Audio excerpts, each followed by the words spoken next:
What's going on, everybody? I hope everyone is having an amazing afternoon, evening, morning, or whatever it is in your time zone. It is Wednesday, the 11th of December, 2024. This is NCC TV coming at you live from Sumaru City. We are live, or at least that's how it appears to me. Could be at a brain in a jar somewhere. Don't know, don't care. Shouts out to all my weasels out there, all my forest creatures, rocking out to the realest of the real synthetic lifeform streamer, trapped in a cyber brain and body like some kind of ghost in a half shell in this late stage hyper-capitalist dystopia. Forced to exist in this twilight realm to pay off my debts to society and my student loans. I hope you're having a good day, whoever, whatever, whenever, and wherever you are. We're about to jump right into it here on twitch.tv and youtube.com. High risk, high reward, high on life, or whatever simulation, simulacrum, simultaneous, spontaneous singularity of consciousness this is, was, or will be sometime in the distant cyber future. Oh my god, chat. Oh my god. Oh, it's Tifa's theme. Okay, this is cool.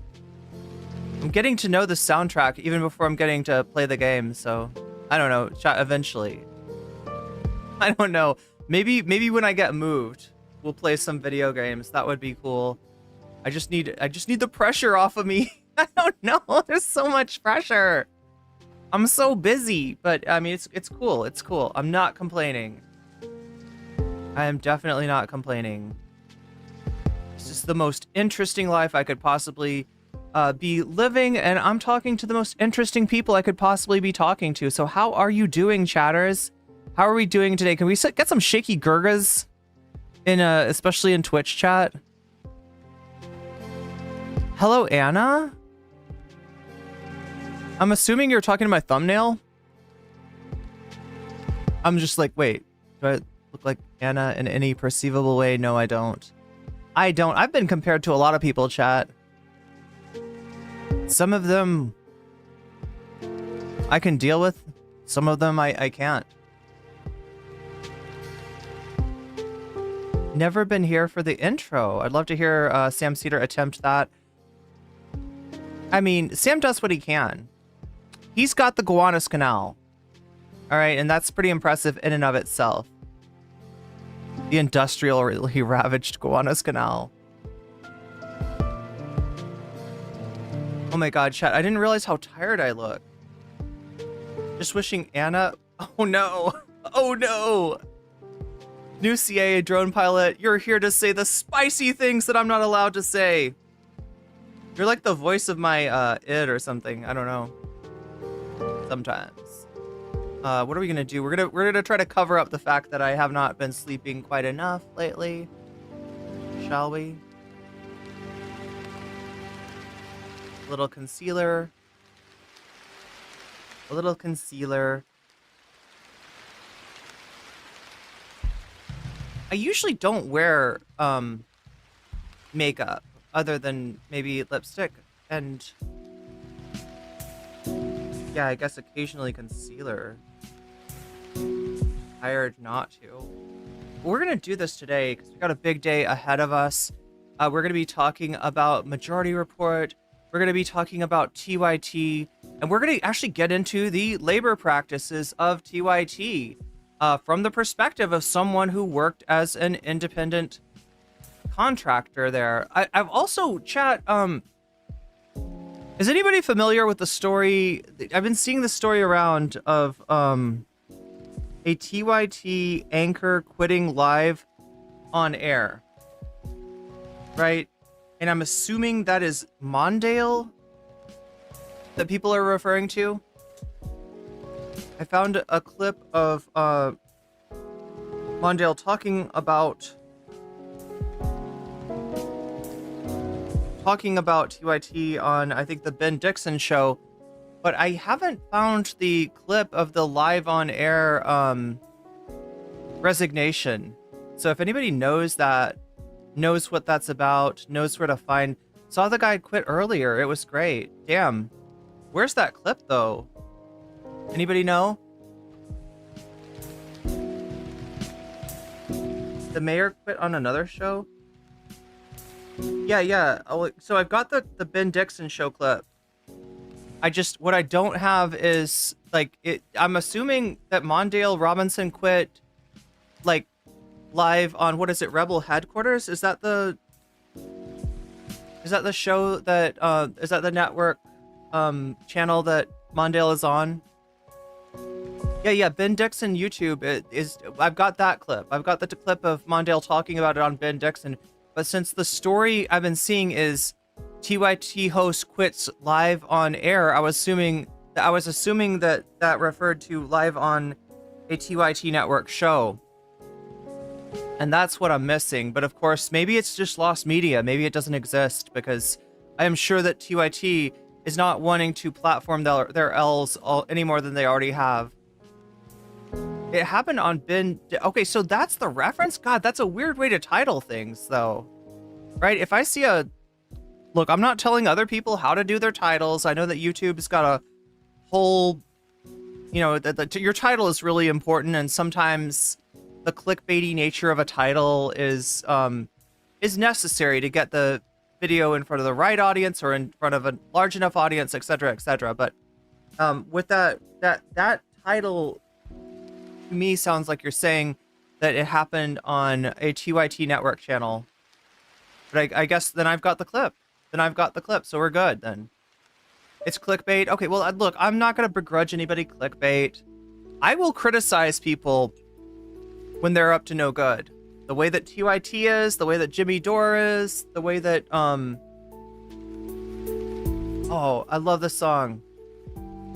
There it is. Yeah, right.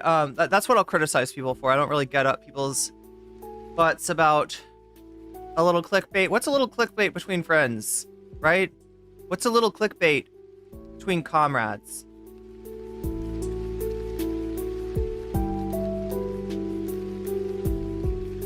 It happened very organically. It's a very in the moment type thing. God. Well, we got a lot to get through today. I also want to show you a little bit of Pod Save America. Pod Save America. Back in the news and back on the losing side, right? They were on the losing side first from bringing on Kamala campaign people and not really going as hard on them as I think everybody wanted them to go. But more so for taking it personally when people had an issue with the campaign staff. I think they took it personally, right? They're Obama and Clinton campaign staff, right? And so they're very defensive of their people in their industry. And so they took a little heat from that. Obviously, if you watched my reaction to John Lovett, not John Lovitz, John Favreau and John Lovitz, like they have Lovett. They have names that are very similar to very famous people, but they're not those famous people. But anyway, Mondale had just had it with the racist stuff. Well, I don't blame anybody for being disgusted with TYT. Jamie says, honestly disgusted by their decision to echo right-wing talking points and ask the vitriol directed towards the left. Ashamed I listened to them for all these years. Yeah, look, I mean, I feel the same way. And I admitted yesterday something I don't think I've ever confessed to, was that there was a time where I really respected Anna Kasparian. Like at some point in my life, it's hard to relate to now. It's hard to remember exactly why, but I remember looking at Anna as like a role model. Pod Save America about on their out of touch elite scolding the masses. Yeah, basically they talked about Waluigi. No, they talked about Luigi. They talked about the adjuster, and yeah, just a little too much attention towards like scolding people for, you know, celebrating or not feeling sympathetic towards the life of a CEO, candle that was extinguished way too early. And it's just like, I don't know what's up with Pod Save America. They're gonna lose their audience. They are. Like I'm reading their comments, right? It's not looking good for Pod Save America. So we're gonna touch on Pod Save America. I'll try to get to that. We might have to wait on the Mondale Robinson stuff until after we've talked to Hank tonight, because I gave Hank a very specific time, and I'm gonna try to keep to that. I'm gonna try to stick on schedule, chat. I know I'm so terrible at this. right? That I lose myself talking to chat. I lose myself in the react. I lose touch of time. I lose track of time. Is what I'm trying to say. But I'm gonna try to stay on schedule as much as I can because we got a guest. We got a guest coming on tonight. After we watch the documentary that has been lovingly prepared for us by one Hank Thompson, we are going to talk to Hank Thompson himself and get a little insight on what it is like to work for Cenk Uygur. What it is like to be a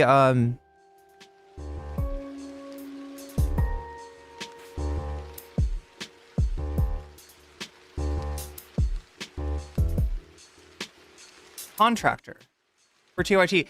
And I'm surprised as I hear more and more about like the working conditions and the situation at TYT, how many people that they've got in a contractor situation, right? How many people are not actually employees? It's like, I've always said that one of the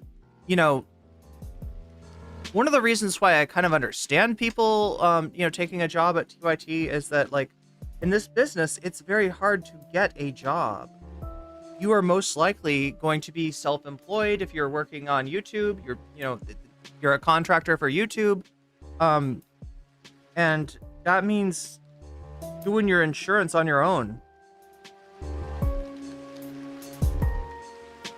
And that's a very difficult thing, right? So to have a job, in this industry is great. But it sounds like, I mean, if they're putting people in contractor status, I mean, we'll talk to Hank about this and see what his experience of it is, but you're not even getting that benefit. There's no schedule here. Do not lie. I mean, I'm trying to schedule. There's usually no schedule. Soapy the bum says, it happens organically. Really a very in the moment type thing. Oh, you're talking about the quitting TYT. So that was where then Mondale Robinson announced his departure from TYT. So I wasn't sure. I guess I thought that it was like on one of the TYT shows, but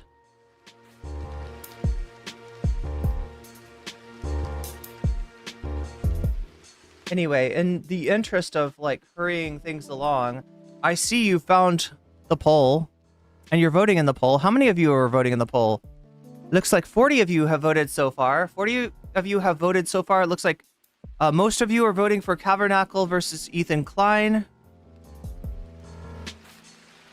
Second most of you are voting for Bad Empanada ending Lonerbox's career. Third most are voting for more TYT 10, and none of you are voting for the What If Alt Hist video on Mouse Utopia, which I don't blame you. What If Alt Hist, I'm glad chat is not voting for that shit today. Very, very happy indeed. But yeah, there's still time to vote if you have not already. Make your voice heard. Let me know what you want for bonus content. So this will be the possibly, well, I mean, it depends on when we hit the bonus goal. Now, obviously, it'll have to be after Hank comes on because I don't want to make Hank wait. But if we hit our goal as far as donations, then we'll get bonus content. And what bonus content we get depends on what you vote for. It also depends on when you donate, whether that donation comes in the form of a super chat, of a super sticker, whether it comes in the form of getting yourself a membership or gifting memberships to others. But now there are freaking communist invading radicals. Whether it represents a sign up for Patreon or a donation to my Throne account, or if it is on Twitch, which I greatly appreciate since Twitch. I was just talking to another creator this morning explaining the situation on Twitch. If you don't know, because of Ethan Klein, Destiny, and some DGG people going after Hassan Piker, effectively all of political Twitch has been demonetized, and that includes me. Anytime I'm going to talk about politics, I got to put a label on my content as if it were obscene, as if it were like, some bad stuff, right? I got to put that label on there, and the label means that I don't get advertisers, right? So essentially, I don't get paid unless people sub, unless people throw bits my way. So toss a coin to your streamer if you would over there on Twitch, and you could actually earn some extra emotes, I am told, if you hit a hype train like we did yesterday. That's a possibility. But also you will earn my undying gratitude, because I greatly appreciate that. It cost me a little extra to come to you, not just on YouTube, but also on Twitch. And so, you know, having some funding coming from Twitch is something I greatly appreciate. But yeah, any of those things allow you to, it allows you to put your thumb on the scale a little bit as far as this bonus content goes. Let's see, what do we have here?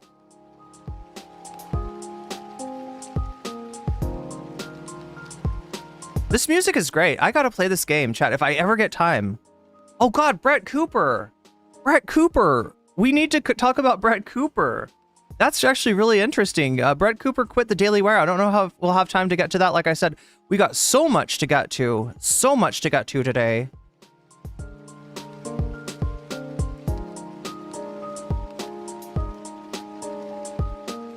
Or they can all go out. Oh my God, the voice of Trump. We watched the Trump shit yesterday. Wild. Absolutely wild. He's gonna annex Canada and Mexico. I don't know, chat. Yeah, no politics. That's right. Yeah, no politics on Twitch, right? Only video games. Anyway, yeah, like I said, if you donate, you can participate in this. That's the dono goal. You can add a buff. Speaking of video games, you can put a buff on the topic of your choice. You could put your money where your mouth is, and I will add your donation as a percentage, boom, boom, boom, boom, boom, to the topic of your choice, thus helping it become the what we end up watching. You'll drive the dono goal forward, right? It's at 0% now. If it gets to 100% by the end of the stream, we get bonus content. I'll stay on a little longer, and we'll talk about something else. And it could be any one of these things. Now, if you're of the mindset that you don't like the idea of people donating to put their thumb on the scale, you can also say Vox Populi, right? And that's like you cutting everybody's thumb off. I don't know. That's you throw it back to the voters. What you do when you say Vox Populi, you're emphasizing the results of the poll on YouTube. Yes, that's right. The poll is on YouTube. So if you're watching me on Twitch, feel free to go over to YouTube and vote, make your voice heard. Let me know which of these topics, boom, boom, boom, boom, boom, you want to see. And you can also leave me a like while you're there, because that helps me out greatly if you would. All right, so I think I've saying all the right things that I need. You got a John Deere ad and you don't even farm? It's because I'm a farmer. No, I don't know. It's because it's something. Maybe it's because of me. I don't know. Are the ads based on me or are the ads based on you? I don't know. But yeah, we're going to get into it here. Yeah, 51% voting for Cavernacle. 27% voting for Bad Empanada, ending Loner Box's career. 22% of you want more TYT tent, and there is more TYT tent, right? There's too much content. TYT is doing too much stuff.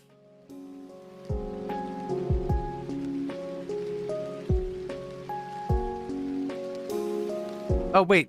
When you said great game, anti-corporatist, are you talking about Final Fantasy VII, or are you talking about The Witcher? As Emily French says, toss a coin to your streamer. Oh, chatters of plenty. Was that like a Vosh stream alert? I feel like that was on Vosh. Maybe that's just the first place I saw it. Toppins. Feed the birds toppins. I am getting advertising. Am I getting too much advertising? I never know with YouTube.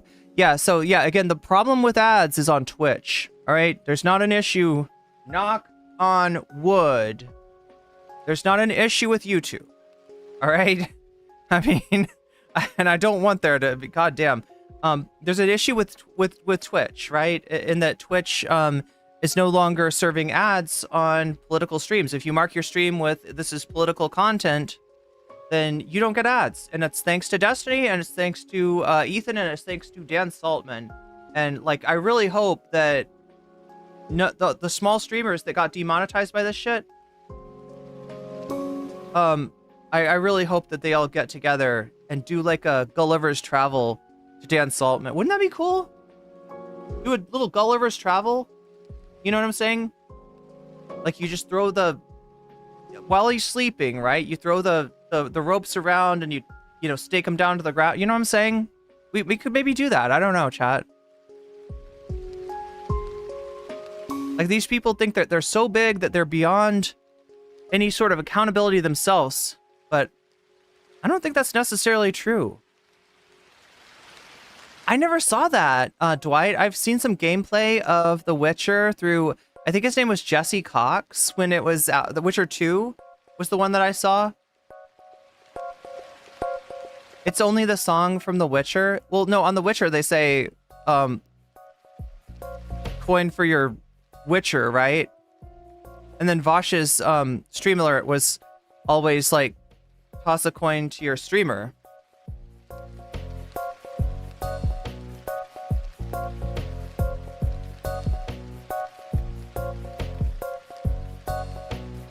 Even Jesse Dolomore's getting into the action. Nice. Yeah, see, I thought there was something like I didn't want to. We watched a Jesse video yesterday, and it was actually really good. And I didn't want to. I don't know that much about Jesse, so I didn't want to necessarily put too strong an endorsement. But it sounds like Jesse's on the right track. You never know with like, it's one thing to say Trump bad, right? It's not very hard to do that, but looking for people that can say Jink and Anna bad as well. We're putting together an army, chat. We're building up our forces, and soon they will see our might.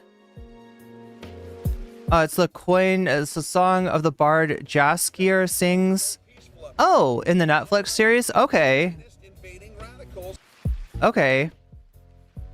Ironic, right? Because you'd think he'd be like, toss a coin to your bard, but no, he's doing the work for the Witcher.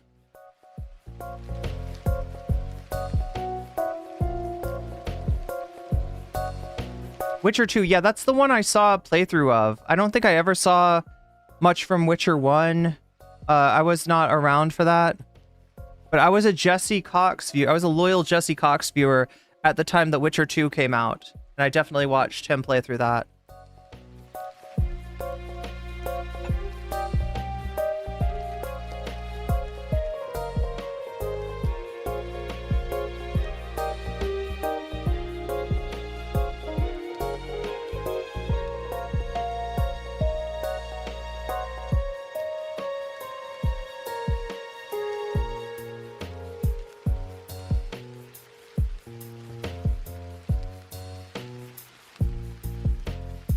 I'm trying to think what I'm going to call this first segment. It's very important, the title.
Okay, I think I'm comfortable. Oh god, too many letters, huh?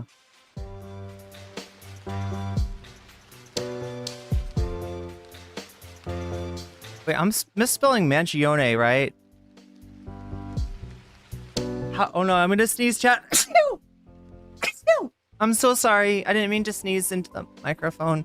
I hope I didn't give your ears any colds or anything like that. That's something I always try to avoid. So embarrassing. Okay, yeah, I'm spelling it right. Luigi Mangione. Wait, am I spelling it right? I'm gaslighting myself here. Are there two N's somewhere? No, there are not two N's anywhere. It's one N and one N, and we're good. We're good, and that's the name. Got it memorized, chat? Got it memorized? The name is Luigi. Got it memorized. Got it memorized. I'm sorry, chat. I'm just going on a nostalgia trip here. All right, so now I was told that we need to slow our roll a little bit more than we did yesterday on chat. We're going to slow it down to 45 seconds for the, what do you call it? Oh, chat, we're right on time here. Now, the only thing that I need to happen to make sure that we're right on time is I need a donation to happen so I can show you what happens when a donation happens, right? And then we can get started with this Pod Save America just completely missing the point on Luigi Mangione.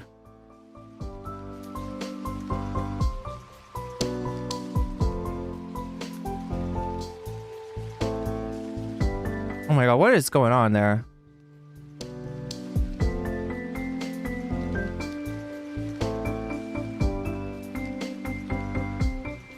Oh, I know what's going on. There we go.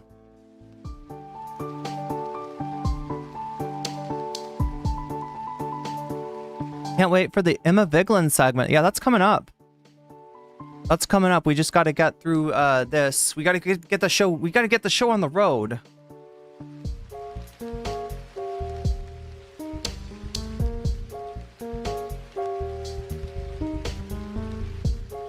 But I want to show you how the Dono Girl, the Dono Girl? The Dono Girl. I'm the Dono Girl. Oh my gosh, chat. Am I the Dono Girl? I want to show you how the Dono Goal works. First, before Waluigi falls off. And I lose control of the stream entirely. Jink getting paid by Peter Thiel and Jeffrey Katzenberg. Everything else is trivia.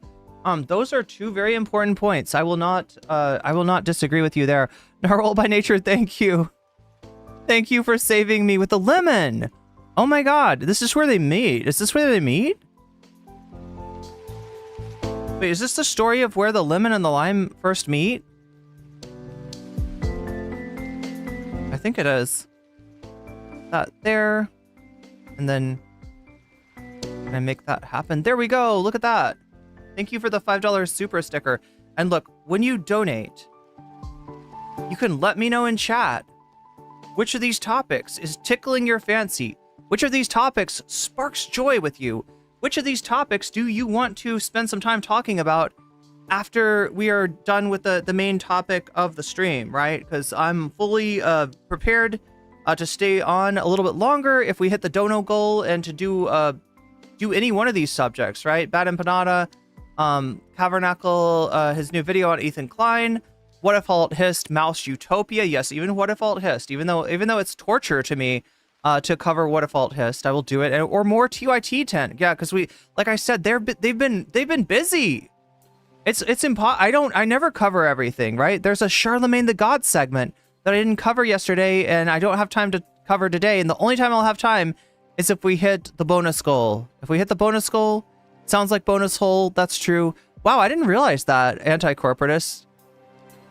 Pod Save America, boo. Well, I'm not bringing them on to agree with them.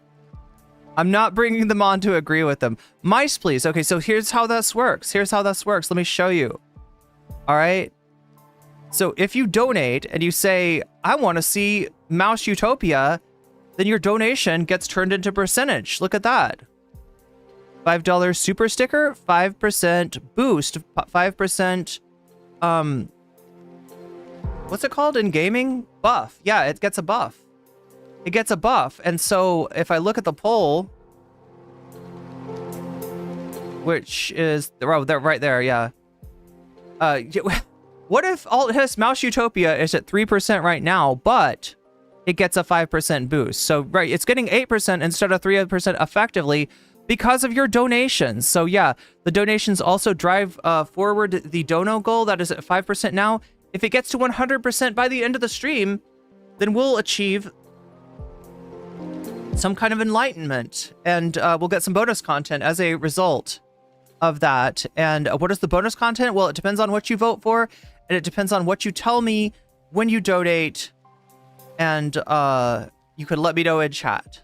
That's how it works, and we are right on schedule, aren't we? Never seen somebody cover such frustrating content, maintain such a chill vibe. Thank you. That I really appreciate that. The lemon is a regular now. Yeah, basically. But yeah, like I feel like the lemon, this is where the lemon and the lime first met. I think. I feel like I am in a fancy elevator with music. When you say a fancy elevator music, are you thinking Persona 3? Are you thinking Persona 3 or are you thinking Revolutionary Girl Utena? Because those both feature elevators. Where does Charlie the God turn MAGA? Because the check bounced, but that can't be confirmed, nor did I. Oh, no. Yeah, Kamala has... what's the deal with Kamala's bills? The campaign's bills. There's something about them not paying their bills despite getting, like, record-breaking funding.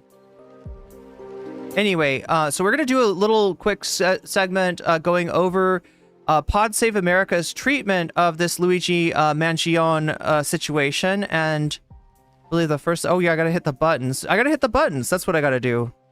Hit the button, hit the button. I'm all about hitting the buttons, chat. This is 90% of the game of being a live streamer is hitting buttons. You got to know what buttons to hit and when to hit them and how hard to strike. There we go. There's another button I can hit, and that button makes us live on... Oh my gosh, I gotta change some things up here, don't I?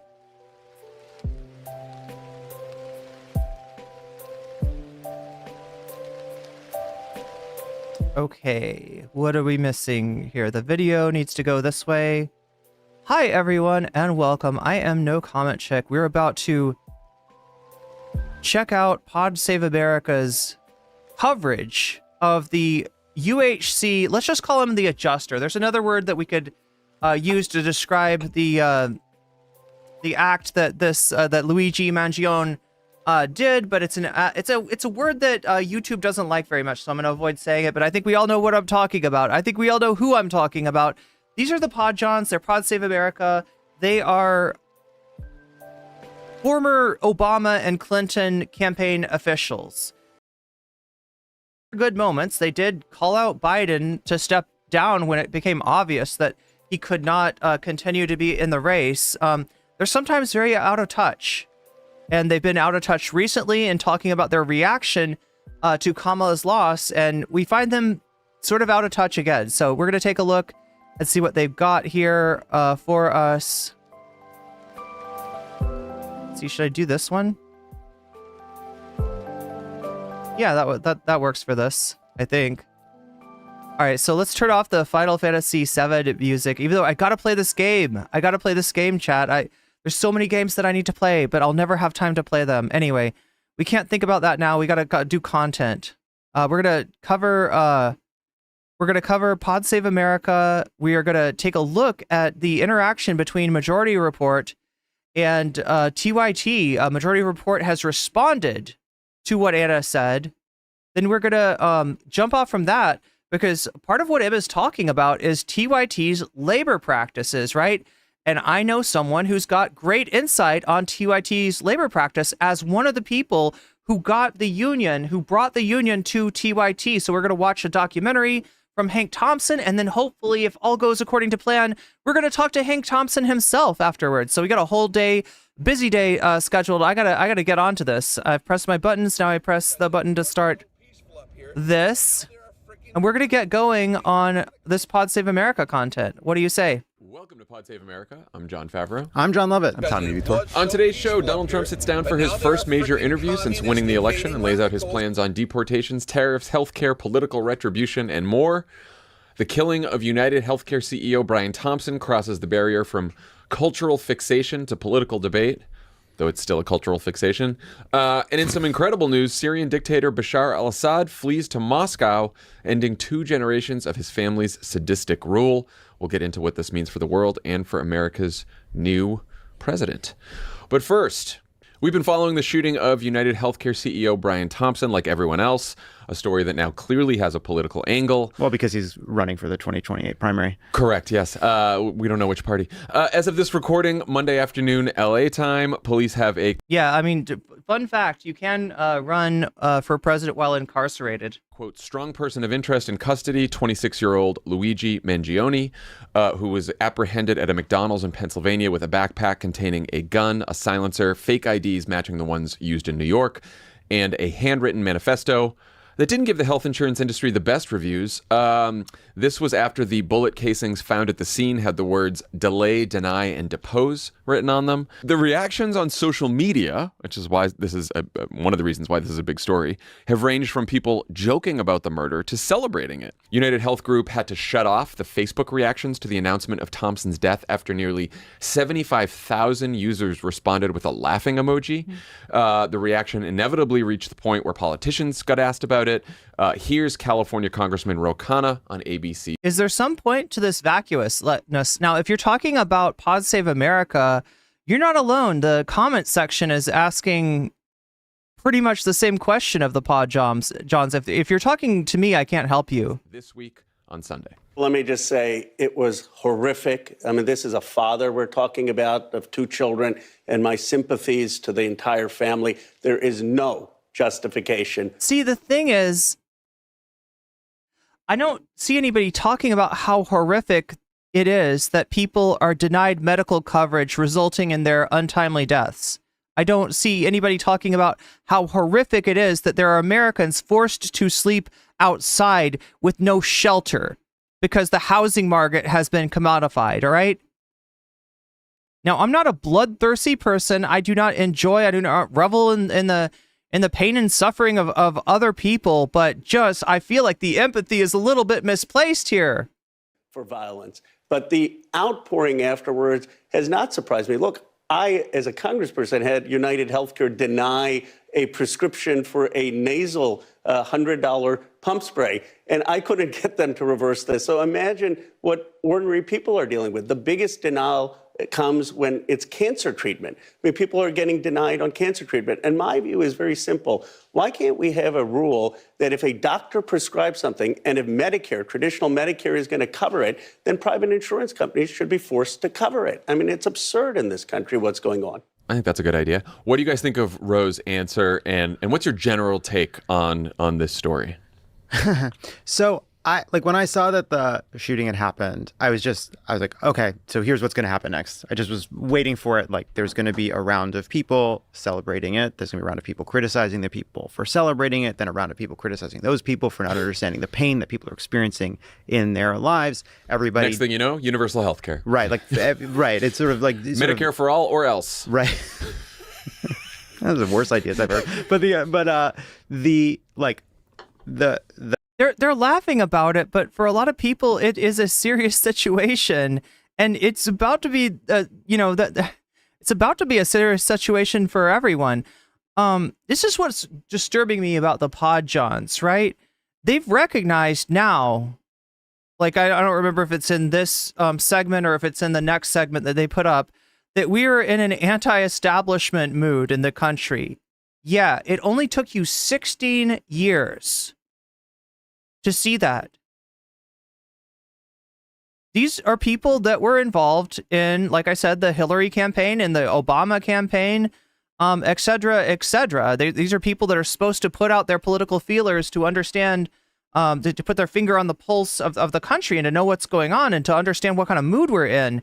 And they have just now gotten that, like, you guys, I think that people actually, they're kind of anti-establishment. I think maybe the Liz Cheney thing wasn't the best idea. I think that maybe running for, like, the stability and the of our government and the establishment and the status quo, that might have been the wrong prescription for Kamala Harris. Yeah, no duh.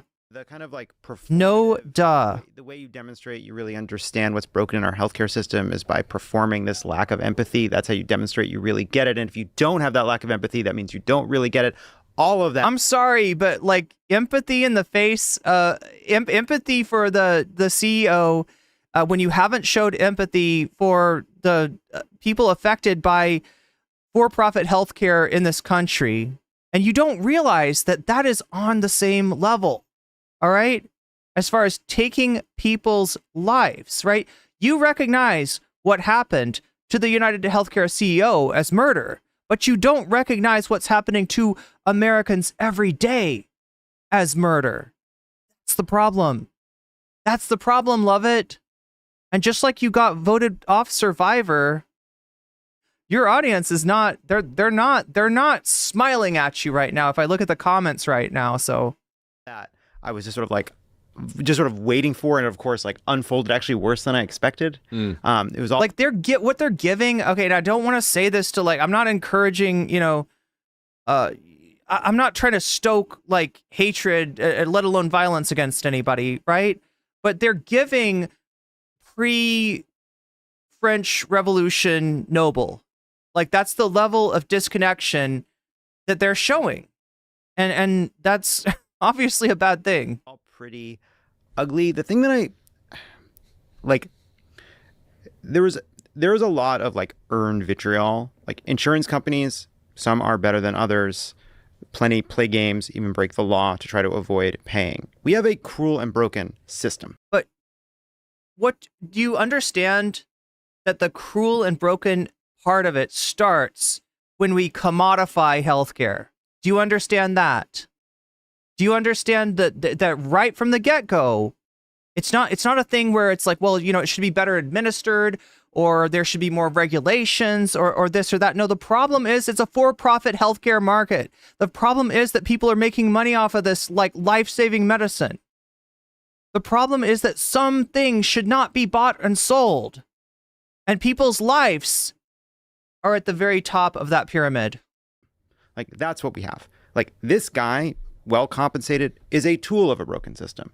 This insurance company exists and benefits from a broken system.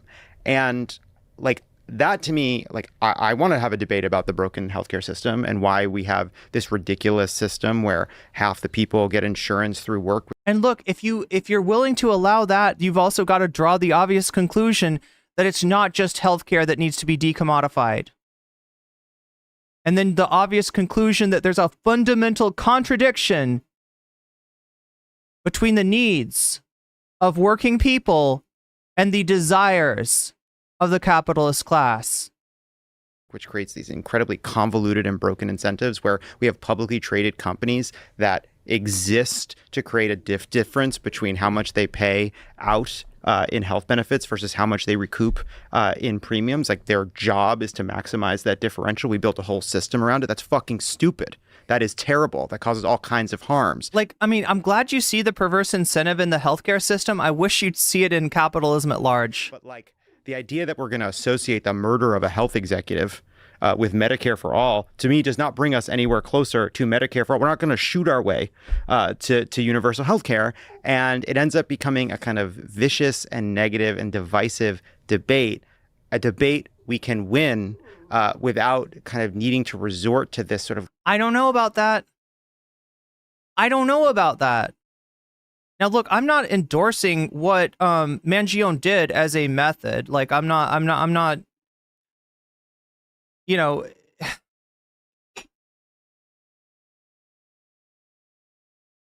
but at the same time, I feel like the reason that things don't change is because the people that are most benefiting from the status quo don't have any incentive to make it change. They're not feeling the fire from below. And that's the only way that things change. Like ridiculous kind of performative, I don't know what you'd call it, theatrics, heroics, I don't know. Yeah.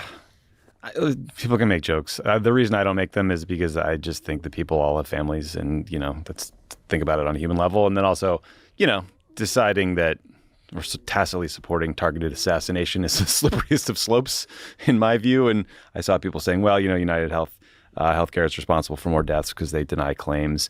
Well, what if someone decides that rationale applies to abortion rights groups and goes after their CEOs, right? And I think copycat violence is a real problem. So let's just not celebrate this stuff. That said, everyone has had a terrible interaction with an insurance company. Yeah, there it is. The insurers reject 1 in 7 claims for treatment. ProPublica had a really long investigation in February of 2023 that's worth reading about United Healthcare. Freedom is never given by the oppressor. It must be demanded by the oppressed. It's one story about the treatment of. And I'm not saying demand at the end of a gun barrel, but I am saying that if your smoke at this moment is for people that don't have sympathy for this asshole, then you're misdirecting your rhetorical fire. Who finally found an effective treatment for and this just reinforces the concept that I already had, that the Democratic Party is fucking lost. It is not going to be the vehicle for change that we need it to be, that it has been promising to be since 2008. You don't understand that the mismatch between the Obama campaign sloganeering and, hope and change, et cetera, and the actual policy of the Obama administration has kind of blackpilled a whole generation. And it has put the ball in the court of the Republicans. And when they come up with a populist candidate, albeit a fake motherfucking billionaire, child of privilege, they are gonna come up with the winning hand. And that's extremely dangerous in this moment. Debilitating disease that was wildly expensive. He was denied. His family then sued, and they got access to all these, recorded calls and documents and things that just outlined the way United Healthcare put profits ahead of his healthcare or anything else, and lied and did all these horrible things.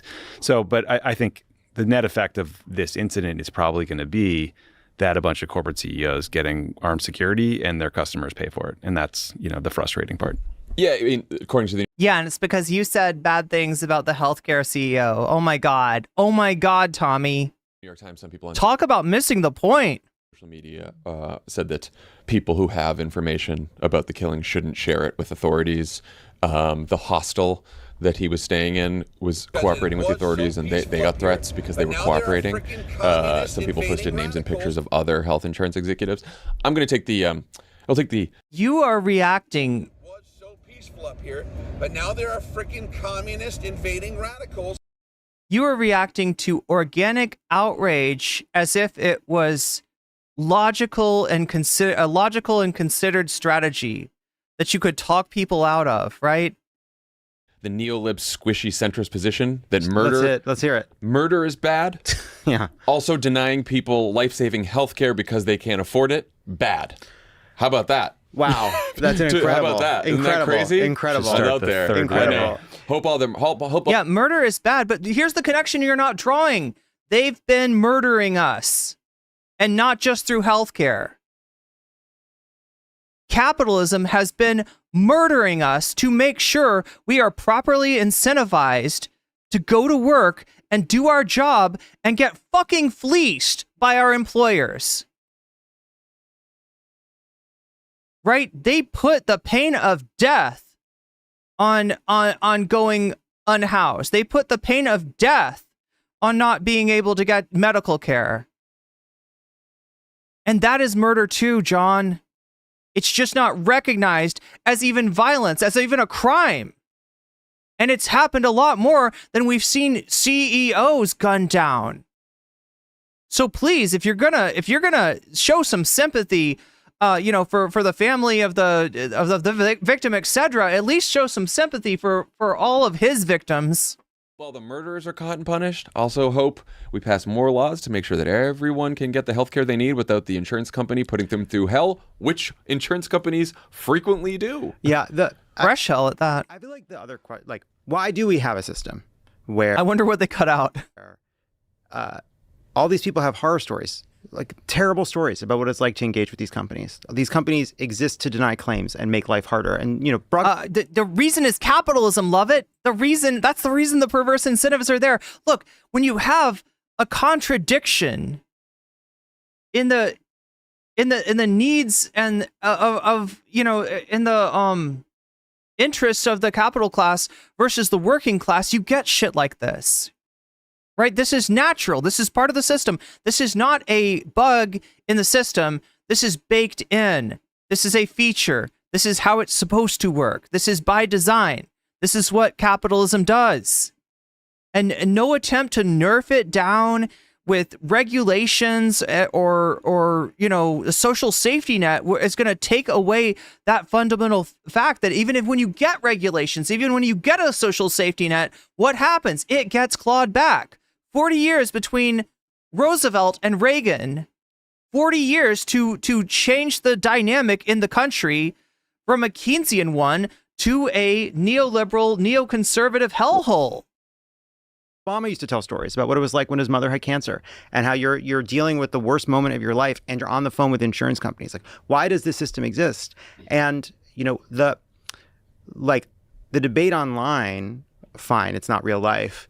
But I do think it captures something that is real about the healthcare debate, which is there are all these people that are screaming like the system is fucking stupid. It is stupid, right? Yeah. And yet when you try to change it, you run into this buzzsaw. Now, part of that is because the insurance lobby donates a lot to campaigns. They run a lot of ads. There's a lot of anti-government, anti-Medicare propaganda. There's a lot of right-wing propaganda about this. But the reality is when you ask people, do you like your insurance? The vast majority say they do. Even when a majority of those people say that. I think what they're saying is they like the fact they have insurance because they may know people who don't. Or they may know people who are in a situation where they're paying way too much, right? If you've got insurance through your employer and it's not, prohibitively expensive, then you consider yourself lucky. But that's not the same as liking your insurance. Like, you don't like the fact that getting sick is expensive. You don't like the fact that you're punished for getting sick. You don't like the fact that you're only allowed to be, taken care of when you're in a job that provides healthcare, in a job that's not trying to put you in a 1099, situation, right, where you're considered a contractor somehow, and so that you don't get healthcare. They've had problems with their health insurance, that 1 in 6 say that they've had claims that they could never resolve. Yeah. They could never resolve. Just to put some statistics there, Kaiser Family Foundation did a very large poll June of last year, June of 23. 81% of people give their health insurance a rating of excellent or good. Now, if you're in poorer health, that number falls, but it falls to 68%, still pretty high. So the more you need it, the worse you like it. In other words, the more you need it, the more you realize it sucks. The people that are saying my health insurance is good are the people paying premiums and not really requiring that much care. 58% say they've had a problem with their health insurance in the last year, though half of those people say it was resolved to their satisfaction. And then 27%, so 1 in 3 people, say in the last year they've had a specific issue with a claim denial or the insurance company paying less than they had hoped the insurance company would pay. Clearly a problem. To your point, though, let's talk about what's happened. Let's talk about what the barriers are, right? What happened when we tried to pass the Affordable Care Act, right? Which was a Herculean effort that cost a lot of Democrats their jobs, a lot of House members. Everyone talks about what happened in 2010 and why didn't down ballot. Look, let me just let me beat you to the punch, John, and compare this to another program by another Democrat, right? Let's compare it to Social Security and Medicare, programs implemented as part of the New Deal under FDR. Those have been things that are still considered third rails. There have been attempts to claw those back. There's been attempts to, essentially, these are entitlements that you pay for throughout your life as a worker, and then you get that money back when you need it in your old age, right? These are 2 of the most popular government programs that are implemented at all. Why is it that Obamacare was almost repealed by Trump? Why is it that it was not the kind of third rail issue that Social Security was? And the reason is because it did not go far enough. And I would, kind of argue that Social Security doesn't even go far enough, but that's another story for another day.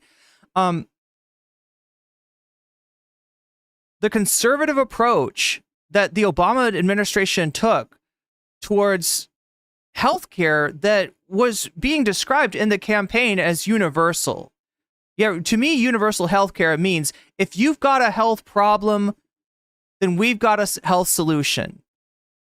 Our society is too wealthy to not pay for people's healthcare. and it shouldn't take, it shouldn't eat a hole in your pocket. It shouldn't set you back economically that you are sick, that you are injured, et cetera, et cetera. Right? I mean, like, that's the real reason. There's a donut hole left by Obamacare where the, people that are very poor get, their healthcare covered, assuming that their, state has allowed for the Medicare expansion through Medicaid expansion through Medicaid. And, and then the, people who have good jobs, they get decent insurance. But in between, there's a lot of people that are kind of fucked around in a bad situation. That's sort of a donut hole in terms of care. And that donut hole is what allows a charlatan like Donald Trump to make a pitch to repeal and replace Obamacare, even though what are you going to replace it with? Well, I've got concepts of a plan. I've got ideas. I've got look, it's only been 8 years, right, since he said he wanted to repeal and replace Obamacare, but he's got concepts of a plan. So I guess we should trust him with that. But yeah, no, people will buy that when they're unsatisfied with what they're getting from Obamacare, and that's win, and was it OFA or this or that? No. A bunch of people took the vote, knew that they would probably lose because they took the vote for Affordable Care. You got to admit that Obama. I know what he's going to say. He's going to say it was Joe Lieberman, Joe Manchin, Kristen Sinema. It was people like this. It was the what do you call them? The yellow dog Dems, the Democrats that are from red states, and they're very conservative. Like it was, the rotating cast of villains is sometimes what they call them. That's what he's going to blame. But it was so peaceful up here, but now there are freaking communist invading radicals. I'm going to also blame Obama for watering it down, for watering the proposal down from the get-go, and for not using his bully pulpit effectively to make the Joe Manchins and the Joe Liebermans of the world pay for standing in the way of Americans getting their health care. But they thought it was important enough to do anyway, and they did it. The Affordable Care Act, which didn't even pass with a public option because we didn't have the votes for a public option, which still isn't single payer. We passed a bunch of insurance company reforms that put a bunch of new regulations on insurance companies, but we couldn't get more than that. Fast forward to the 2020 Democratic primary, where the central debate in the primary... Sorry, are they called blue dogs? I don't know why I call them yellow dogs. ...was over Medicare for All. And what happened there, Medicare for All ended up less popular than it started at the beginning of the primary, because when you ask people, should the government... Did it though? Government guarantee health insurance, people say yes. Like 60% say yes.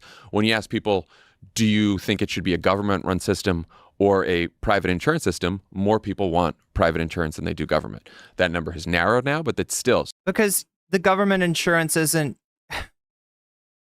The government insurance was better. Same thing with public transit. If public transit was better, more people would be in favor of public transit. When people's idea of public transit is like a piss-covered subway car, then yeah, they're gonna prefer something else if they can afford it. It is a problem with the insurance industry. It is a problem with their lobbying. It is a problem. You don't understand, when you go easy, when you go middle of the road, you're actually helping the Republicans out.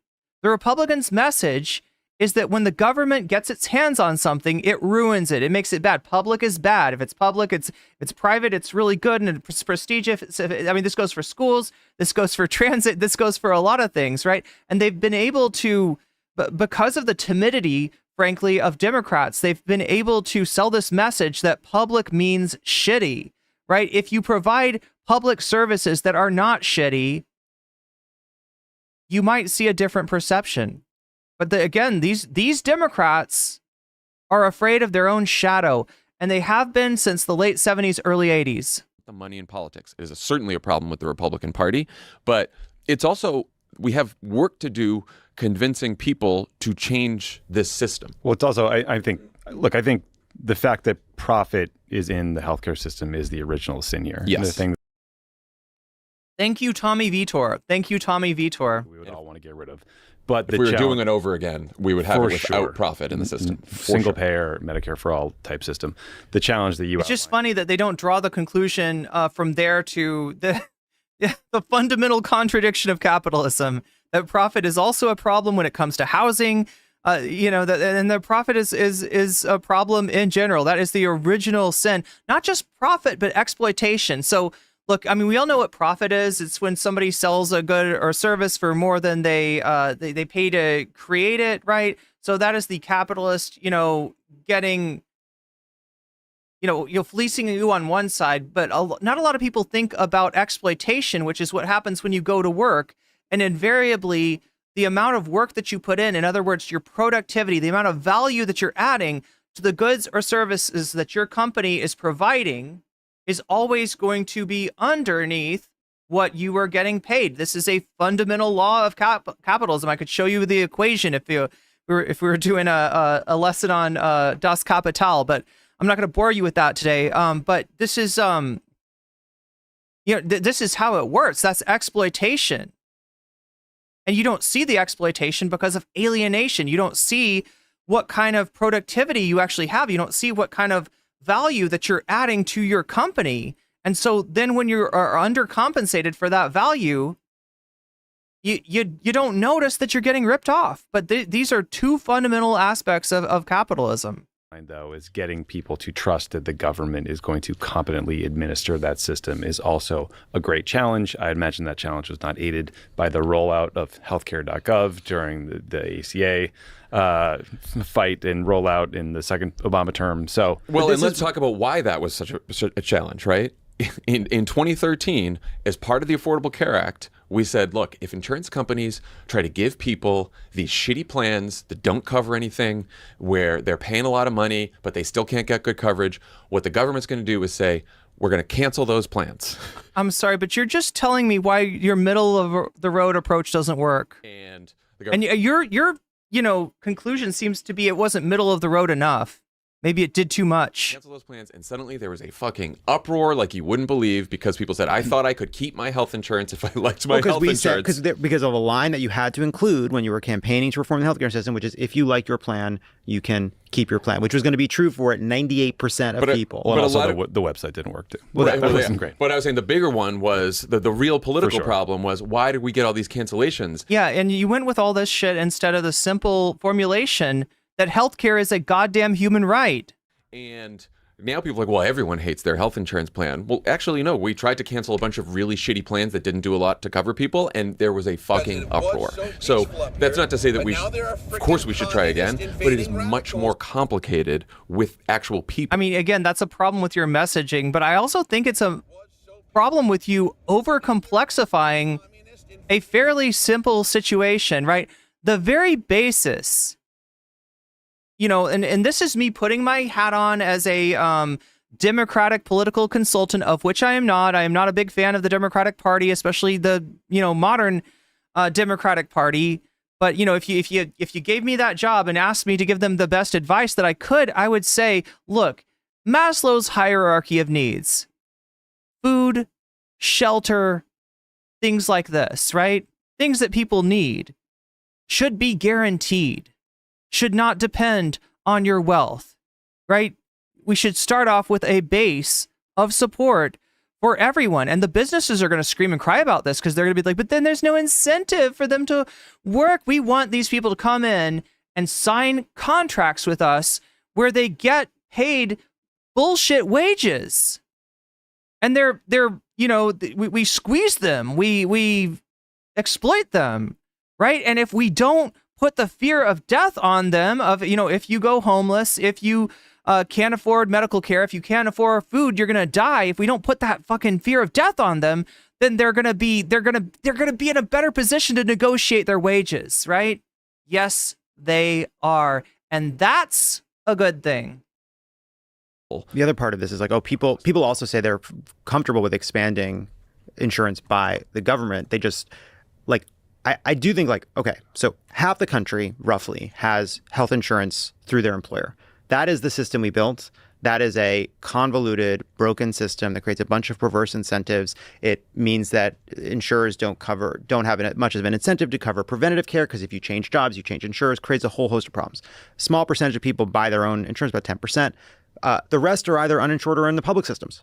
We already have a huge chunk of the country in public health care. And that poll that John talked about, it said that 81% of people like their private insurance. It's even higher for Medicare. Medicare is extremely popular. And I do think like the point that Ro Khanna makes in that interview is smart, right? Like that private insurance should cover anything Medicare should cover. He's thinking about the ways in which to make private insurance more like Medicare, basically, which costs far less to administer, right? A huge percentage of private insurance costs go towards administration. What's administration? It's paying the staff that reviews claims, tries to make their costs low, right? It's like it's money that goes...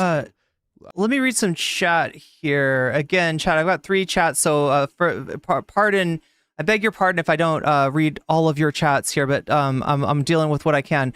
Justin Govin says, I'm from Canada. They don't get paid for hard work and sacrifice they did to become a doctor. Okay, so doctors are in a bad way in Canada is what Justin Govin is saying. Justin, have you talked to doctors from the United States? Because their biggest complaint is dealing with healthcare companies, with health insurance companies refusing to pay for the treatments that they say that their patients need. And doctors here and you know, healthcare workers in general are vastly overworked as well. Getting worse healthcare than actually paying providers. But like part of what happens when you end up only debating, when the debate becomes about are you for single payer or against single payer, is you don't have other debates. A debate like, should we lower the Medicare eligibility age to 60? How about that? Or I was going to say, to your point about people liking Medicare so much, I think that the plan offered in 2020 that was both the best plan but also the most politically palatable plan and that most people liked it was, remember Pete Buttigieg proposed Medicare for all who want it? Yes. And so basically it would allow anyone, if you really want Medicare and you want to be covered by Medicare, you can choose that. And if you really don't want that and you really want your private health insurance plan, you can choose that. And the idea would be that Medicare would be so popular that more and more people would buy in and we would eventually transition to a system where Medicare covers everyone. There's a lot of, yes, that was a sort of a form of a public option. But like you lower the Medicare, like, you know, the public option was killed from Obamacare. And it was killed by a bunch of senators. They all hid behind Joe Lieberman. Killed by a bunch of people. But one thing that Joe Lieberman... Rick's Americana, I like that. This is a Jim Hightower quote. I don't know much about Jim Hightower. Ain't nothing in the middle of the road but yellow stripes and dead armadillos. Is that actually... Was that originally Jim Hightower? Or that almost sounds like... Oh my God, what the fuck is the guy's name? He was like a American TV cowboy. That almost sounds like something that he would say.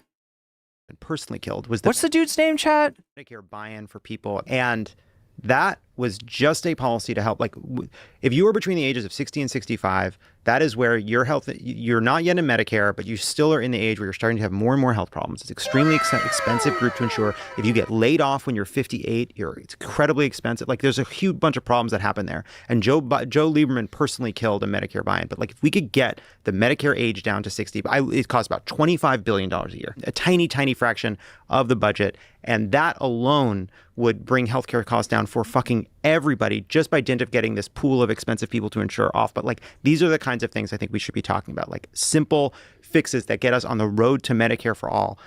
Because if Ro Khanna said, like, you're not surprised by the reaction. There's an incredible amount of anger and antipathy towards health insurance companies.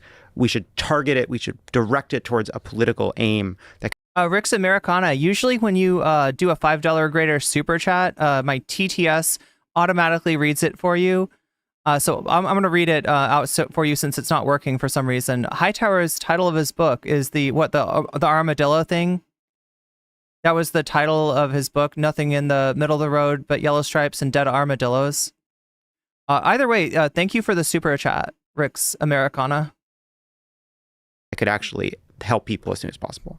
Well, guess what? If there were Democratic majorities in Congress and a Democratic president, we'd get a public option. We didn't last time around, even though Joe Biden proposed it, because we had Kirsten Sinema and Joe Manchin. If we had won the Senate this time around and won the House and won the presidency, then we'd be talking. So yeah, Favreau's like, stupid Americans won't vote for Kamala, won't vote for Democrats in the Senate and House. It's just fucking stupid Americans. It's their fault.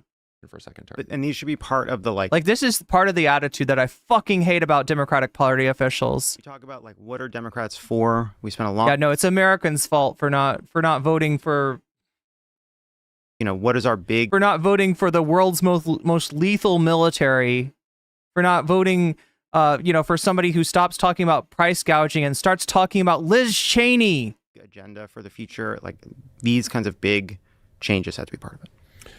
All right. So that is their first segment. And like I said, I mean, I don't want to, beat around the bush too much, right? But their comment section is not with them on this. Don't expect the deer to weep when they are told the hunter is dead. There we go. I mean, that's about the dent of what's going on in the comment section. Now, they did another segment here, and this is with... Wait, what is this guy's name? Dan, what is his fucking last name? Anyway, Dan from Pod Save America. Welcome to Pod Save America. I'm Dan Pfeiffer. Dan Pfeiffer, thank you. I couldn't remember your name. I'm Melissa Murray. As our listeners know well, Melissa is the co-host of our excellent legal podcast, Strict Scrutiny, a law professor at NYU, and an MSNBC legal analyst. Melissa, it is always great to have you on Pod Save America. Thanks for having me back. Really great to be here. Well, you're one of the smartest people I know, not just on legal issues, but on all things, and we have plenty to talk about in the legal world, and I would say very little of it is good. But let's start with the news because there's a lot out there these days. Before we get into the latest with Trump and his nominees, let's talk about the United Healthcare killing. This story is showing some real staying power, both for predictable reasons. It's a cinematic murder with spooky clues and a mysterious anti-hero. I believe a handsome anti-hero also should be said. I think that is a big part of the staying power. And I would have gotten away with it too if it wasn't for those kids and their McDonald's patrons. Was it McDonald's employee? No, it was a McDonald's employee, wasn't it? Oh God, that's actually so sad. I mean, he seems attractive to me. I'm very comfortable saying that, but Here, Chad, I think I got a picture of the McDonald's employee that ratted him out. I would say. Let me see if I can find it. Yes, Correct. yes. Correct. But also for less predictable ones, namely the way this story has launched a conversation about our for-profit healthcare system. John, and Tommy talked about the discourse around the murder on the Tuesday pod, but that was before we knew anything about the accused killer. Do you have a take on this story and why it's become such a cultural moment? Well, I think for all of the reasons that you all have rehearsed on the pod, healthcare sucks. Healthcare All right, here we go. in this country. This is the employee was a huge step forward, but it's that ratted him out. There he is, chat. A system of healthcare provision, which is really difficult. That's the guy right there. People to navigate That's the snitch. in the best of circumstances, and the circumstances of this killing makes clear how many people are just absolutely bedeviled by having to deal with insurance, getting denied insurance coverage for things that they need, whether it's cancer treatment or things for their children when their children are ill. It's just a really inhumane system. And it has sparked this conversation in the context of a really inhumane murder because it really goes to some kind of experience that obviously... I'm sorry, inhumane murder? Like, look, I know you're not trying to say this, right? But I've been making the point that other murders that happen and are not called murders are murders that happen when people can't get health insurance. They die prematurely because of that. So when you say a very inhumane murder, it's like you're begging the question of, like, as opposed to all the humane murders that happen. And look, our system does treat that kind of murder. Murder by capitalism is considered a humane and justified murder. It's not even called murder. You just died and you deserve to because you lost the game of capitalism, and that's the penalty. That's a murder too. And this is the problem with the Pod Johns. I am not asking you to come out here with a fucking Luigi Mangione t-shirt and be like, this is my guy right here. You know, I'm not asking you to say, to spit on the grave of the healthcare CEO or anything like that. But what I am asking you to do is to have at least as much smoke for the murders that are done by capitalism as you do to a murder that is done to a capitalist. That's all I'm asking. It's a very low standard that I have for you, Pod Johns. Universal for a lot of people. I really sort of hate the discourse about the discourse. And so I'm going to stipulate at the beginning of this that murder is bad. Celebrating murder, also bad. Yeah, congratulations. Good job. Spicy take. Healthcare system where the bonuses of the CEO and the value of the stock are tied to denying cancer treatments is also quite bad. But I do think, And the way you say it makes it sound like it's not as bad. That's your problem right there. that everyone This is why you're getting roasted in your own fucking comment section, Dan. politics, and in particular Democrats, should take note of the reaction here. And I don't mean the trolliest people online who are saying the most outrageous things and getting, maybe chasing clout or saying things. I just mean the fact that in a time when it's very hard to capture the nation's attention, this has done so. And that tells us something about how people feel. And it is time. Yeah, there we go. Thank you. Thank you, Cable Hogue. It is social murder, yes. To what happened in the election. No, I think that's exactly right. People are really frustrated. Healthcare provision is at bottom an economic issue. Individuals are bankrupted by their medical debt. The Biden administration was taking steps to deal with that at the end of the summer. So it's a big deal. And I do think the fact that the discourse has shifted now that the suspect has been identified and captured. Has it though? And people are actually You're breathing a sigh of relief. Listen, this is my fear that the people campaign officials in some way are like acting out the roles of nobles in the pre-French Revolution, right? That these are the people that are like, well, I'm glad that business is done away with. I'm glad we don't have to worry about the, I don't know. I'm glad we don't have to be worried about being, pulled apart limb from limb in our mansions in the provinces, and only to see them roll out the guillotines, right? talking about other things, a little more humorous, a little more human, The problem with these people being the ones in charge of the campaigns is that they're so insulated from what normal Americans are actually feeling, and they're supposed to respond to it. This is supposed to be a democracy. whether they would put money on his book. It's supposed to be a government of, by, and for the people when the vast majority of the people are workers. They get paid a wage for what they do. They do not get paid for the things that they own. And I would guess that maybe even some of these Pod Save America people fall under that rubric too. However, there is a tendency amongst the professional and managerial class to misperceive their class interest as being more in line with the capitalists, right? It's seeing the interest of the capitalist as stability in some way. Books in prison if he is convicted. Yes. And I think that sort of shows like people are thinking about this in human terms. I don't think people are discounting that, someone has died here, someone who has a family, a wife and children, and this is a tragedy for that family. But I think what some of this discourse is speaking to is that healthcare provision is an actual tragedy for many more Americans too. That's right. And I think it is like healthcare is at the core of this specific issue, but the reaction to me says a little bit more about how people are pissed at the system. And I define the system broadly. It includes healthcare companies, it includes drug companies, it includes Wall Street banks. It includes the companies that are price gouging on gas and groceries and eggs and bacon or wherever else. It includes politicians. It includes the media. It includes Hollywood. Well, it's an anti-institutionalist That's moment. right. And Yeah. Trump. And that's what I was commenting about when I said they only took 16 years to get it, right?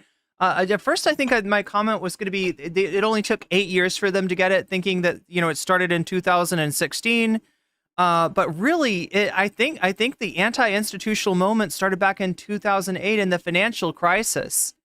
And while Obama's campaign spoke to that anxiety, unfortunately, his policy did not. And that is what blackpilled a generation of millennials. Weaponized. That could have been a fucking, that could have been there for, Democratic candidates in the future. But the once bitten, twice shy, once burned, now they're not as easy to, you can't just be like, hope, change, come along, right? They're like, nope, I've heard that before. I need a little something more firm. I need a firm commitment. Very cynical and dangerous way. And I have now become cynical. Democrats think about our path forward. We have to recognize the moment in which we are existing. It can't be a moment in which we are defending institutions, that we are the protectors of the status quo. It has to be, and I think the reaction. And it only took you 16 years to figure that out. Amazing. Should suggest to us that we need to be bolder.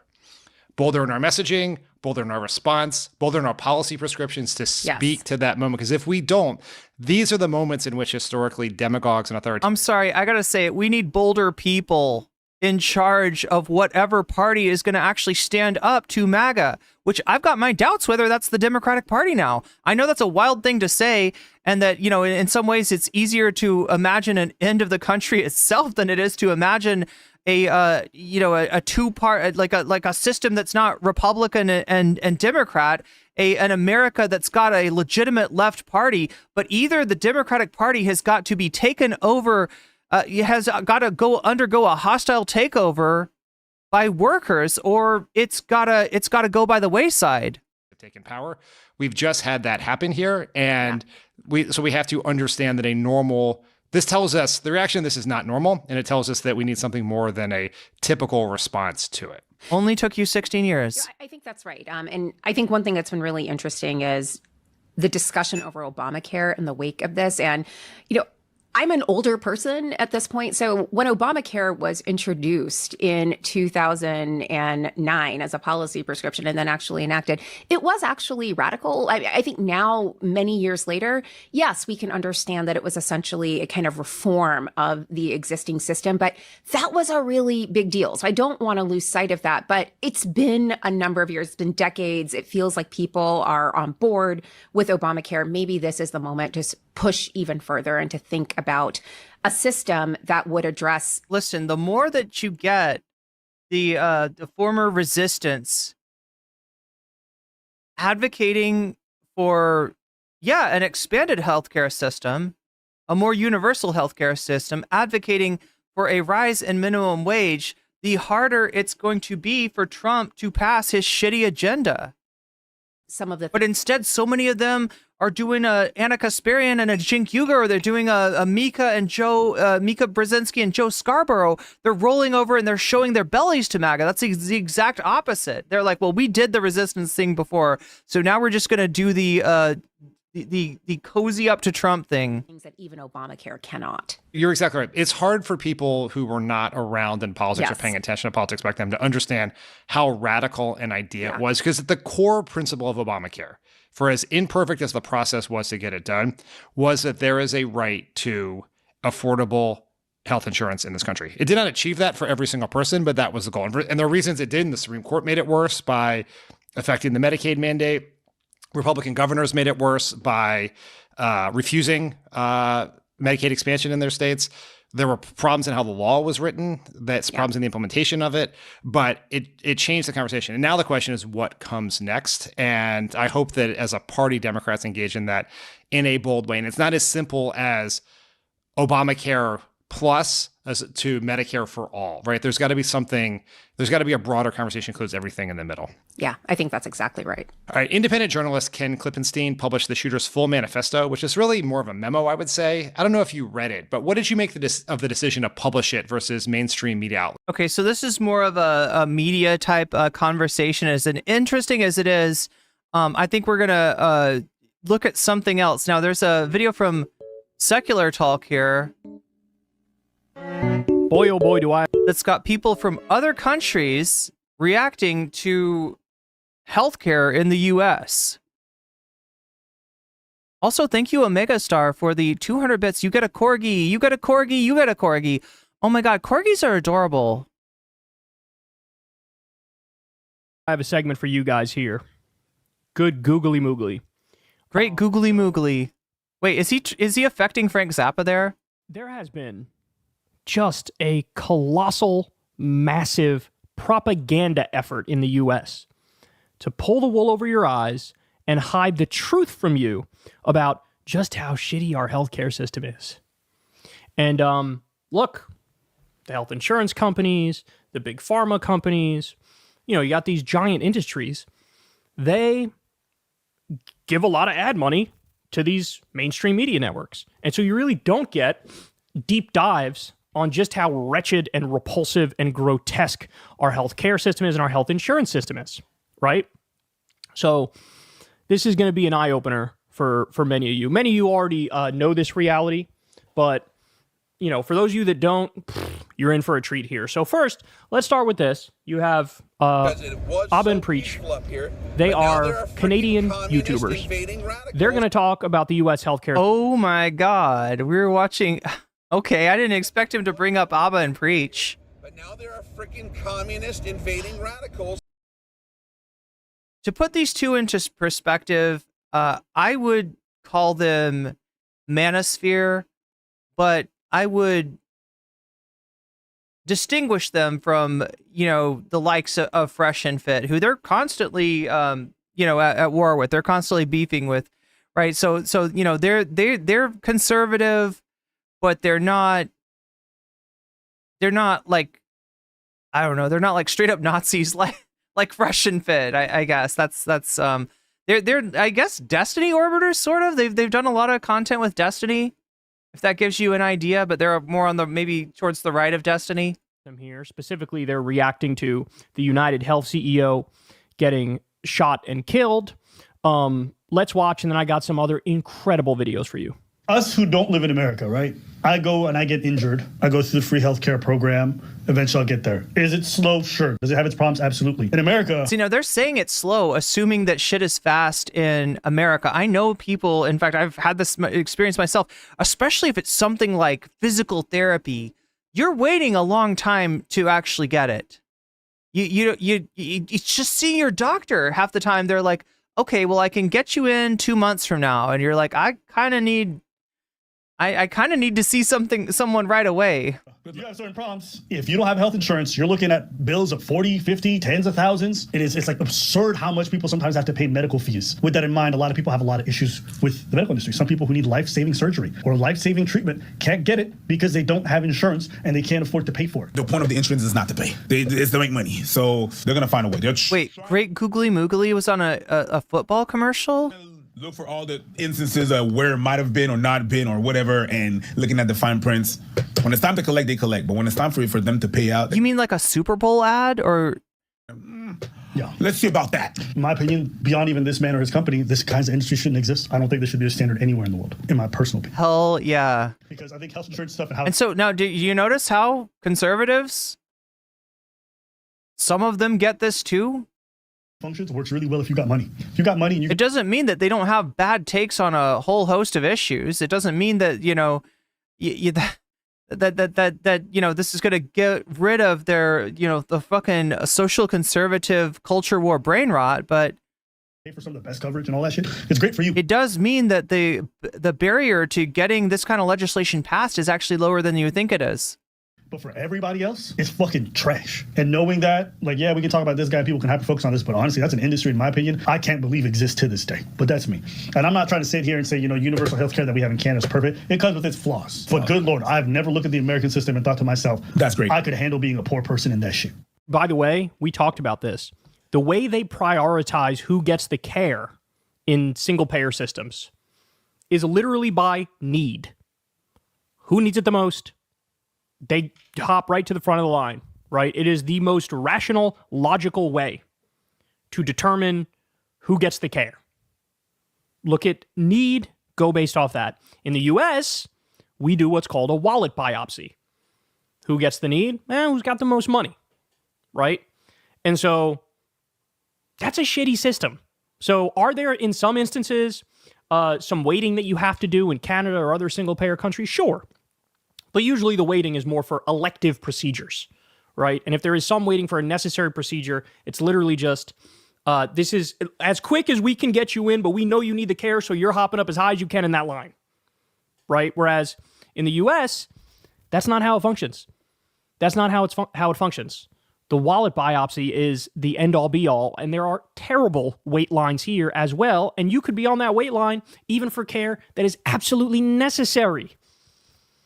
And forget it if you don't have insurance. You're going to go bankrupt. Medical bills are the number one cause of bankruptcy. You guys who love it, you guys got money. And most places in the world are always going to be amazing if you got money. Even here in Canada, if you got enough money, you can go through a lot of procedures and get shit done. It don't matter. And when we talk about having money, we're not talking about like being dirt poor, and like the opposite being dirt poor and everything like that.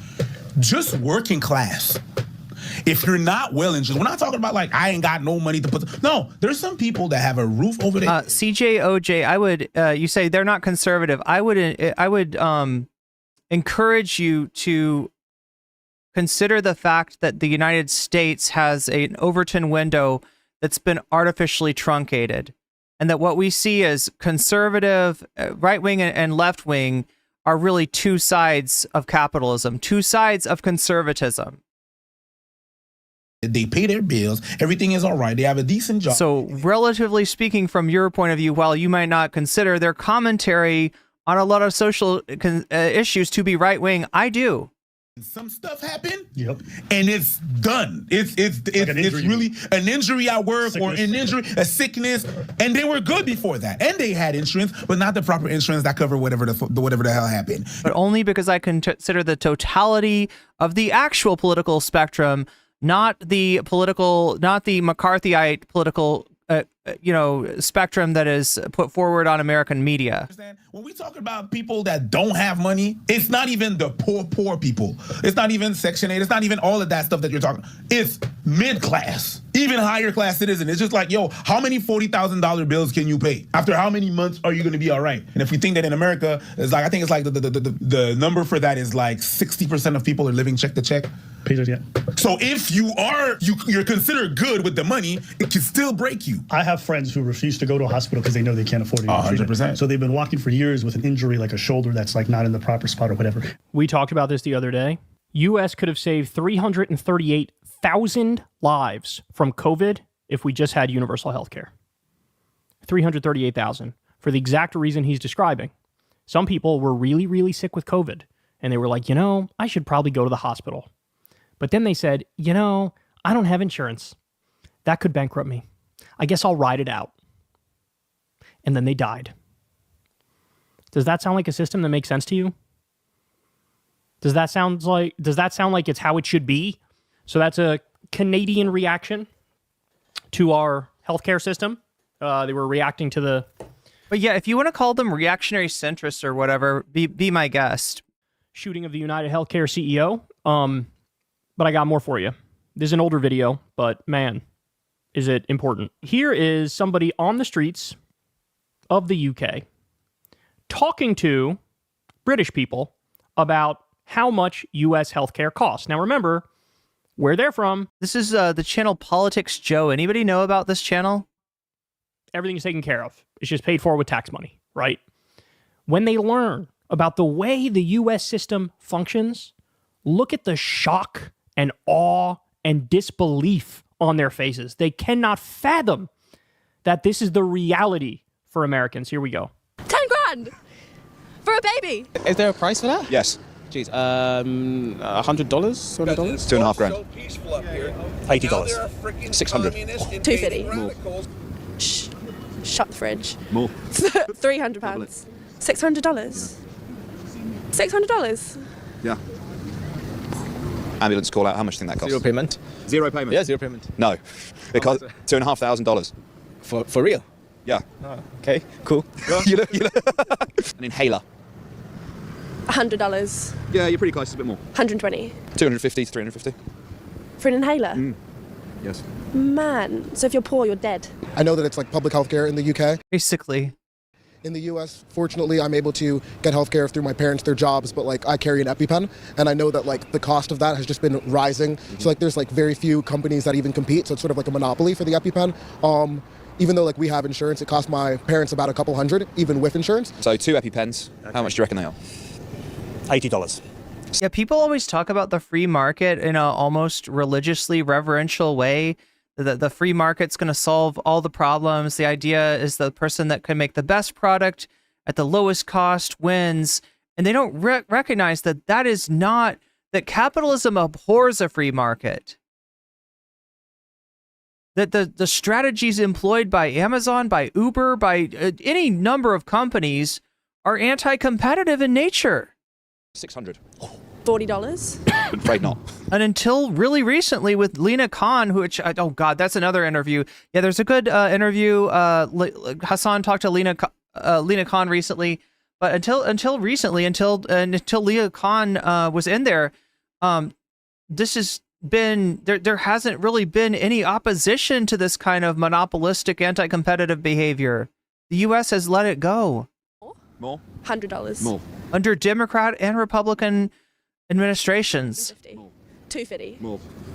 Shh. Shut the fridge. More. £300. Oh, I love that. Shut the fridge. I would have to use that. $600. What? Why? That's a very good question. $600. Yeah.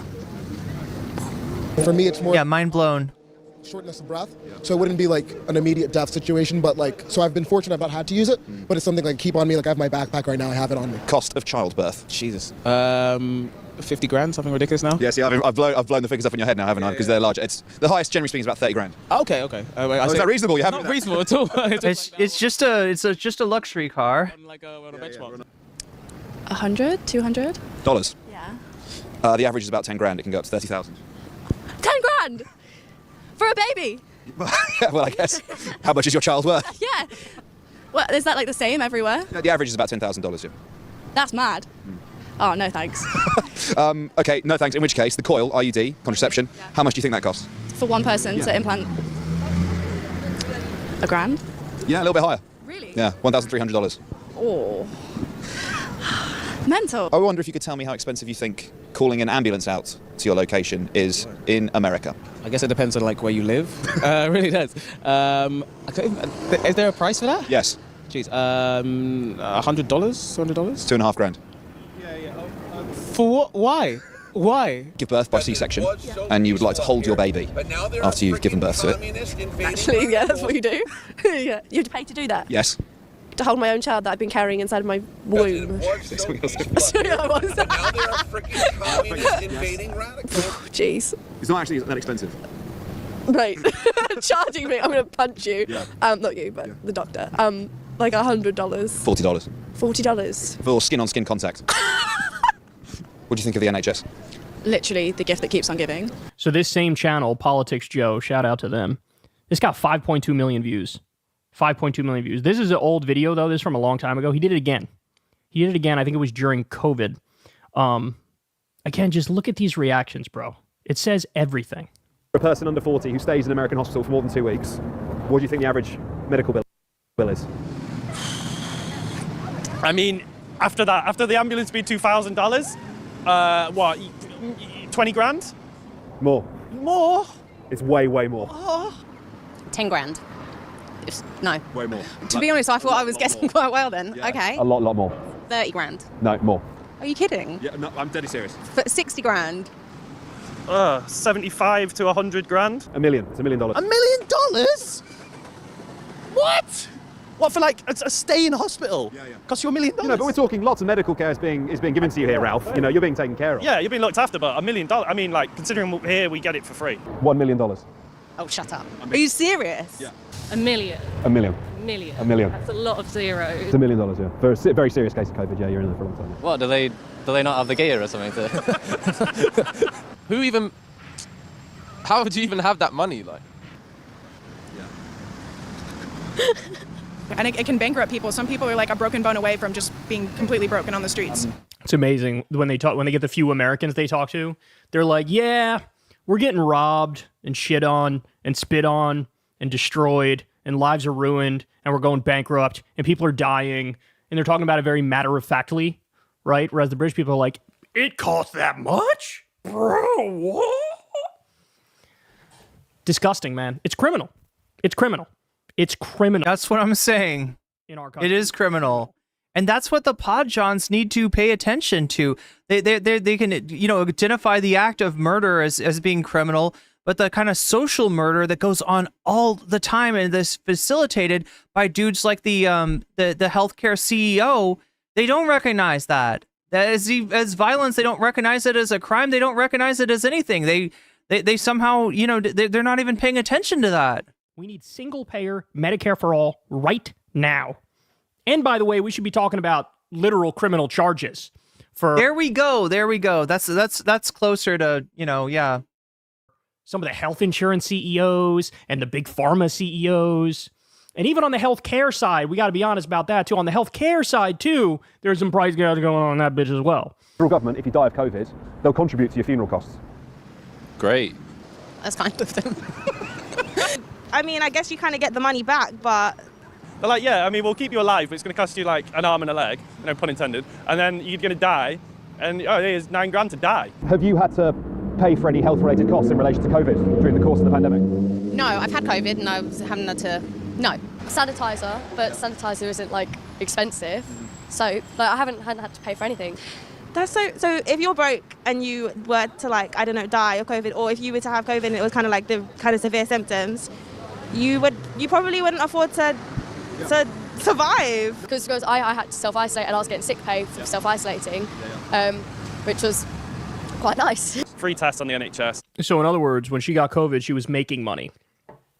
If you need healthcare, it's totally free, but you're getting sick time from work. So yeah, and the stimmy that Donald Trump signed and that Joe Biden continued once at a lower rate is nothing compared to what other people in other countries were getting, in terms of to facilitate them being able to isolate at home.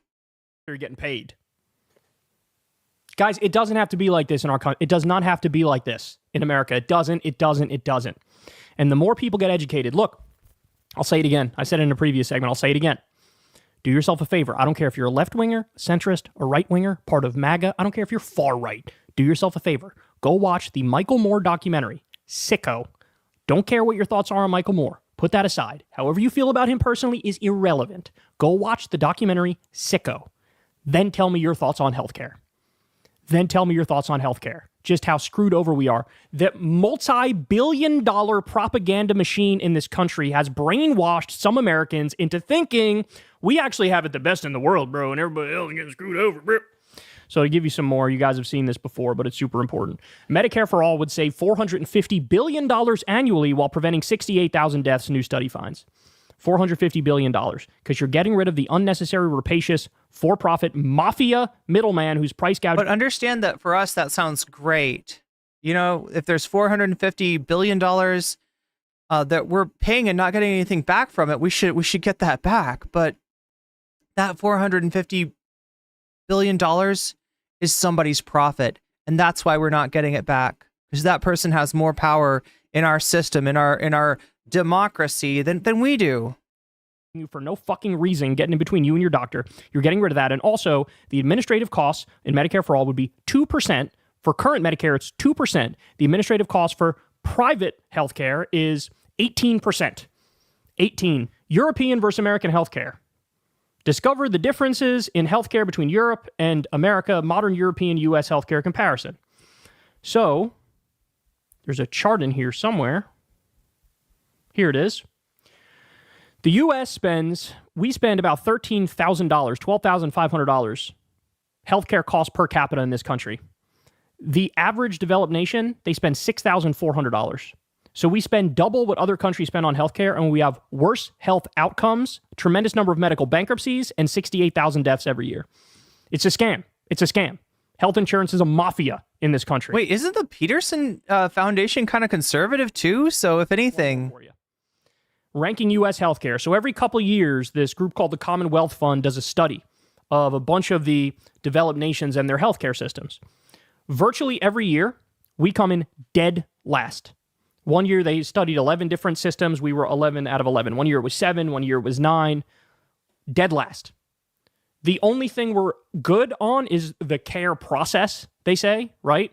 But care access at the bottom. Yeah, what does that even mean? Close to the bottom. Equity, the bottom. Outcome, the bottom. So they have all these categories. Hey, how is the healthcare system in this area and that area? And we just shit the bed virtually across the board. It doesn't have to be like this. It does not have to be like this. It's like this because of the oligarchs and the robber barons and the donor class that have bought our politicians to look the other way as they price gouge you and deliver us horrific healthcare for profit. Doesn't have to be like this. We can ban private health insurance. We can do single-payer Medicare for all. It just takes the political will to fight, to stand up, to view this as one of the civil rights fights of our time.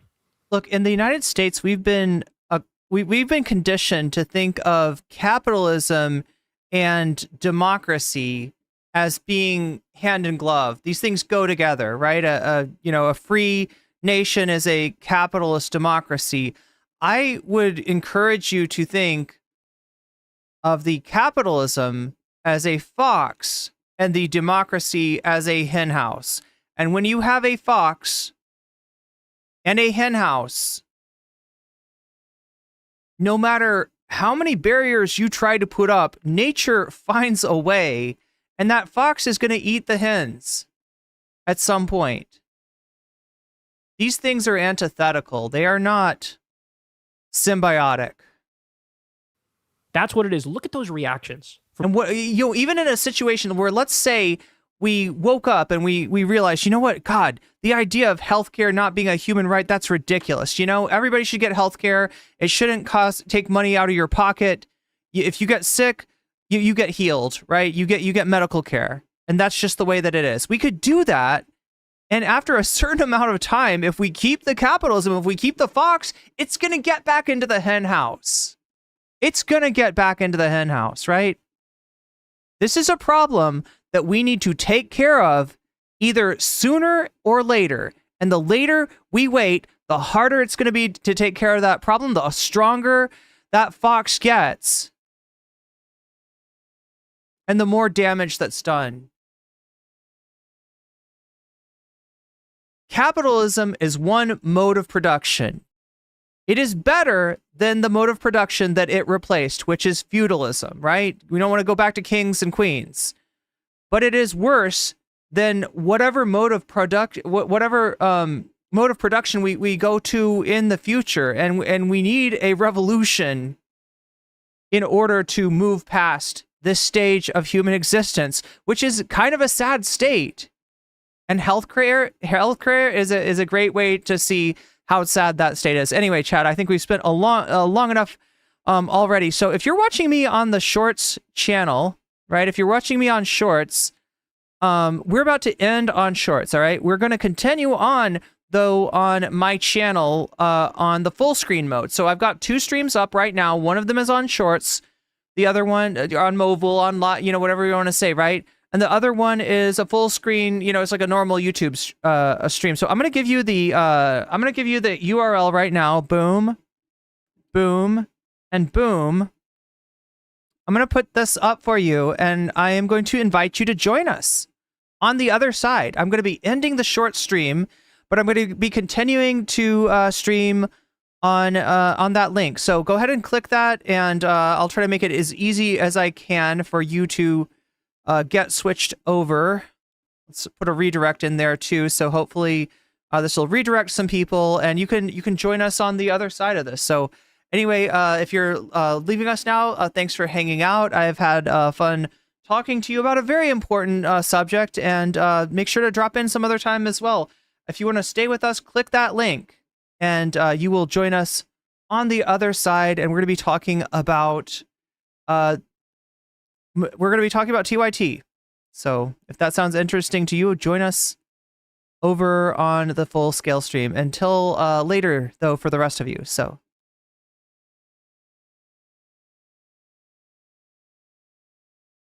All right.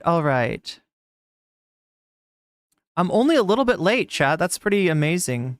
How many minutes late am I? I'm 13 minutes late.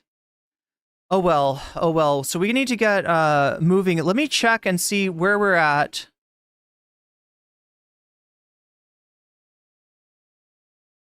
When it comes to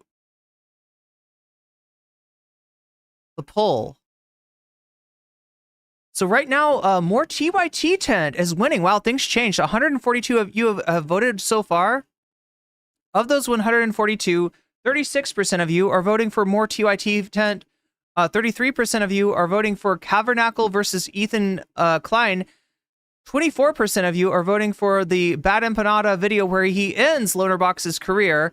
And 7% of you are voting for Mouse Utopia. So there's still time to vote, whether you're watching me on the full scale stream and YouTube, or you're watching me on Twitch. Feel free to come over to nocommentchick on YouTube and vote in that poll, and you can make your voice heard.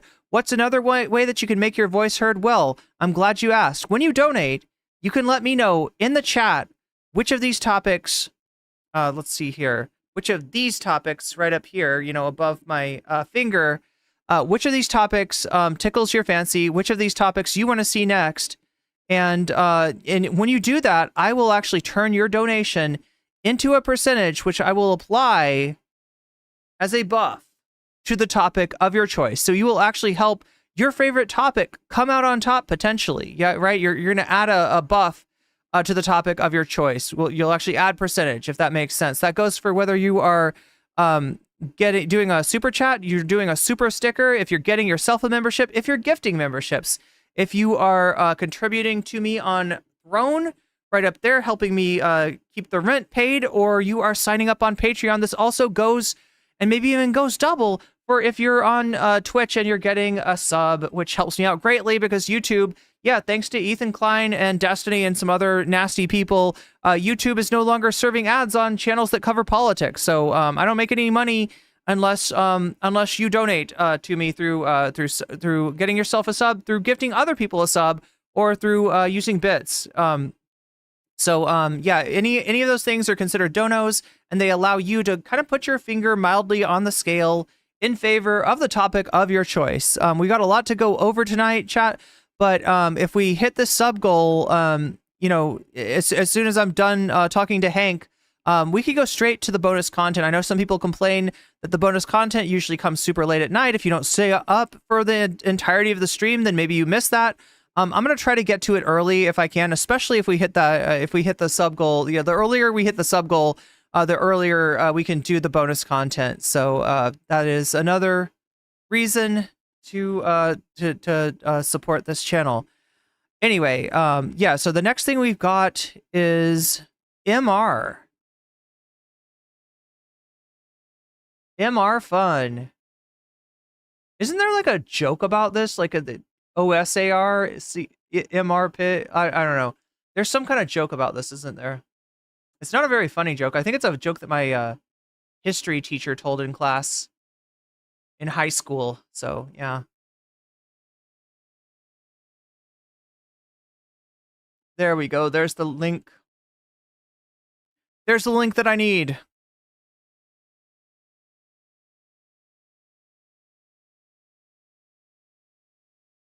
Man.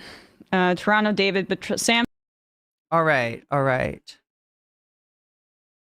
So yeah, if you joined us yesterday, you saw me in the very beginning cover up a Twitter dust-up between Emma Vigeland and Anna Kasparian. Now, this all happened after Silly and Billy posted a couple of clips of TYT embarrassing themselves, posting their L's, getting very angry on the internet on what they thought was their safe space. So TYT, they have their main show that anybody can watch, and then they have a bonus show that happen. Now, this is how I distinguish myself from TYT, right?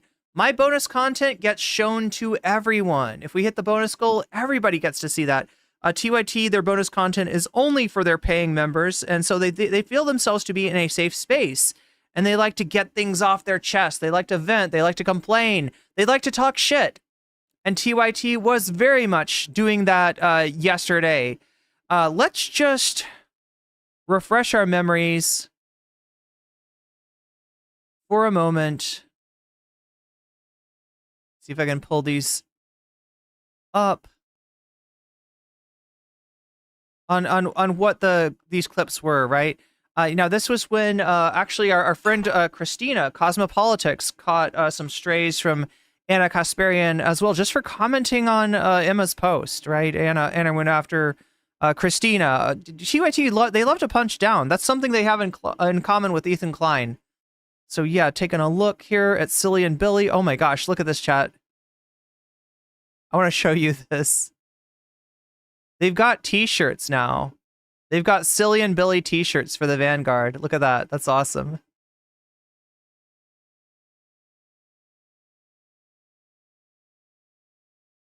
Oh yeah, we saw this actually.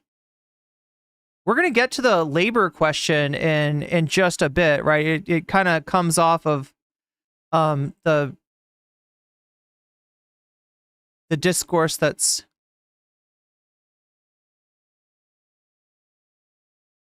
stemmed from the here we go. All right. Wait, no, let's watch these in the right order. the correct order. Here we go. I think that's the correct order. So these are the clips that got posted. Again, you know, Emma retweeted one. No, sorry, Matt Lesh retweeted one of these. Emma responded and talked about, you know, the money that they got from Katzenberg and whether maybe some of it had gone towards union busting. And then Anna caught feelings from that. The Young Turks, Janky Grant and Kasparian, all back in the studio here, Parley Market Studios in LA. Thoughts and prayers. Look, Parley Market Studios in LA. There we go. The last thing is about Peter Thiel. So apparently he put money into Polymarket, right? So that people are holding that against us. Now, I didn't know that when we did the deal, but doesn't matter. I'm going to say something revolutionary. No, it doesn't matter. Why? Okay, Peter Thiel also financed PayPal. Did anybody ever use PayPal? If you did, guilty. Okay, hold on. Okay, Peter Thiel also financed Facebook. Did anybody ever use Facebook? I know Emma did, because she used to make videos for us on Facebook. This is why we have a saying that there is no ethical consumption under capitalism, and that you should not come after somebody trying to do something about this unjust system that we're all forced to participate in by criticizing, well, you participate in capitalism as well, so you got no room to talk. Emma, I can't believe you work with Peter Thiel, and Peter Thiel funded organization Facebook. Hey, give me all that money back from all of your videos on Facebook, because Peter Thiel financed Facebook. You gonna do that? No, you're not gonna do that. This is just inane. So it's just a piece of propaganda that they're using against us. I don't give a shit, okay? I don't care at all. I'm here, I'm speaking my truth. All right, so short clip there, and then I think the longer clip is here, if I remember correctly. All right, welcome to the Young Turks, Janky Grant and Kasparian, all back in the studio here, Parley Market Studios. Wait, I'm sorry. Did I get the wrong one? Oh, here it is. I don't even know, chat. So finally, after somebody does it 1,000 times. I might have watched these. I might have watched these in the wrong order. Here's who's doing it. So finally, after somebody does it 1,000 times, we're like, all right, fuck it. Here's who's doing it, and fuck them, right? Yeah. And then everybody's like, oh no, I can't believe you're saying that about poor Jimmy Dore. I can't believe you're saying that about poor Dave Rubin. This is my favorite clip. This is my favorite clip here because, like, not only does Jink like lose his shit, but it's like they're both losing their shit and they're stepping all over each other to try to shit on people. I know. Poor Sam. Okay, so anyways, yeah. And so look, they claim to be more left-wing, and then they'll work. I don't give a shit. No, hold on, let me finish. Anna's like, I want to shit on them too. I want to break in here and shit on them. Jiggy's like, I am not done shitting on them yet. Hold on a second. Hold your horses, Anna. Go around and be like, oh, corporatist politicians, yeah, it's establishment. I mean, they agree. They're not disagreeing with each other, right? But they. Kamala Harris. What happened? I thought Kamala Harris was a cop. Now all of a sudden, oh, Kamala Harris lost. What happened? What happened? There's only two things that make you cry. When establishment Democrats. Again, like, he is somebody who saw Kamala Harris at the end of the day as a lesser of evils, just like a lot of people did without endorsing her, said that there was a benefit in voting for Harris to deny Trump the win. And there was, and that was true. But now he's acting like, oh, you supported Harris. Oh, I thought she was a cop. Oh, now you support her. Oh, you're going to cry your little tears because we're happy that Trump win. I mean, like, this is just all to cover up their fucking grift. They're absolute showing their belly. They're worse than Mika and Joe. All right. They are like a more fucked up version of Morning Joe. And when we fight back against you, oh, well, you're not supposed to fight back. Oh, they're so rude. I mean, you're fighting back, but you're punching left, and people fucking notice that shit. People notice that you're punching left, and they're not gonna like it.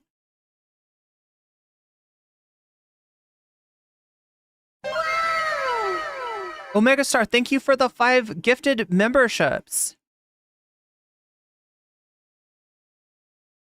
Max Potion TCG, you just got weaseled. The Watcher, you just got weaseled. Common Pikachu, you just got weasels. Dayan Meyer, you just got weaseled. And No Grimly, you just got weaseled. And that's a good thing. Call them Nazis. Why are they fighting? I still don't know where who does he think called him a Nazi? Who does he think called? Now, you know what they're doing, right? Their new audience are people who are getting called Nazis. Their new audience are full on board MAGA, right? People that actually are, that actually, you know, in many cases, rightly so, have been called Nazis, right? So they're doing the camaraderie of the accused, but it's about something that they haven't been accused of. I've got a gazillion problems with Jink and Anna, but them, you know, being fucking crypto Nazis is not one of them. Back. You see how they're the bad guys? Let's all cry again. Oh, cry all you want. I don't give a goddamn what you do. But if you guys support a corporatist prick in the next primary because of identity politics or any other bull. Again, I think the Vanguard, point out correctly what corporatist prick is being supported by TYT. That would be Rick Caruso. Now, there's problems with Kamala. There's massive problems with Gavin Newsom, right? I don't love any of these candidates. In fact, I hate a lot of these, a lot of these, you know, corporate Dems. But he's straight up supporting a Republican for mayor of LA. I'm going to let everybody know that all of the things you've ever done in your life was apparently totally and utterly fraudulent. And all you wanted was to get some pats on the head from the establishment. Who's getting pats on the head from MAGA as we speak? Populist. Are you guys populist? I don't see that at all. Oh, listen, you're not popular and you're not populist.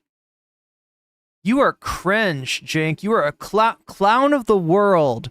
Clown of the world. And I'll add one more Jinkism to things that to add homs I'm gonna throw at Jink. Bitter man. Bitter man. He's a bitter man. He's a bitter man. Now, so a little backstory behind that, okay? Jink used to always, when he would see somebody being bitter, he would say, bitter man. And I never knew what it was until I heard him one day mention Pearl Jam, right? And he's like, yeah, it's like the Pearl Jam song, Bitter Man. And like I looked at Pearl Jam's catalog. They have some bangers, but Bitter Man is not one of them. They have a song called Better Man about a woman who can't find a better man than the one she's currently with. They're not saying bitter. So this is, I mean, he's not a boomer. He's like Gen X. That's like Pearl Jam, right? I don't know. Generations are bullshit anyway, right? But he's misquoting lyrics from Pearl Jam that aren't even about what he thinks they are. But he is actually a bitter man, so that one works for him. Cheer for the establishment! Yay! Bitter man. Okay, go ahead. Do it in the next primary. Go support Pete Buttigieg in the next primary. Bitter man. Or Gavin Newsom. Let me see you, okay? You're going to be supporting fucking Donald Trump, or not Trump. You're going to be supporting JD Vance in the next election. Shut the fuck up, Jink. Shut the fuck up. Shut the front door. There we go. That's a better way to say it. Shut the fridge. Okay, I'll do it the Brit way. Now, what have we got here? View quotes. Let's see if I can really quickly find. Yeah, everybody's in on this. Matt Lesh says, yeah, hell yeah, let's get into it. How much of TYT's membership dues have gone towards returning this guy's investment instead of TYT employees who have better politics than the main hosts? Jeffrey Katzenberg invests in TYT as part of a $20 million round, right? So Matt Lesh jumping into there, and then after Matt Lesh, we have Matt Lesh again. There we go, Emma. Emma says, to be fair, some of it probably went to hiring union-busting law firm. Quite possibly. And then Hank Thompson chiming in. We're going to watch Hank's video in a second, and we're going to talk to Hank hopefully tonight if I've set this up correctly. If not, it's my fault and not Hank's fault, because I'm a very hard person to coordinate with. Oh, here we go. Here's Anna Kasparian. Yet another sign of her pathetic dishonesty. Emma was employed by TYT when the company announced recognition of the union.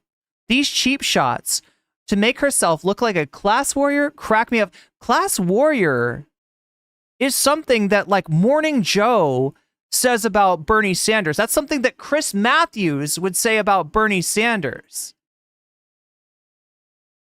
Class warrior? What kind of corporate shithead are you, Anna? Especially when she advocates that we shut up and take it when somebody assaults us on public transport. She never said that. Not wanting to get punched in the face is a bougie concern after all. Yeah, that's literally not what she said. So anyway, Emma responds, unclear what this means. I'm a member of a union, SAG-AFTRA. If there's a shot at my upbringing, I'll let my work speak for itself. The TYT NLRB complaint is public. I've tried to keep our differences professional. I loved you as a friend at one point. I'm sorry you've gone down this road. This probably pissed Anna off, right? No, you didn't try to keep shit professional, Emma. You've been mocking me, especially, I think she means, and running your mouth for a year. Your regression into cheering on crime. They are a pro-killing podcast, as I pointed out yesterday. She's right about that, right? Cheering on, as a pro-killing podcast, that's they got to cheer on crime. In addition to your identitarian streak is grotesque. Now, let's see if I've started this MR.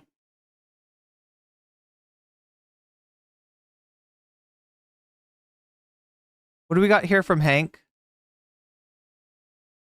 P.S. I meant to include this as a summary of union-busting tactics Jink used. We'll get into this in just a bit. Sources for these 4 articles, TYT's post, NLRB filings, and Jink's own words in email he sent to unionizing workers, which can be read here on Alex Thompson's post. TYT's union-busting playbook.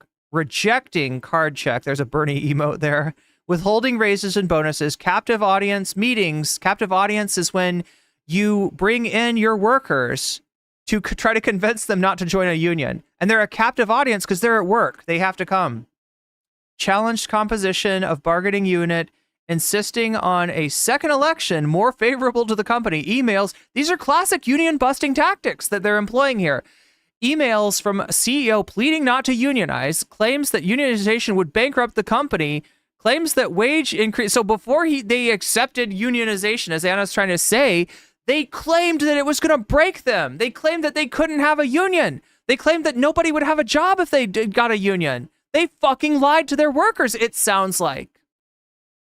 From what I'm seeing here, in my opinion, allegedly, all right? Claims that wage increases would take from other workers, firing a worker in the bargaining union a morning after election loss, hiring management side law and consultant firms, and publicly spreading conspiracy lies and misinformation. R.E. bosses. Oh, this is about, this is where Jink's political career comes into that. So we'll get into all this, but for now, let's have some MR fun here in the fun half, which is sometimes the drama half. Let's roll this back just 10 seconds and see what we got. Little I can afford. At least I'm not a starving African child. I'm a starving, brainwashed, homeless American. I can sleep easy. Oh yeah, I hear you, man. Left is best. Toronto, David, but Sam sold me a scarf and a mug. So also, thank you, Omega. That's really sweet of you to I love it when people give me feedback when I do a segment that people appreciate. I guess that's as bad as taking millions in donations from the audience. Dave from Jamaica, Emma, you stating facts is grossly identitarian. It seems like people have been on Twitter. Richard D. Johnson over in Twitch chat says, using a platform is not the same as being sponsored by it. Exactly. When did Emma accept a Facebook sponsorship? What a couple of jackasses. When did Sam rename the studio Facebook Studios? Absurd behavior. Fake ass populist. Poor Emma. This is a real bummer, says Omega Star. Jesus says, I think there's a reason to feel optimistic with the upcoming right-wing populist labor regime. Through shrewd betting, through Polymarket, all workers will have the chance to build wealth.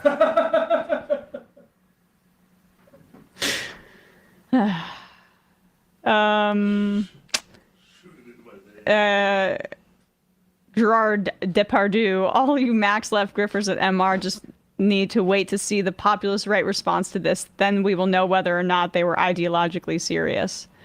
Yeah, any day now. The thing is you can just take money and shut up about it. But sometimes if you want to make it a big marketing stunt because contracts are expiring and you're doing a pivot, you put some oxygen into the flames. Hopeful One says, I'm glad you are doing something fun. Thank you.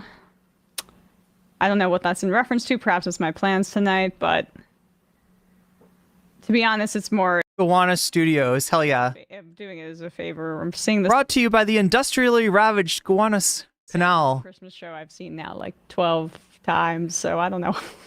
It's very hard to not be on your phone, to be honest with you, but I'm working on it. Here's a fun fact. You know more Yeah. people die from being withheld care in America than people who go bankrupt because of medical bills in other countries? In Britain, France, Japan, Germany, Canada, Netherlands, Switzerland alone, 0 people have gone bankrupt from medical bills. Isn't that funny? Dave from Jamaica. Normally, I don't dive into drama, but I think TYT love starting fights when what is their solutions to homelessness and crime? Just lock people up because it's clear they are not for free public housing. Yeah, obviously. Let cops be cops, let ice be ice. As if that hasn't been what's been going on in this country Right. for my entire life. Daniel K. It's only day 3. It's such bullshit. They obfuscate about Hind Rajab, and it's been over 300 since her death. Oh, you mean day 3? Right. Day 3, they're talking in that instance. They're talking about the fall of the Syrian regime, but obviously, still nothing on their Israel's internal investigation into slaughtering that little girl, as she called for help. Evil. Sam's daddy says, I have a theory about TYT's recent swerve to the right. I think they are going on the theory that if you can't beat them, join them, but they are still on our side. We as progressives don't have the Look, when somebody's stabbing you in the back, I mean, like, thinking that maybe they're still on your side and it's like performative, like they're tricking your enemies by stabbing you in the back. It's not. That's cope. That's cope. And I'm glad that, Emma's not taking. Yeah, I'm glad that, Emma's, dismissing this fan theory here. capital. We need to get our voices heard. Well, so they they have to play their stupid game spreading this shit, but we'll take that money to grow the progressive movement. Or maybe I'm naive. You're naive. Well, let's. No, it's okay. It's okay, Emma. They're monetizing you in order to grow their platform, but they're going to use it for a good cause. They're going to use it to bring, to get right wingers on the side of Medicare for all and minimum wage. Look, so I'm sorry, you take $20 million from a 900 millionaire and then it doesn't pay any dividends, and all of a sudden you're lashing out. It's very simple what's going on, and it's unprincipled and disgusting. Well, I mean, look, I think that when you take that money and if they were to say have given people big raises or say voluntarily recognize a union without hiring a union busting a law firm allegedly because really Probably the new stakeholder didn't really like the union idea. I don't know. I think it's partly that I would imagine, but also partly like, the allegation, and you guys can read it. There was a Politico story about it in 2018. And also I would say that the NLRB complaint is public if people want to look it up, but they ended up having to recognize the union after a long legal fight. But, I feel like Hank posted the NLRB complaint. Let me see if I can find it. I know firsthand that there were efforts to suppress it. There are allegations of retaliatory firings. Or maybe not firsthand, I should say secondhand, but I've heard it from multiple people, specifically about the crew who were basically being allegedly denied overtime pay. So people can look up the NLRB complaint or whatever is already public with Politico and the other outlets that source their material and backed it up. And, for me, I think that not voluntarily recognizing a union as a supposed progressive company doesn't speak too highly about the sincerity of those values. But at the end of the day, they're moving away from leftism, progressivism, even centrism altogether, it appears. At the very least, the emphasis has been about how we need to cozy up to the populist right or whatever. But And it was the same way he apologized for the Caruso endorsement, but he endorsed Caruso the exact same way he's doing this whole I'm going on PBD and pandering to Trump voters thing that he's doing now. It's pandering, but in a way that, oh, surprise, it's really rich guys and really powerful people who are going to benefit. Maybe that's what we need instead of these corporatists. So this is what TYT had to post. We'll see more about this in the document in Hank's documentary. We will rescind the rule we promulgated in the following statement to employees. I ask that you all bring your concerns directly to management rather than using Slack or emails that get sent to broad audiences. We will notify employees in writing that this has been done. So they had to post this in their office. National Labor Relations Act gives you the right to form, join, or assist a union, choose a representative to bargain with us on your behalf, act together with other employees for your benefit and protection, choose not to engage in any of these protected activities. We will not interfere, restrain, coerce. So they had to post this to, like, you know, based on the NLRB complaint. Just Democrats.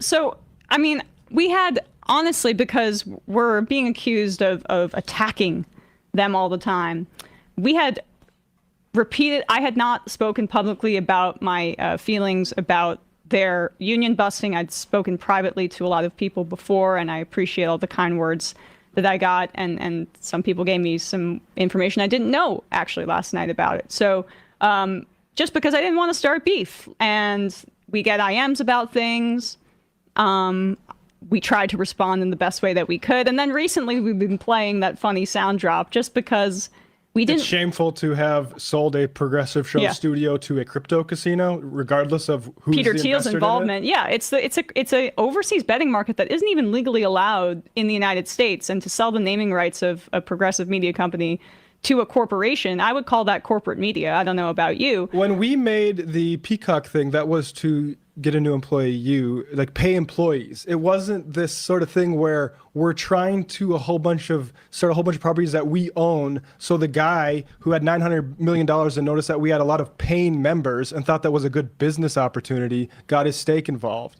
And at the end of the day, you know, I'm now in a union. I am in SAG-AFTRA. So which is because the majority reports a SAG-AFTRA signatory. So I joined that, sometime this year. Sam's a part of that union as well. And I'm in favor of free and fair organizing without the employer doing anything but voluntarily recognizing the unions. Definitely not hiring a union busting law firm on that front, but like, I mean, it's our size. Like we've talked about unionizing generally before, and if we were TYT size, we would have had a union by now. And so all I'll say here is, like, not that they don't have one, but that, you know, like you said, the NLRB. Right. I got off track. It was all to say that basically we held off on a lot of things that I think were worthy of criticism just because we didn't, because of my past personal relationships. And I would say Anna was a friend to me. I truly loved her as a friend. And I told her that. So it's very sad. But the reality is that my principles in this business about calling out people who are doing the why I left the left shtick to appeal to the right outweighs any personal relationships I'm going to make in this space. So with that said, since this audience is so interested in Dave Rubin and how much we ruthlessly mocked his arc of leaving the left from TYT, which Anna... with Anna in the chair you're sitting in now at one point on the Michael Brooks show. Laughing about it. I laughed about it with her. She laughed about it on air. We mocked this a lot. And in fact, Piers Morgan will play some of that mockery as well. Just to clarify things for folks, this is her explanation for her recent pivot. But what people have said is they said you were quite outspoken. I'll play it to you. This is what you said when Dave Rubin pivoted. Let's have a look. There has been this prevalence of prominent figures who identify as the left, right, or on the left, who then later start to, cozy up to right-wing figures, and then it turns out that they completely move to the right wing because they're essentially paid to do it. They're used as tools by the right wing to essentially spew right-wing talking points while purporting to still be on the left. In fact, Dave Rubin's a great example of that. Dave Rubin used to work with us. He identified as someone on the left. Dave, yeah, go ahead. Forgive me, Anna. Dave Rubin. So yeah, this is Anna talking to Dennis Prager back in the day, giving a pretty uncontroversial assessment of Dave Rubin. Dennis Prager tries to dispute this. Made a video for PragerU why I left the left. Oh, I know. He does not. So he's not trying to pretend that he's on the left. No, Anna's describing a process. I think Prager probably knows what she's saying. He's just throwing dust in the air. In fact, state to the world that he's still on the left. I don't know who you have in mind. So I mean, she's right. She's right. But, he's just using kind of like an a priori misunderstanding to. I can only address the one name that you gave. So, I mean, have you pulled a Rubin, as some people suggest? Not only has she pulled a Rubin, she's about to pull a Prager. I mean, I'm still pretty left-wing, and I'm still working at the exact same place. Look, I don't know. Maybe I was wrong about Dave Rubin, but I just felt that he, first of all, after he left TYT, he did lie about us, and that bothered me because we were still friends, and I didn't understand what was going on. So I was discombobulated about what was happening with Dave after he left TYT. Wait, for real, DJ Giga? He did leave on good terms, so it was weird. And, he kept saying that he was this classical liberal, but had trouble defining what that meant and had trouble reinforcing or at least backing up. Anna is my fave. Anna versus Anna is my fave. That's why I love that Piers Morgan made her confront this. This is the thing. Like, Anna's not going to go on any left-wing shows that would be like, hey, could you explain? You had a problem with Dave Rubin doing this. Why are you doing this now? You owe Dave Rubin an apology, right? So it's kind of nice that at least somebody in the right-wingosphere is gonna point this out, that she's been slightly hypocritical here. Up some of the claims that he was making about, his newfound identity. So look, live and let live. Dave is doing his thing. I did feel that his pivot was strange, but maybe it was sincere. Who knows? Well, it's interesting. Somebody accused me of being a phone hacking liar per a court in. Oh God, yes. Somebody was showing me this morning. The UK. You want to see this? Piers Morgan stuff. I actually had not seen this until.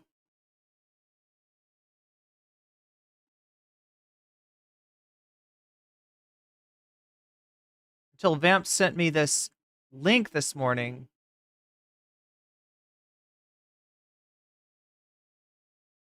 Let's put this out here.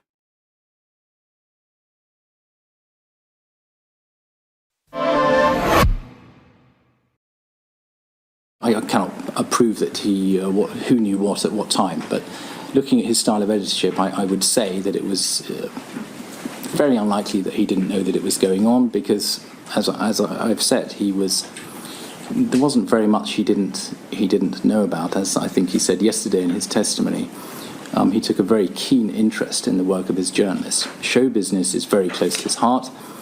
He was a show business columnist on The Sun, and a lot of the people on the show business desk at the Mirror, whilst I worked there, had indeed come from The Sun themselves, and they were old friends.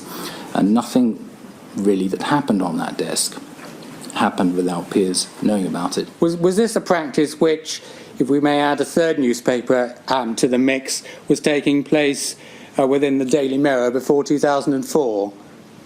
I do not believe so, no. You don't believe so, or you're sure? I don't believe so. To the best of my recollection, I do not believe so. So there we go. There's Piers Morgan and his phone hacking scandal. The details of this are actually quite gruesome. We're talking about a family with a child that, was deceased, being the victims of the phone hacking in order to get the fucking story. So yeah, Piers Morgan is allegedly a reprehensible person.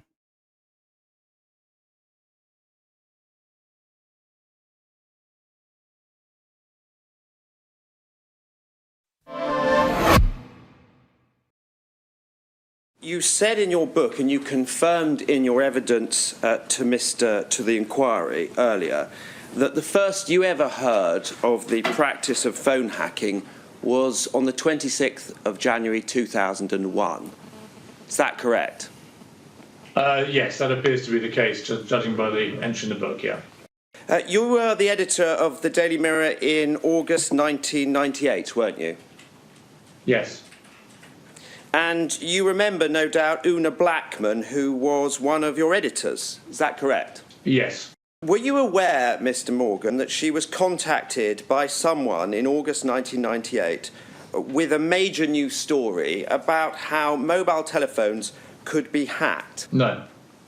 The story came, we've heard, from... Wait, did people have mobile phones in 1998? Stephen Knott, a Welsh lorry driver. Miss Blackman, when he telephoned her, was very excited about this story and told him it would be one of the biggest headlines that decade. Well, given that decade included events like the death of the Princess of Wales and other major events, I find that incredibly hard to believe. I have to say, I watched his evidence. I've studied this man's website since then, and he seems to me one sandwich short of a picnic. Finally, 12 days later, she came back and said that the newspaper wasn't interested in the story at all. Well, that happens every hour of every day on a daily newspaper. We get offered thousands of stories like this, a lot of them from people like Mr. Knott, who are slightly barking. He was very concerned, wasn't he, that you were going to use it at the Mirror for the purposes of obtaining stories about well-known people. Do you remember he gave that evidence? Yeah, I saw bits of it, I didn't see the whole thing. I just think, honestly, this is a complete non-event as far as I knew nothing about this. It was never going to be a huge story in the Mirror. It never got suppressed for the reasons he is trying to insinuate. I think it's nonsense, the whole thing. The story was entitled Mobile Phone Scandal. Right. Where did it appear? The story never appeared. But yet you paid him £100 without him even asking for it several weeks later. And your point? I asked the questions, Mr. Morgan. Were you aware of the payment at the time? No. Were you aware of the story at the time? No. Stories about a mobile phone scandal that we know has now caused such an outrage that it has led to the start of this inquiry. I think you are massively self-inflating the importance of this particular character and his almost psychotically obsessive campaign to make people think this was a catalyst for all this. It had nothing, in my view, from what I've seen of him and his website and his testimony, absolutely nothing to do with him.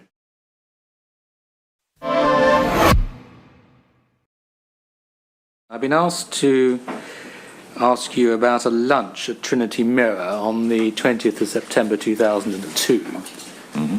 Okay, which was hosted, I think, by Sir Victor Blank. I don't know precisely how many people were there. I would guess it was probably a dozen or so.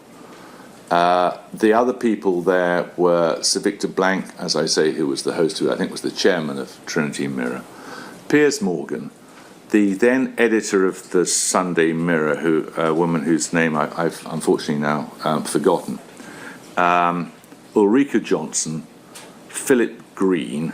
Mr. Morgan in particular, did he say anything during the course of this luncheon which was of interest or unusual? Well, it's really the only... there were two reasons I remembered the lunch. One was that it was so unusual to be invited into such a bestiary. The second of which was that I was really struck by something. I'm sorry, a bestiary? Is that like a menagerie? Piers Morgan said at lunch. I was seated, as far as I recall, between him on my left and the editor of the Sunday Mirror on my right. And Ulrika Johnson was seated opposite, next or semi-next to, almost next to Philip Green, and Victor Blank on her other side, I think. And Morgan said teasing Ulrika that he knew what had happened in conversations between her and Sven-Göran Eriksson. And he went into this mock Swedish accent. Now, I don't know whether he was repeating a conversation that he had heard or he was imagining this conversation. In fact, to be fair to him, I think we should accept both possibilities, that he probably was imagining it. It was a rather bad parody. So, yeah, I do remember it quite, and I was quite struck by it because I'm rather wet behind the ears in many of these things. I didn't know that that sort of thing went on. And indeed, when he then turned to me and said, "Have you got a mobile phone?" I said yes, and he said, "Have you got a security setting on the message bit of it?" I don't think it was called voicemail in those days. I didn't know what he was talking about, and he then explained that the way to get access to people's messages was to go to the... Okay, so this makes sense. We're not talking about smartphones at all. This is the 1990s. We're talking about the messages, the voice messages left on a cell phone, which apparently originally did not have to be accessed by a code. You could maybe ascertain the number to call to check messages on a cell phone via the phone number itself, and therefore anyone knowing someone's phone number could also be able to figure out how to listen to their messages. Is that's the kind of that's a very low level of hacking, but this is something that people were apparently unaware of at the time. Press either 000 or 1234, and that if you didn't put on your own code, his words, you're a fool. Now, I don't know whether he's talking about whether he was making this up, whether making up the conversation, but it was clearly something that he was familiar with, and I wasn't. I didn't know. I didn't know that this went on. If you were to say as a journalist you damn well should have known it was going on, I'd have to accept the criticism. So, yeah, the title of this clip is Piers Morgan Told Me How to Hack Phones. Anyway, getting back to MR, just a little side tangent there on Piers Morgan. Okay, which said that, oh yeah, Piers Morgan saying he didn't know about all the journalists that worked under him, hacking into people's voicemails for information that they could put into stories. Yeah, people say things about Piers too. Oh, great company Anna's keeping lately. Well, I mean... Anyway, let me pause this for just a second, because I need to thank a new member. So somebody just signed up for Patreon. If that's you, feel free to let me know in the chat which of the topics that we are going over today. Again, Cavernacle versus Ethan Klein is ahead right now, just barely. More TYT 10 in second place, and Bad Empanada in third place. What if Alt his Mouse Utopia in fourth place, right? If you've donated, and that's including signing up for Patreon, feel free to let me know in the chat which of these topics you want to see covered, and I'll be more than happy to put your money where your mouth is, adding it as a percentage to the topic of your choice. That goes to as far as whether you've done a super chat, a super sticker, if you're getting yourself a membership, if you're gifting memberships, if you're contributing to My Throne, if you're signing up for Patreon, or if you're over on Twitch, getting yourself a membership or getting yourself a sub for free with Prime, or paying for a sub for yourself, or gifting other people subs. Any of that counts as a donation. It enables you to add a percentage to the topic of your choice, and thus buff its score in the poll. So also wanted to thank my Patreons while I am at it. Everybody who's a Patreon of mine gets access to my videos before they come out. That's right, you get to watch it early, and you get to watch it sometimes unredacted, unedited, and even uncensored, right? So you get all the F words if I say the F word. Right? That's everybody that supports me on Patreon that gets that. For the members at $5 and above, you also get a fancy shout out. So shouts out to Or Else Ellipsis, shouts out to Temporal Insanity, shouts out to Funky Monkey, shouts out to Shax BA, shouts out to Nadia, shouts out to Moe Noape, shouts out to Just Julie, shouts out to Jules K, shouts out to John Shouts out to JR. Shouts out to Hot Ham Radio. Shouts out to Good for Gabby. And a fancy shout out to Zara Xerix, to Rachel K, to Crystal Safira, and to Omega Star. And yeah, let's get back to the stars. I just realized I forgot to thank Patreon. So hanging out with Glenn Beck, she's hanging out with Piers Morgan and other right wingers and doing a lot of interviews. It is interesting though that Jank's going on PBD and all that kind of thing. It is interesting that still no response to Sam Cedar's both private request to have a conversation about this on air on either TYT or on the Majority Report, if they feel more comfortable with it. Yeah, it's kind of wild. I feel like if Cenk was at all confident about this, he would definitely, want to, get Sam in a one-on-one debate situation. Being on their platform. If Sam is just full of shit, it should be easy to show him as such. They can do that there.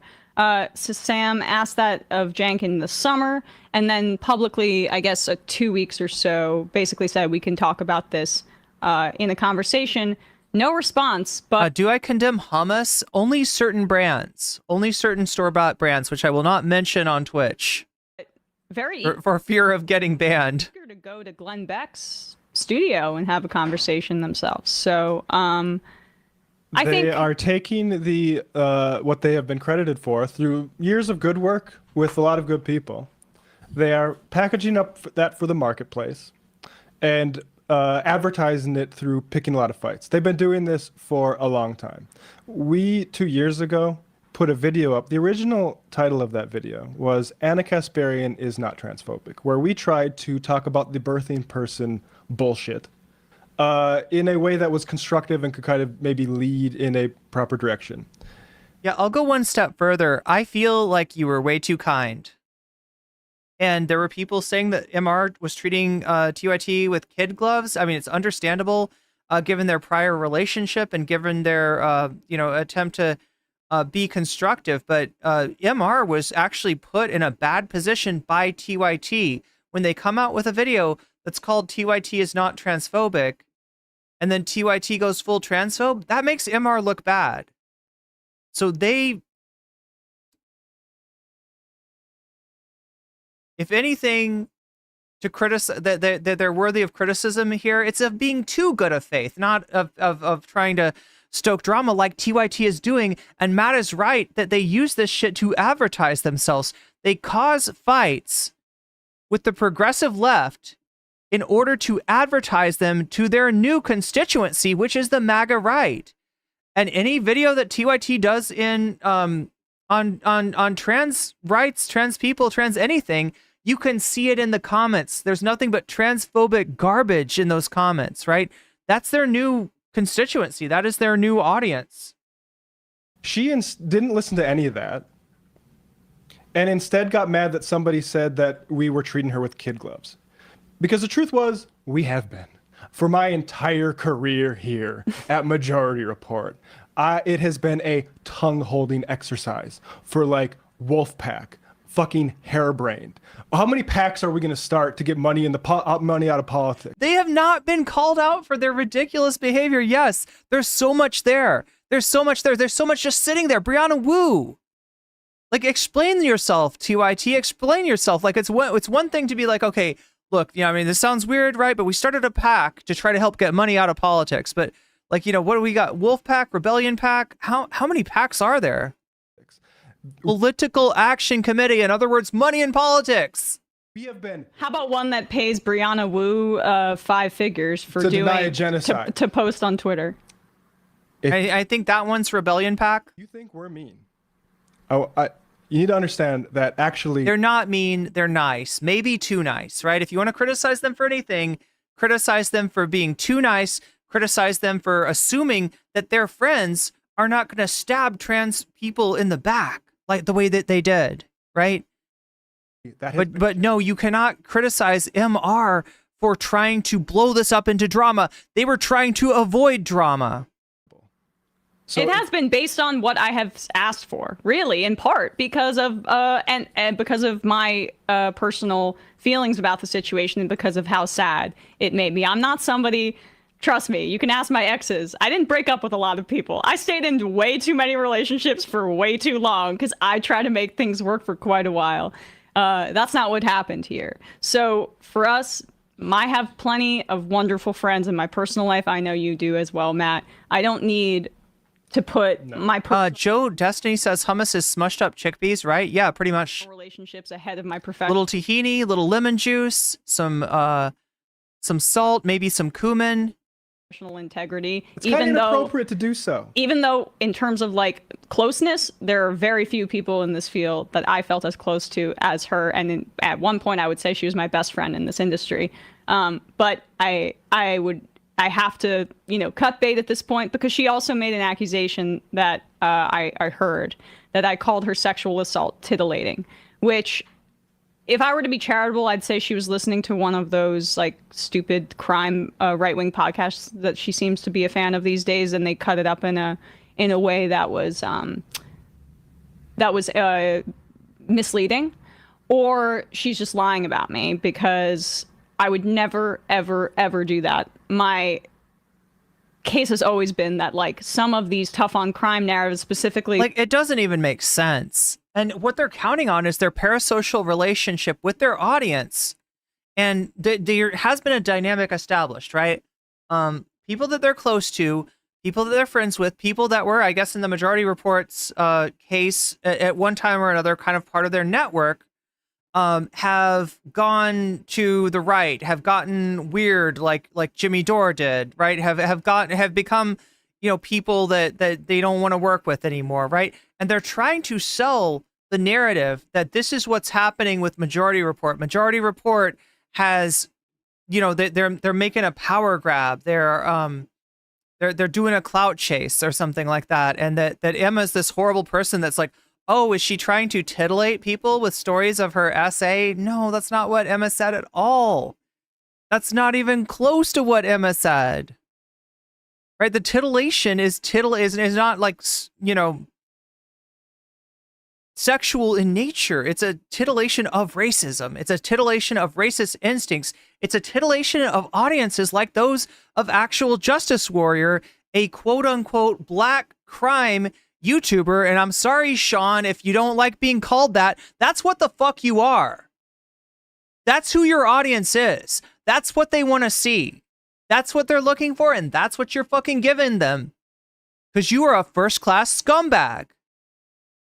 And yes, you are titillating their fucking worst racist instincts.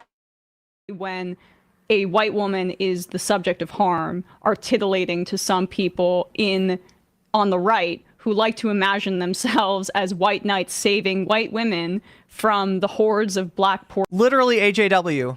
Literally AJW. In this city. And again, you're being very kind because we all know, as part of this business, why Steven Crowder starts his show with videos of young black teenagers assaulting elderly women, right? Like, we know what this is. And to say that actually what is being titillating is the act caught itself, and not what this sort of poverty porn and violence porn is doing politically, you are fucking stupid. And you should not be in this business if you cannot take... Yeah, exactly, Omega Star. You've really got to look down. You've really got to see Emma as being a very, unbelievably horrible person in order to buy into what Anna is saying. For what it is. You are. In other words, they're going for the audience that just doesn't know. They know, like, yeah, Majority Report, they were like friendly with TYT, but I don't really watch them.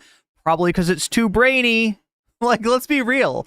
Probably because that first half is a very serious discussion, sometimes even a policy discussion on stuff that people, if they're not versed in that policy, might not find interesting, right? Very different from what TYT serves up, which is essentially, it's like Velveeta cheese, covering some overcooked broccoli, right?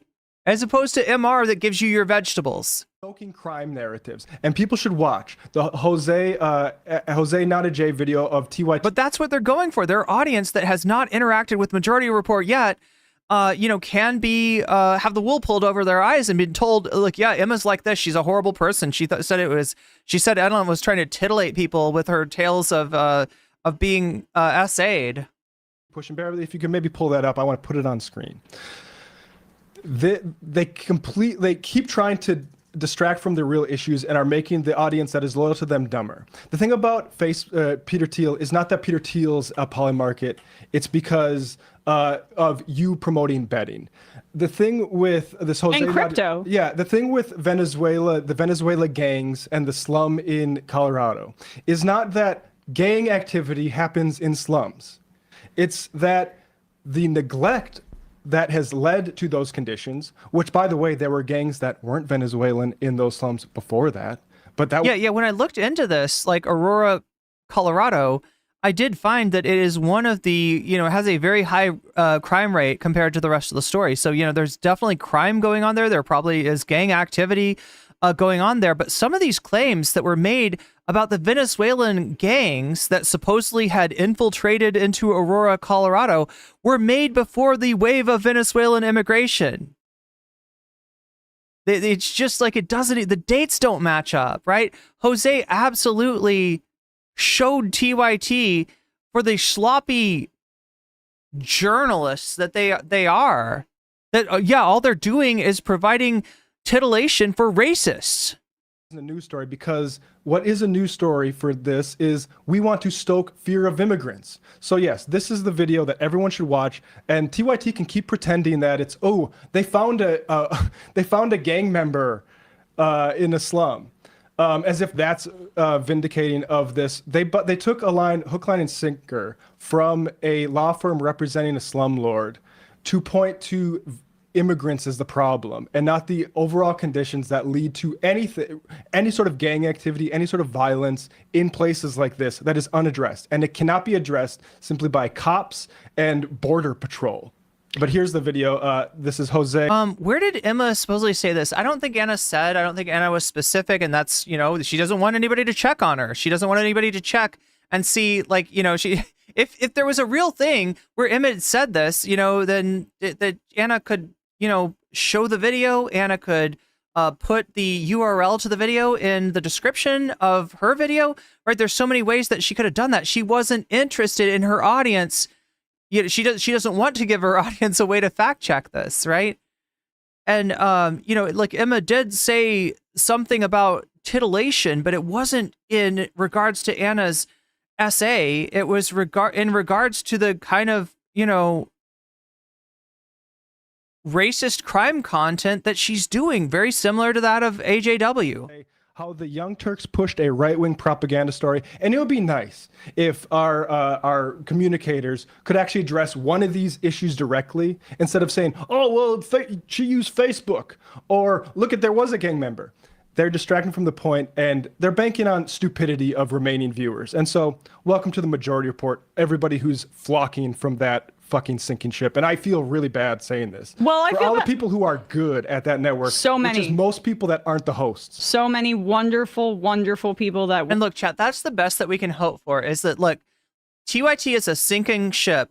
There probably are still some good people on that ship. Although I gotta say, at this point, they're not very observant. The more that they can be reached out to, the more that they can be talked to, the more they can recognize that they can get their head out of that echo chamber and just watch Emma and see what she's like, see how she is.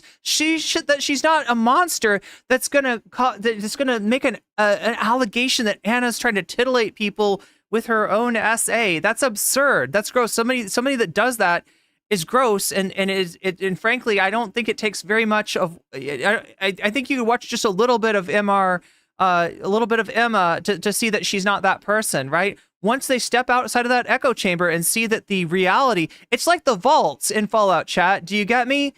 When you're in the vault, however your vault overseer describes the outside world is how you're going to believe it is. But once you go outside the vault and you see that there are people that are surviving, there are people that are making communities. Yes, there are dangers. Yes, there's radiation, but it's not the fucking thermonuclear wasteland that has been described. You're going to be able to see that you were lied to. God, I hate to have to go to video game references, but that one comes to mind. work there, including John Idarola, including Francesca Fiorentini, who is a contractor, I believe, and deserved a lot better herself. For a lot of folks that got laid off. Mondale Robinson just left. People who, is one person in particular who. So yeah, people have been telling me about the Mondale Robinson clip on Benjamin Dixon. If we get a chance, we'll watch that. All right. Really liked working with, who may have been retaliatorily fired. But if you want to make it easier for me to have a chance, though, to address more stuff, though, we've got to hit the dono goal. We are at, 33% right now. We're 1/3 of the way there, and I love fractions. So we did hit our first fraction tonight of 1/3. If we get to 100% of that, we'll get to see some extra content. That could be Bad Empanada. That could be Cavernacle versus Ethan Klein. That could be What If Alt hissed Mouse Utopia, or that could be more TYT tent. And let's just say that regardless of what we hit, I'll try to throw that Benjamin Dixon clip of Mondale Robinson essentially resigning, essentially cutting ties with TYT on air in along with it. So because he was a part of the organizing effort, at least that's a part of the allegations. And perhaps there was an NDA involved. I'm not necessarily sure, but those are the kinds of things that I just find to be. It's sad to see, but I guess at the end of the day, what strikes me from that, and we'll just wrap it up here, is the focus on Dave Rubin being a bad friend. Yes. This wasn't about politics then? I guess not. For me, it was about. It never is for TYT. Politics. But maybe the Jimmy Dore stuff wasn't about politics either. For me, it was always about his bad politics. At the end of the day, he did. Yeah, Jimmy Dore, I think, started to have some pretty bad politics before he even resigned from TYT. By the way, sexually harassed Anna and was really horrific to Francesca Fiorentini. Like, there were signs with Jimmy Dore early on. Direct message as well. Perhaps those were just about personal issues, but I, at least for a while, thought that it was about principles. My issues with Dave Rubin and Jimmy Dore, and now Anna and Cenk, are about the politics of it. It's not about personal relationships, because, in fact, if I were more focused on maintaining personal relationships, I wouldn't have even said anything at all. But now we've said it, and that's the reality. Omega Star, thank you for the 5 gifted memberships.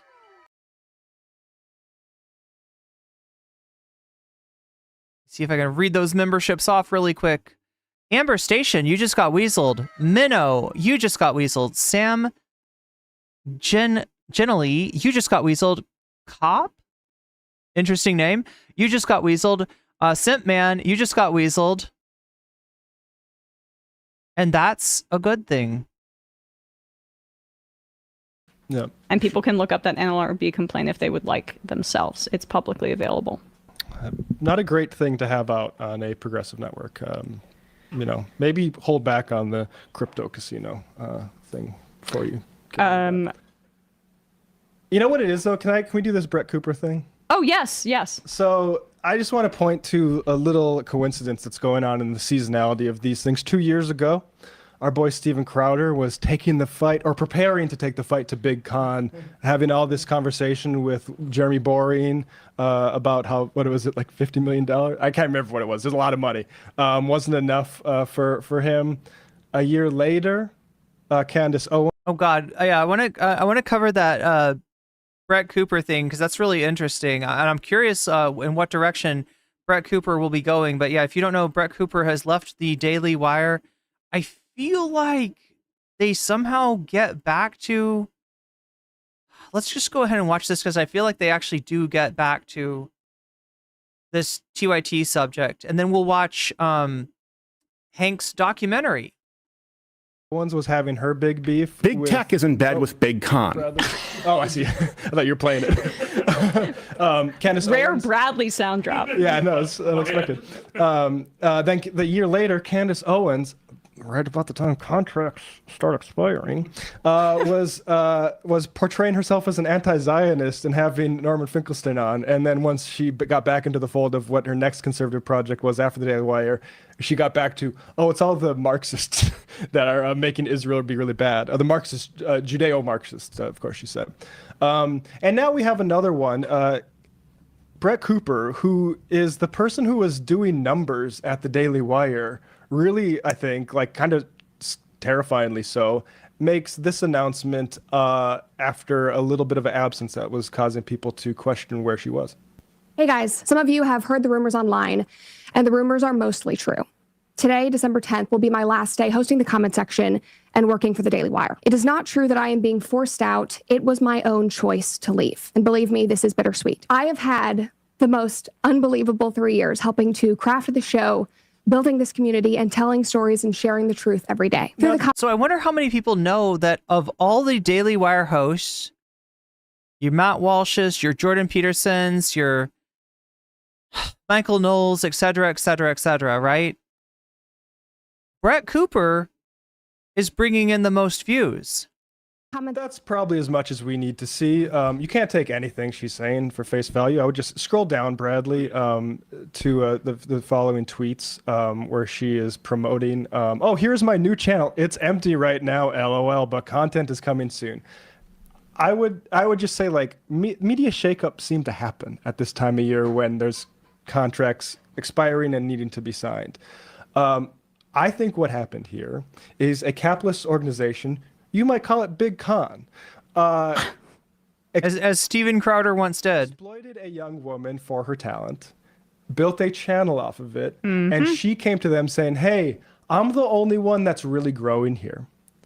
I want some of that scratch. And they said, actually... Isn't that interesting, right? So when somebody with power, when somebody's bringing home the bacon for a company, comes in...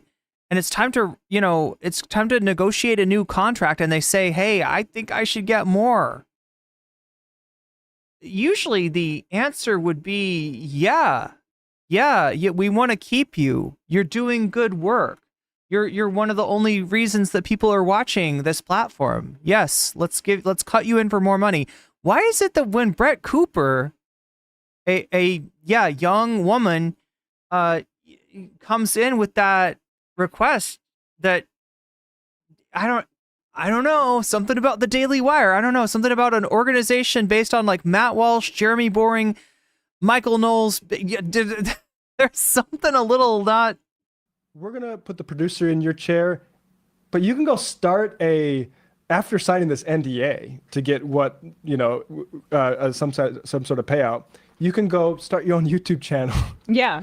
I'm sure that's what she wanted to do. Start from zero. I'm almost positive that most of these major media companies own the rights to the channels, and that's why, if you're wondering why certain content creators haven't left, that's why. Can we really quick just watch Jeremy Boring here? His sort of like, he has a statement. Oh God, Sasha G, you're right, I forgot. It's unbecoming for a woman, especially a young woman, to ask for more money. Oh, is it going to be boring? God, it's too easy. Bittersweet indeed. We're sad to see Brett go. But we're excited Wait, they cut it immediately?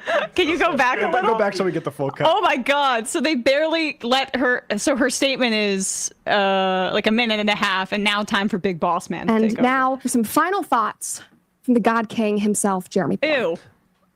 Bittersweet indeed. We're sad to see Brett go. God, they need to hire a new editor. Jesus Christ, they cut her off and they cut him off. We're excited to see her take You the know next what step that in her reminds journey. me of? It's when they come back to a commercial break on the 700 Club. And here's our lesson for this. Yeah, they fade to black. That's kind of an interesting editing choice. Whatever. We can ask Hank what he thinks of that when he comes on. Look, I hate to say your goal, but I love Was that the transition you would have used, Hank? to continue pumping out content on the channel that A lot of different transitions that you can use. and getting that sweet YouTube money. Because we own that channel. We own it. You don't get to profit off of your likeness. Once you've built up all of this capital for us, it's time for us to continue to maintain the channel and hold on to it so that like whatever we can extract from it, whether we change it into something new, we change the name, whether we put a new host on the top of it, you don't get any of the value that you created for the company. We are going to hold on to it and And you're welcome for the opportunity. And any future ad revenue. Okay, so again, Chad, apologies for the change of subject. I'm pretty sure I remember them coming back to the TYT discussion, like it in the context of this segment, or maybe even after. Not even working for us anymore, by the way, because those videos will still continue to trickle out some ad revenue for them. We hold on to that as well. But enjoy being thought of as the female Ben Shapiro. I'm sure that's going to do wonders for your future acting career. I mean, to be fair to Brett, that's unfortunate. I don't know if she could have avoided the Ben Shapiro comparisons, given the fact that I just want to know, did they hire her subconsciously because she felt familiar? I don't know. Physical perspective, she looks like his little sister, if not his clone. Right. It's a little weird. It's a little bit of a quinky dink that they hired somebody that looks so much like. Okay. I mean, just to remember, they got her from casting, literally. She was playing like the Snow White sort of character or whatever, and they're like, hey, give her a show. And surprisingly to some people, maybe, it performed better than Michael Knowles and Matt Walsh's shows. And we care about your rights, Brett Cooper, even though you're a right-winger. It is really unfortunate that your boss exploited you in this manner. And perhaps, maybe it causes you to, doubt it, but maybe it causes you to reevaluate if contracts can be exploitative or not, because under libertarian and right-wing ideology, that's not really necessarily the case. But yeah, you should just be grateful. Apparently. Good luck on the new channel. Be grateful for the opportunity. John from T-Berg. Jeremy Boring rotating the young talent like DiCaprio rotates girlfriends. Ramona Frankenstein. Did Sam also make you guys call him God King? I assume not, since I heard you guys are terrible at business. Look, we have to say God King, but he let like Michael own Michael Brooks show, and he let Emma own ESPN. Mm-hmm. So in other words, if they wanted to part ways for some reason, unlike Brett Cooper, they wouldn't have to start anew. They wouldn't have to start from zero. Dr. Skull, PhD. Is it weird I want Majority Report to have success, but I don't want it to be too successful to be corrupted? I mean, I think we've had success. I want us to be able to... We need to find a way to retool so we can reach some more people who, perhaps are disillusioned, I think, from politics.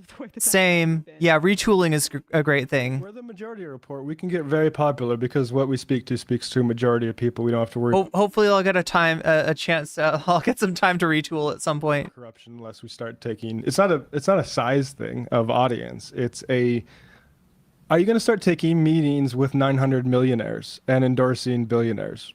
I don't think... I don't have plans for that. I've never taken a meeting like that. I don't know how often Sam is. I imagine it's not very often because I haven't seen it. That would be way too much effort, by the way. It'd be like, I don't have time for that. It's such a weird setup, says Omega Star, that Brett Cooper has. It's like she's not even doing an actual podcast. Yeah, it's supposed to look like she's a live streamer. And they even do things like to sort of fake like engagement with chat and such to try to just sell the idea. I don't know how much they're doing that anymore. So my understanding is that Brett Cooper and her inclusion in the Daily Wire was an attempt to attract a somewhat younger audience. I'm not sure how much they've succeeded at that and how much of their audience are like, they thought that they'd get a younger audience, maybe a more female audience. Instead, they got an audience of people that of men that are older than Brett Cooper and look at her in a certain way. And that's about all I'll say about that, because it gets grosser from there. But Anonymous, can we move on from the personal to something lighter in topic? Well, yeah, we did. We just moved on. But, it's relevant. It's relevant. I'm concerned that the large audience... I do understand what that chatter was saying to some degree, and I have seen people so it's the whole thing that if I have a small stream, then I can talk to more people. If I have a larger stream, it's harder to engage in a meaningful way with it's more like hit or miss. I still try to engage with chat, especially at the beginning of the stream. So if you want to talk and have me talk back, like the beginning of the stream is the best time for that, because we get really the chat gets really busy from there. But I sort of understand what they're talking about. But at the same time, I think a lot of people understand that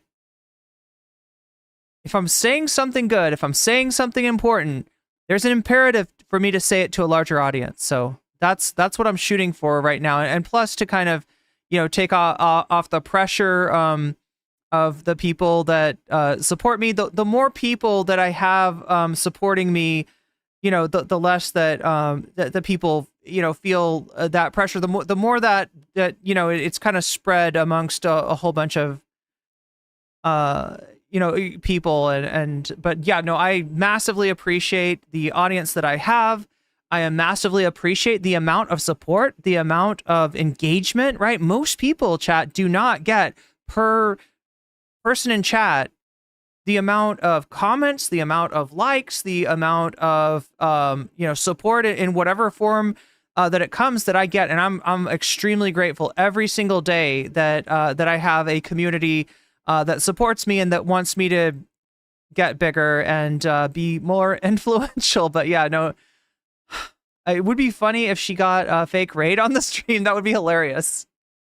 It's funny because raids never have really caught on YouTube. They don't really work the same way that they do in Twitch. In Twitch, it's literally like every single person in the chat gets sort of pushed into another chat, right? Where you're sharing your audience. You're like, you're kind of, you're sending your audience out into another person's chat, and they're like, oh wow, all of a sudden I've got this big audience watching me. Thank you, whoever, for it helps build a connection between the streamers, and it helps sort of build a connection between the audience. But yeah, YouTube hasn't really implemented that in the way that. It's because I have the best chat ever. I think so. That they have that I was a huge fan is getting information that's incorrect, and that's going to radicalize them to the right. So okay, I swear to God, there's like one more thing that they go into here. They're abusing a parasocial parasocial relationship with a lot of people that think this is about friends. This is not about friends. It's not about friends. We don't represent friends. Exactly. Okay, yeah, they're talking about TYT here again, and yeah, absolutely. And you can see, like, look, I'm not going to point out any names, but we kind of ran into some people yesterday that do, I would say, definitely have a parasocial relationship with TYT, and particularly with Anna Kasparian, which is the confusion that comes from the audience streamer dynamic in seeing it more two-way than it actually is, right? So, and that's a natural thing that happens. It's happened ever since there was television, ever since there was radio, right? Watching TV, listening to radio feels like you are hearing a person, and it's really easy to kind of draw the illusion that you hearing them, they're sort of hearing you, or they're perceiving you, which is usually how relationships between human beings work. And it's not that way, and there is a temptation, and I've seen it happen before, where content creators or public figures, exploit that, abuse that.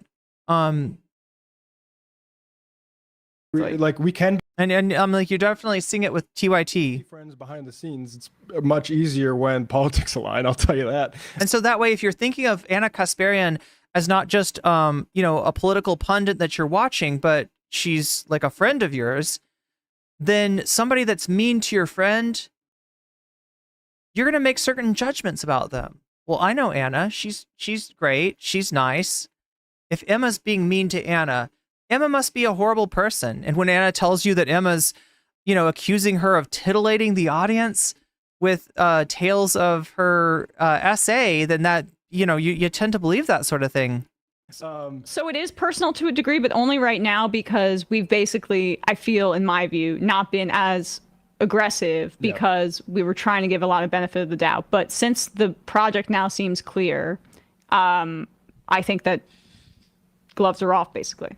Yeah, and this is conscious. This is not just about fighting us. This is about them seeking new markets. Yeah, so it's actually probably even helping them with Glenn Beck seeing, their name get dragged through the mud. I guess. I mean, I assume that's their calculation, because it's hard to understand what the hell they're doing besides that.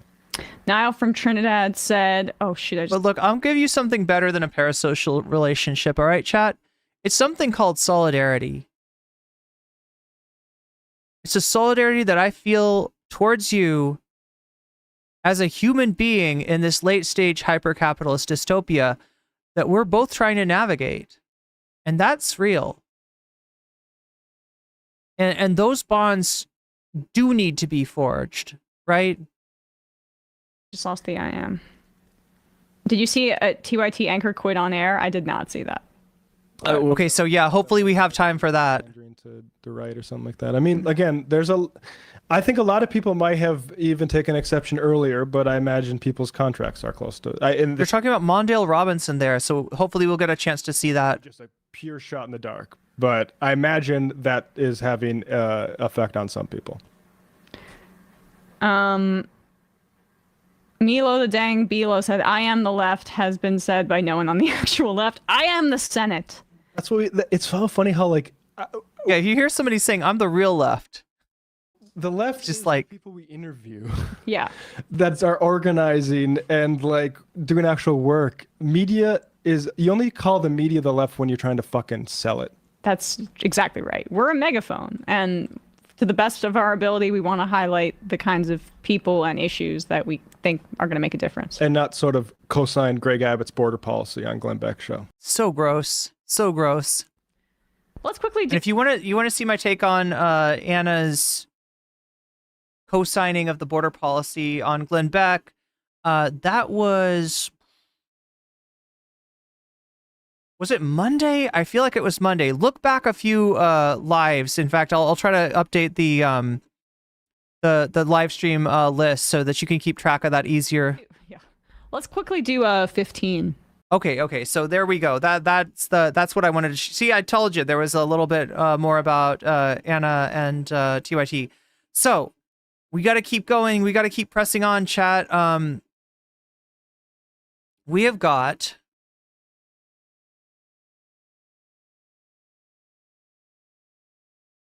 Let's see if we can find this from Hank.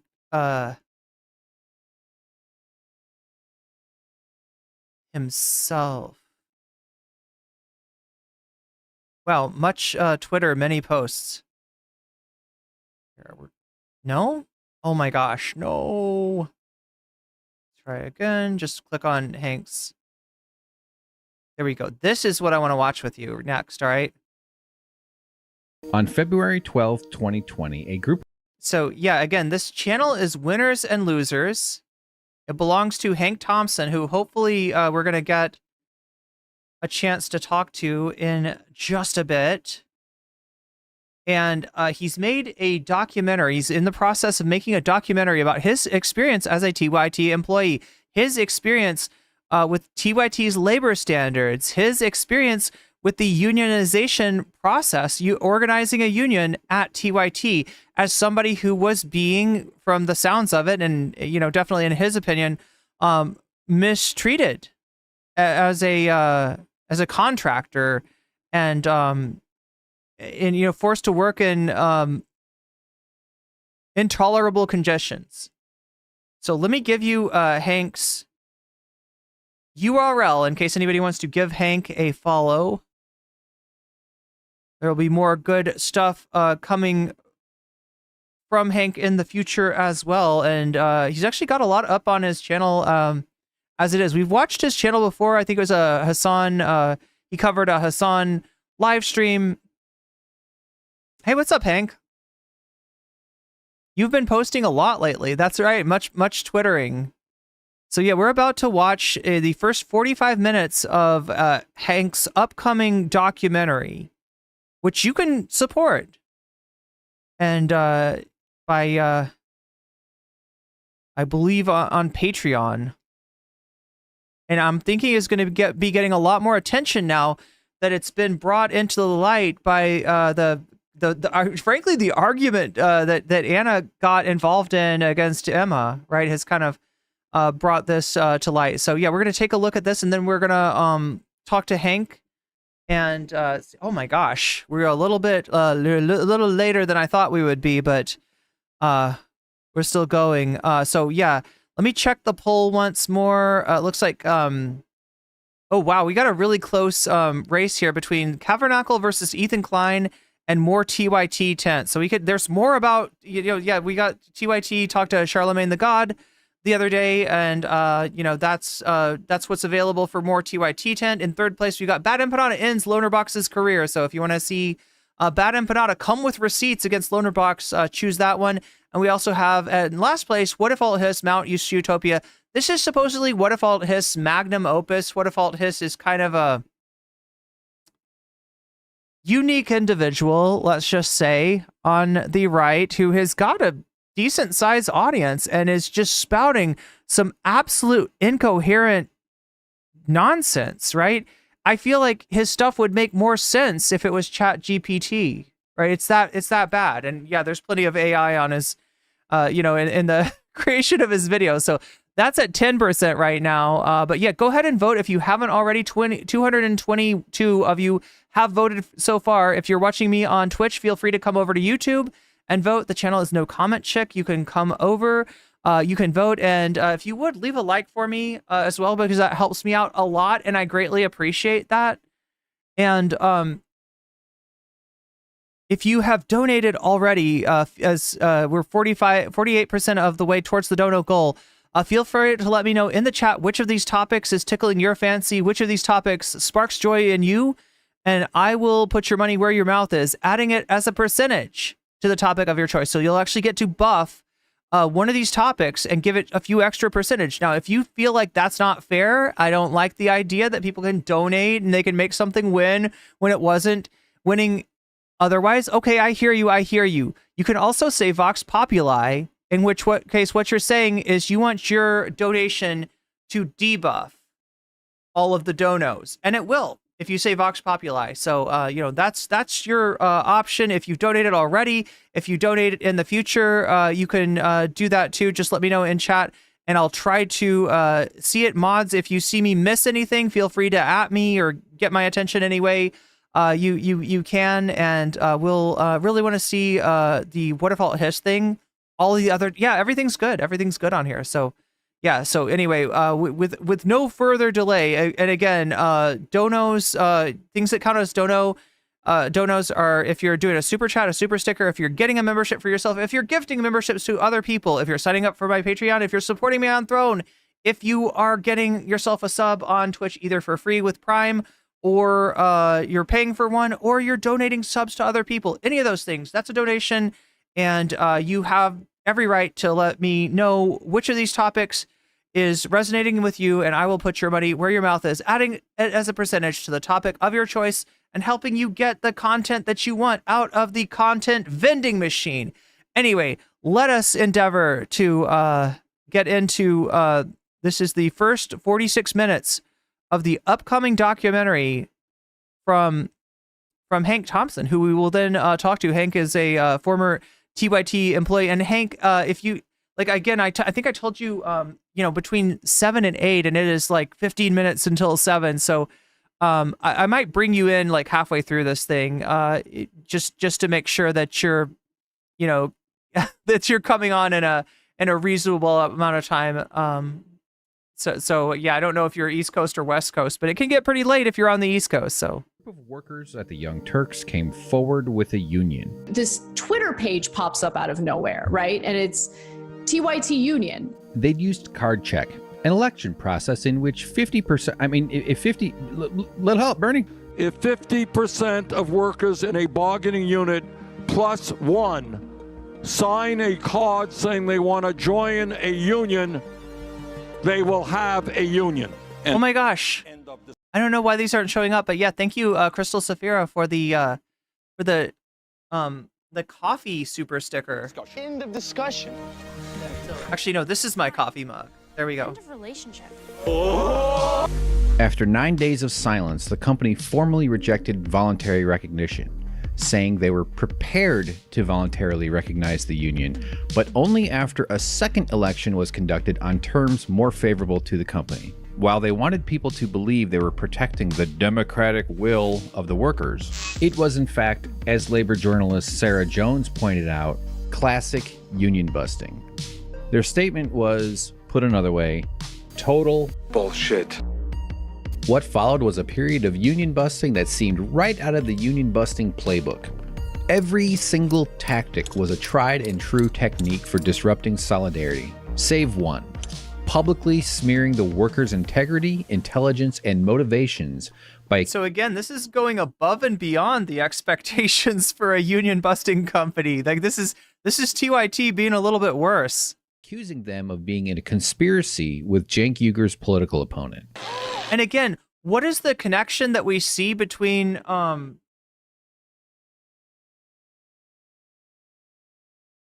TYT's reaction to the Majority Report, Lance from the Serfs, the Vanguard, etc., and their reaction towards the union? They take it way too personal, and they indulge in the politics of personal destruction. They indulge in the politics of reputation assassination, essentially, right? This, in other words, I mean, this isn't just bad business practices. These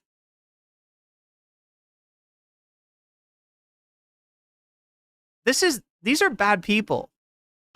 I didn't misspeak.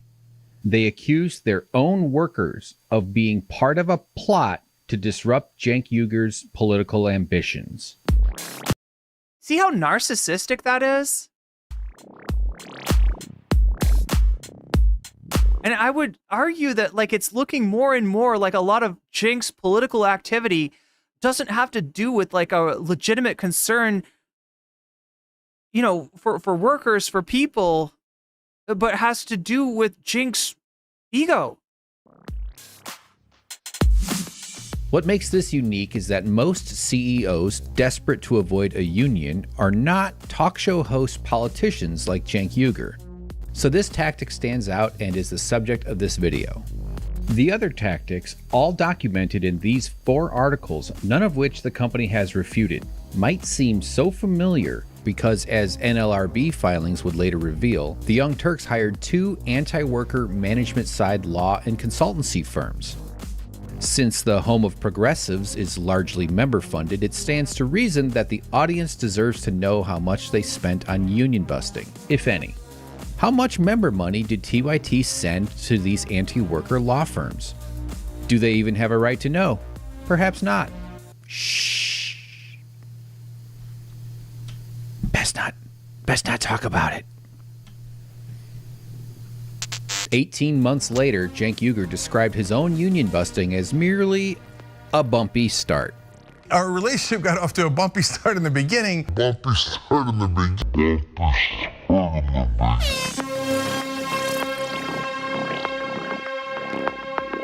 Wait a minute, isn't this like that thing in, oh my god, it's one of the Superman movies, right? They get turned into like crystals or something, and they like wrote, like, it reminds me of Almost succeeded in denying his workers, the very people on whose time, I gotta say the sound design is good too, talent and labor his career is built, their right to collectively organize. But after a tense few months, a second election was held, and bravo, a new union was born. After 18 months of negotiation, a contract was ratified. The union was official. Congratulations to my friends and comrades. Time for coffee cake.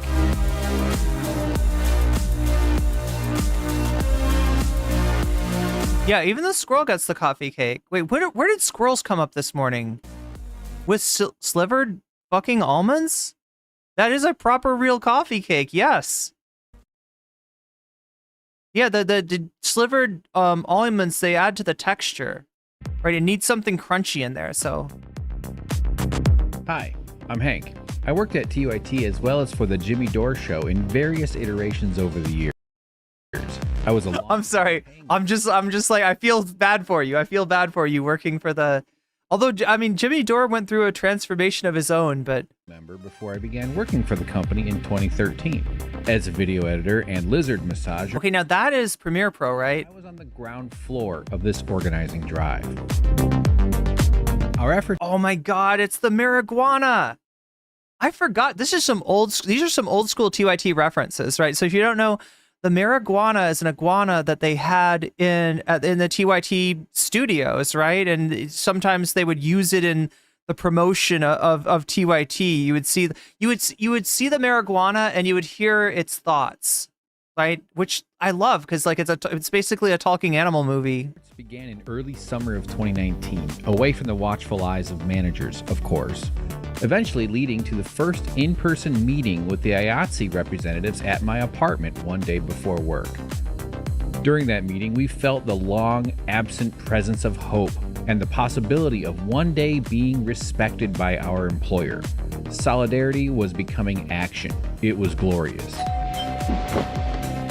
As insiders, we knew Cenk wouldn't like the challenge to his power, but nobody expected the guy who built a career telling a camera he supported worker rights to reject a union. Refusing was a total surprise, but the conspiracy charges were simply beyond imagination. So in other words, Cenk didn't just refuse the union, he slimed the people trying to form the union with allegations that their motivation was not to make their conditions as workers better, but rather was to harm Cenk Uyghur's political career. All right, come on, let's hop into our 2012 Prius with leather seats and travel back to the day it all hit the fan. February 21st, 2020. Ew, it's literal shit hitting the fan. The first salvo was launched by the company account in the final sentence of their deceitful statement.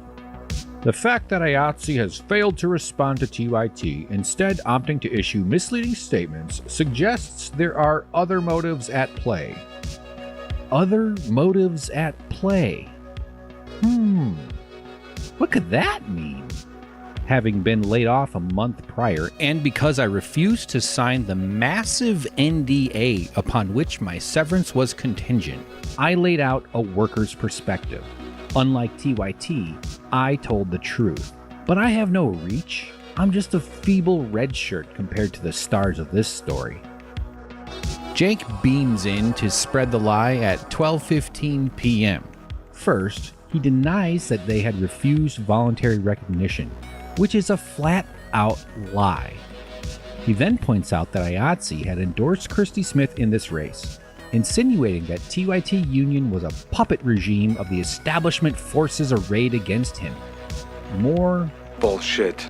He adds another insinuation of conspiracy by suggesting that— And it's not just bullshit, it's blackpilling bullshit, right? When you've got a bunch of viewers that hear you talk about the establishment, which does exist, and its corruption, which does exist, here's you talk about money and politics, which does exist, and then you say, hey, you know, all that stuff, let me pin it on IATSE. Let me pin it on this union. Let me pin it on my workers, right? They're part of the conspiracy. That's fucking blackpilling, right? That is somebody with, you know, that's cultivated an audience talking about real concerns, then using those concerns cynically to lie about and slime someone. That's— timing of IATSE's tweet was suspect because it occurred on the day of the California 25 candidate forum, scheduled for that night. Yes, 20 years ago, I used to be a Republican. How IATSE endorsing Smith means TYT workers don't deserve a union is beyond comprehension. To outsiders, though, it's enough of a foothold for the lie to find purchase. People trust him. Later during his lunch break, Cenk answers a Smith tweet armed with sarcasm. Oh, look, in a totally uncoordinated way, I'm sure. Blabbity, blabbity, blabbity, blabbity, so genuine. In case you don't speak sarcasm, he's suggesting IATSE was coordinating with his political rival because his political rival pointed out her political rival's union busting. So in other words, he gives his opponent a target to shoot at because he's doing something fucked up by union busting. And surprise, surprise, she takes a shot. And then he turns around to the union and to his employees and he says, look at what you done to me. Look at what you just did to me. No, Jink. No, Jink. You did this to yourself. Look, Smith. This was a self-inflicted harm to your campaign. As much a corrupt corporate demon as the rest of them, but of course she would try to capitalize on an opponent's own goal.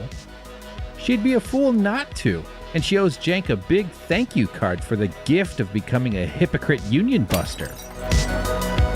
At 12:54 p.m., Anna enters the fray, saying she felt extremely uncomfortable with IATSE endorsing Smith. 3 minutes later, in a tweet that is shockingly not deleted, she questions the motives of the union and plants the dagger of suspicion. While I'm personally supportive of unions, that's not a good start. This feels like it's done in bad faith. She finishes by calling the situation extremely suspicious. Bad faith? Suspicious? Huh? What? Okay, what? Later that night, during the candidate forum, she goes after IATSE 3 times for endorsing Smith.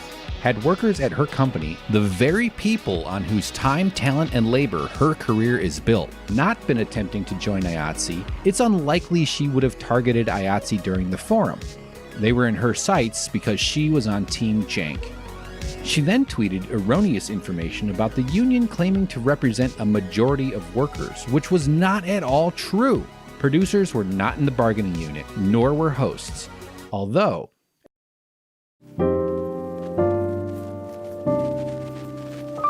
unionizing the rest of the Young Turks staff is a great idea, since everyone deserves a voice in their workplace, especially when the boss is a known union buster.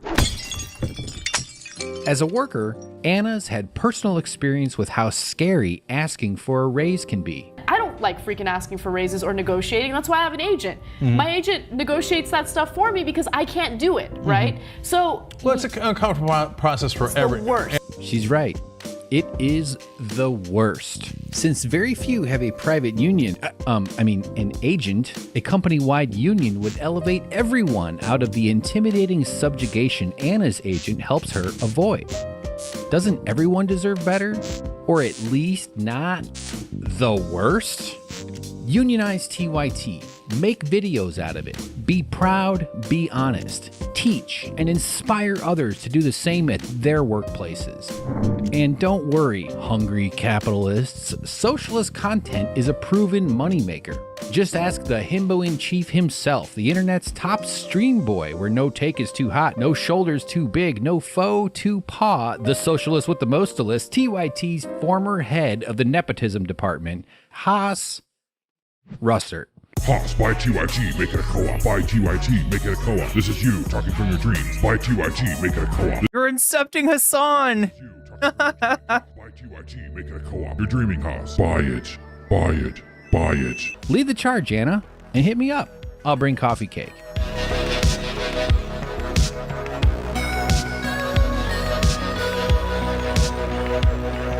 The following Monday, the company posted a 10-tweet screed hyper-focused on IATSE. It starts with the carefully worded and probably expensive deception that you've already seen, saying TYT voluntarily agreed to recognize the union.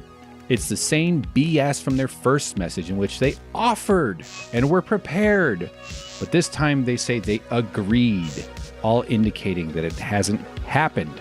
For those in the back, being prepared to do something is not the same as doing something. This misleading language is designed to obscure the fact that they had refused voluntary recognition. Actual voluntary recognition marks the start of the negotiation phase, but TYT refused to negotiate because they refused to recognize, insisting instead on a new election at a later date, buying themselves time during which management would employ the array of coercive and deceptive union busting. And these are the classic tactics of union busting, right? Almost just like a checklist of all the greatest hits of union busters through the ages. Techniques. Delay is an extremely common union busting tactic. This guy here, Martin J. Levitt, he was a professional union buster for 30 years, but his conscience finally caught up to him for all the damage he did. Everything. Delay was one of my favorite tactics. It wears you down, it frustrates you. It lays the climate for the divisiveness. It frustrates people. It's, well, you know, what good is our union? You know, we've been trying to accomplish this for 2 years now and nothing's happened. It gives the employee relations function of the company the tools that they need to sell themselves as the real solution for the pilots or for the union members, as opposed to the union. The thread paints TYT as IATSE's victim and finishes with a blast of paranoid nonsense, suggesting that not agreeing to TYT's demands would be proof that no employee supported the union and that the whole thing was actually a ploy to intimidate us and the people who work at TYT. Arnold? Come on, don't bullshit me.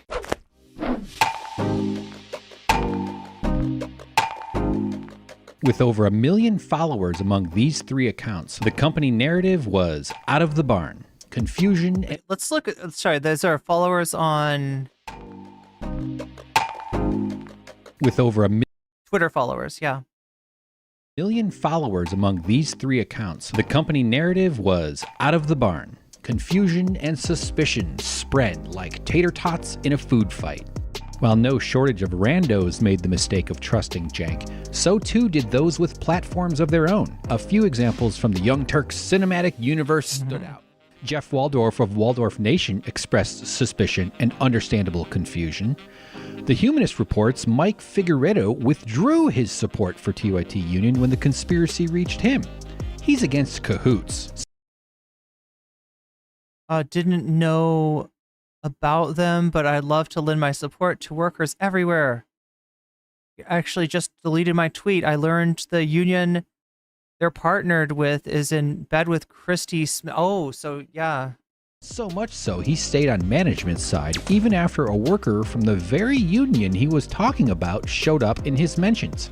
Fair enough. Trusting a boss you know over a worker you don't is an understandable bias. Yeah, no, so I guess it's a reminder of how big at their height TYT's network really was. Especially when there's money and ambition on the line. Hey, I'm human too. When the eclectic radical added some clear-thinking perspective, including the right-wing nature of busting a union, I used to be a Republican. Mike remained where he was most comfortable. Sahil Habibi is the progressive voice. It's progressive voice. He's the TMZ of political punditry. Who's the TMZ of political punditry? Anna loves him. I love him. She loves his show. And I love his show. The Harvey Levin of political punditry tweeted, "Poor Jank got snaked by his employees." And in a video titled TYT's Cenk Uygur recognizes TYT Union. Yeah, so it seems like there was a lot of benefit of the doubt extended to TYT. Remember, Anna and Cenk's complaint is that they've been catching strays for years and years and years, when in actuality, if anything, people had been treating them with kid gloves. Right, and the TYT even said that, or TYT Majority Report even said that. Like, if there's anything you can criticize them for, it is maybe extending good faith further than you should have when it came to TYT. After air quote union busting controversy, he follows Cenk and Anna's lead in trashing the workers. Those employees, those 15 employees, man, y'all suck, dude. I don't know what to tell you. You guys are terrible, man.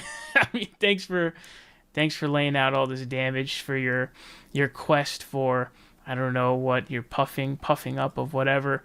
Well, it's clear he actually has. So remember when Cenk said, "I am the left"? You know, I mean, that seemed pretty ridiculous. That seemed pretty narcissistic, but it is something that when you don't see the left represented in media, it's all too easy for people to buy into this and to say that the opposition to TYT, even when it's coming from their employees, is an option, is in some semblance an opposition to the left, right? Don't let him get away with that. Has some really great remember, like Bernie says, it's not about me, it's about us. Political instincts. You actually have some really great political instincts. On the right, Cenk's hypocrisy was gleefully slobbered over by not at all insecure cigar daddies Ben Shapiro and Steven Crowder. among others, but voices on the left were... Wait, what is that, a bubble pipe that Ben's got? Right. Cenk's hypocrisy was gleefully slobbered over by not at all insecure cigar daddies Ben Shapiro. Wait, what the fuck is that? Has he got one of those bubble things? Oh my god, I feel like I remember these. And Steven Crowder, among others, but voices on the left were mostly silent, due in part to COVID ramping up, the chaos of news in general, and TYT's misinformation campaign. With the incorrect story flying everywhere, the truth was obscured and the audience successfully misled. So it's understandable why left-leaning outlets shied away. Plus that whole don't ruin your chance of going on TYT thing. Only Means TV reported on the issue. 2 charges were filed with the National Labor Relations Board this week related to the Young Turks. Oh yeah, so important to remember that, you know, this is the first draft of the documentary which is not quite finished at this moment, and may get some revisions, but you know, it's maybe even a process. I mean, it definitely was a process for a lot of people in realizing that TYT was not worthy of the grace that they were given to extend to it. Unionizing efforts. But like I said, I'm guilty of this too. I at one time looked at Anna as like a role model. Charges were brought by the International Alliance of Theatrical Stage Employees. So the network is charged with unlawful terminations and punishing concerted activity. Cenk, just recognize the union, dummy. Besides the near silence from TYT hosts and from company founders and executives, there's been no support from TYT legend Ben Mankiewicz or from politicians Nina Turner and Michael Schur, both hosts and regular chum-chums of TYT. Are they as cool with union busting as their silence suggests? Speaking of cowardly silence, back here in 2022, this notice from the NLRB informing workers of their rights showed up in my mailbox as part of a settlement agreement related to the firing of a worker from the bargaining unit. They're required to physically mail former employees, email current employees, and post this in a prominent location for 60 days. A released document from a FOIA request indicates it was placed on the wall-facing kitchen and water cooler. As a daily kitchen user, I can assure you that's a heavily trafficked spot. Only marijuana would have missed it. Look. Oh, you're so cute. Close. That last one? It quotes management's rule that concerns be brought directly to management rather than via Slack or emails that get sent to broad audiences. They were worried the truth would get out and use the leverage they have over workers to keep the audience in the dark. Secrecy favors the powerful.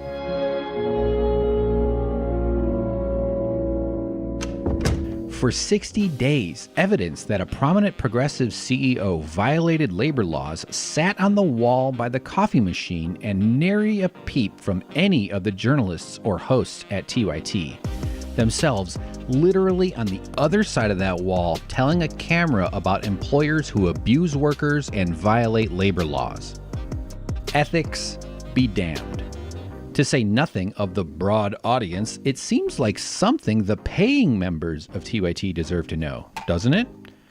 Do they even have a right? Perhaps not. It's gotta suck. It's gotta suck to be somebody who has put money in to support TYT and to see the way that it's going.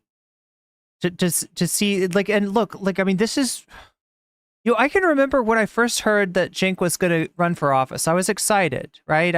I mean, I knew he wasn't a perfect person, going back a long ways, but compared to your average politician, I thought that Cenk was somebody who was truly coming from a place of wanting to get money out of politics, that was his major goal. And the more I see of him and his political activities, his electoral activities, the more I'm left to conclude that it's all about the guy's ego. It's all about, it's a narcissistic vanity project. And it has very little to do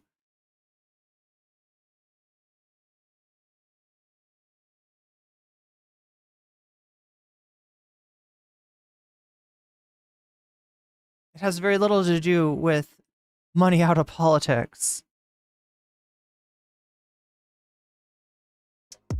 Shh. Hide the truth. It's just easier. Look, we've been covering a lot of these actions, and we know that these corporations, including some that like to pretend that they're just in this for the best interest of the workers, will use many tactics, legal and illegal, to strike back against them. Ooh, careful, buddy. The boss might be listening. A few weeks after the notice was taken down, Anna expresses frustration at the lack of labor reporting on mainstream outlets. Click. Every day, there's so much of this labor activity, whether it's strikes, whether it's efforts to unionize, they get no airtime. So if you listen to TYT, their pitch to you now is that, look, they might not agree with you on trans issues. They might not agree with you on immigration. But that is because they are focused on pocketbook populist issues like unions. This is undermining their current core brand proposition. With all the people that they've sold out at TYT, the constituency which they're pretending to hew to is one that they've already undermined in their own corporate actions. Corporate media, 0, 0, 0. MSNBC, radio silence. Obviously, Fox News is not going to cover it. CNN doesn't cover it. Network News doesn't cover it. They just don't care. To quote my hero, no, not him, him. Cool party.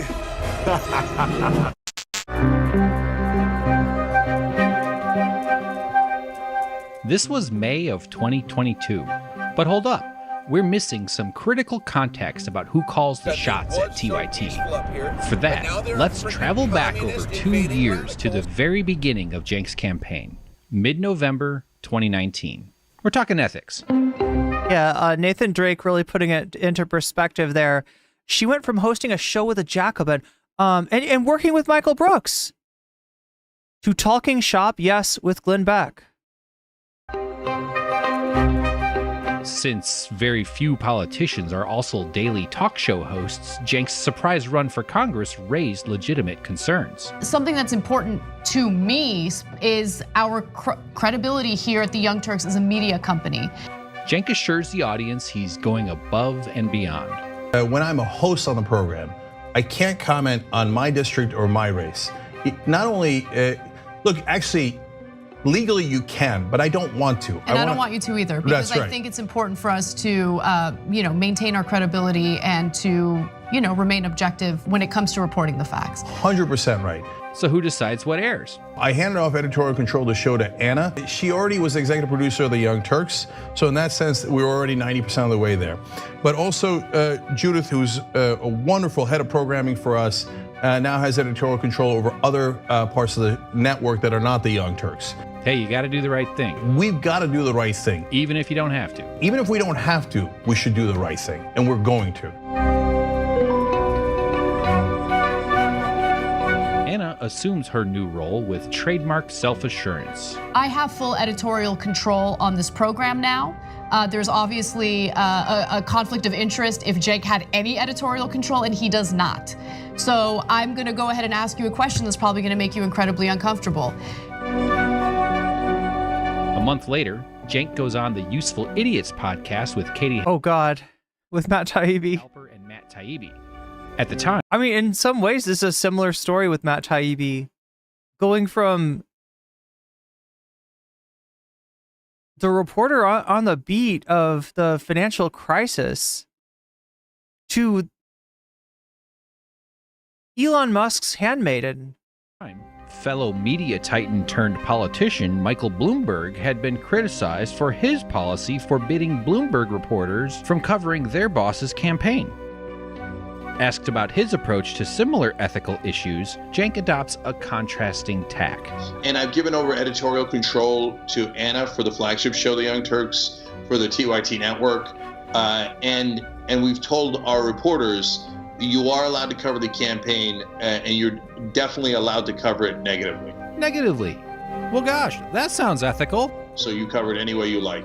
I mean, I'm super proud of our very, very independent, strong-minded reporters at TYT Investigates that have broken some wonderful stories. So they're free to investigate anyone they like. So unlike Mike Bloomberg, if one of your people decided to just sort of kick you in the balls at the Young Turks, that'd be fine. That'd be fine, right? They're allowed to do that? Okay. Yeah. He welcomes their ball kicks. Yeah. I'm not sure that I'm looking forward to it. Yeah, exactly.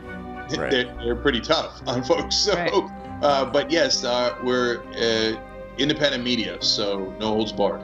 No holds barred, huh?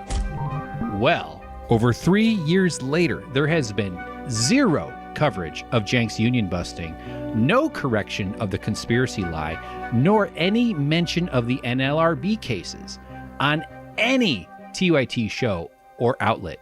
Nothing. Zip. It's one thing to say they are allowed to criticize me. They are allowed to cover me in a negative light.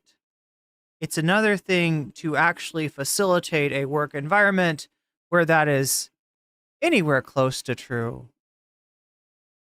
What a disingenuous obfuscation. Almost. The only content addressing it was Cenk's duplicitous ratification announcement video and a press release to accompany it written by TYT. That's it. Clearly, some holds were barred. At TYT, the journalistic integrity... I'm sorry. When I first heard the phrase no holds barred, I thought they were saying no holes barred. And I had a very different idea of wrestling. The hosts and reporters seems nowhere to be found when it comes to reporting on a story that would make the boss uncomfortable. Silence! And I get it. Compromising your own ethics is simply less stressful than facing the wrath of an all-powerful employer, particularly if the story about said boss is retaliation against a worker for challenging his power. Trashing your credibility to protect the boss's feelings is a perfect example of the subjugation inherent in the top-down model of employment that dominates our system, the one Cenk celebrates and defends. Then I'll go. I'll see you later. Okay, all right, see you guys. Yeah. Capitalism rocks. You see, this is he's trying to... Bosses fight unions because unions... Yeah, the most frustrating thing is when there's a huge power disparity that affects the dynamic. And the worst part is when the boss pretends that that power disparity doesn't exist. And you're supposed to go along with the lie as an employee. That's part of your job. Is to not just like, go along with the lie towards the outside world, but almost aid the boss's, redefinition of the actual conditions of employment. Yeah, it's are an outbreak of democracy, and workplaces are dictatorships, enforced with intimidation and coercion. Remember, TYT's union-busting campaign, all union-busting campaigns really, wasn't just directed at those in the bargaining unit. It was a message to the entire company, a warning. Stay in line, know your role, keep quiet. So far, it's worked. And without the protection of collective bargaining, it's gonna keep working. You need a union. Hank's right. We need a union. Let's not do this on Slack. You're right. I'm right. Organize your workplace and you might just restore your shattered credibility. Workers of the world, unite. You have nothing to lose but your chains. What's happened to you? And hey, perhaps an honest accounting of what happened would clear Cenk. Maybe there's a reasonable explanation for why firing somebody who was union organizing the morning after the boss's election loss was appropriate. If he was in the right, you'd think he'd want the story told, wouldn't you? But even that shouldn't matter. They should tell the truth no matter what. The Young Turks claims its trademark is honesty. Our trademark is honesty. Is that true? Yeah, I don't know. I'm just like, I mean, your ability to animate itself is pretty impressive from somebody that's my animations are pretty it's just a little messing with keyframes here and there. Or is that simply more bullshit?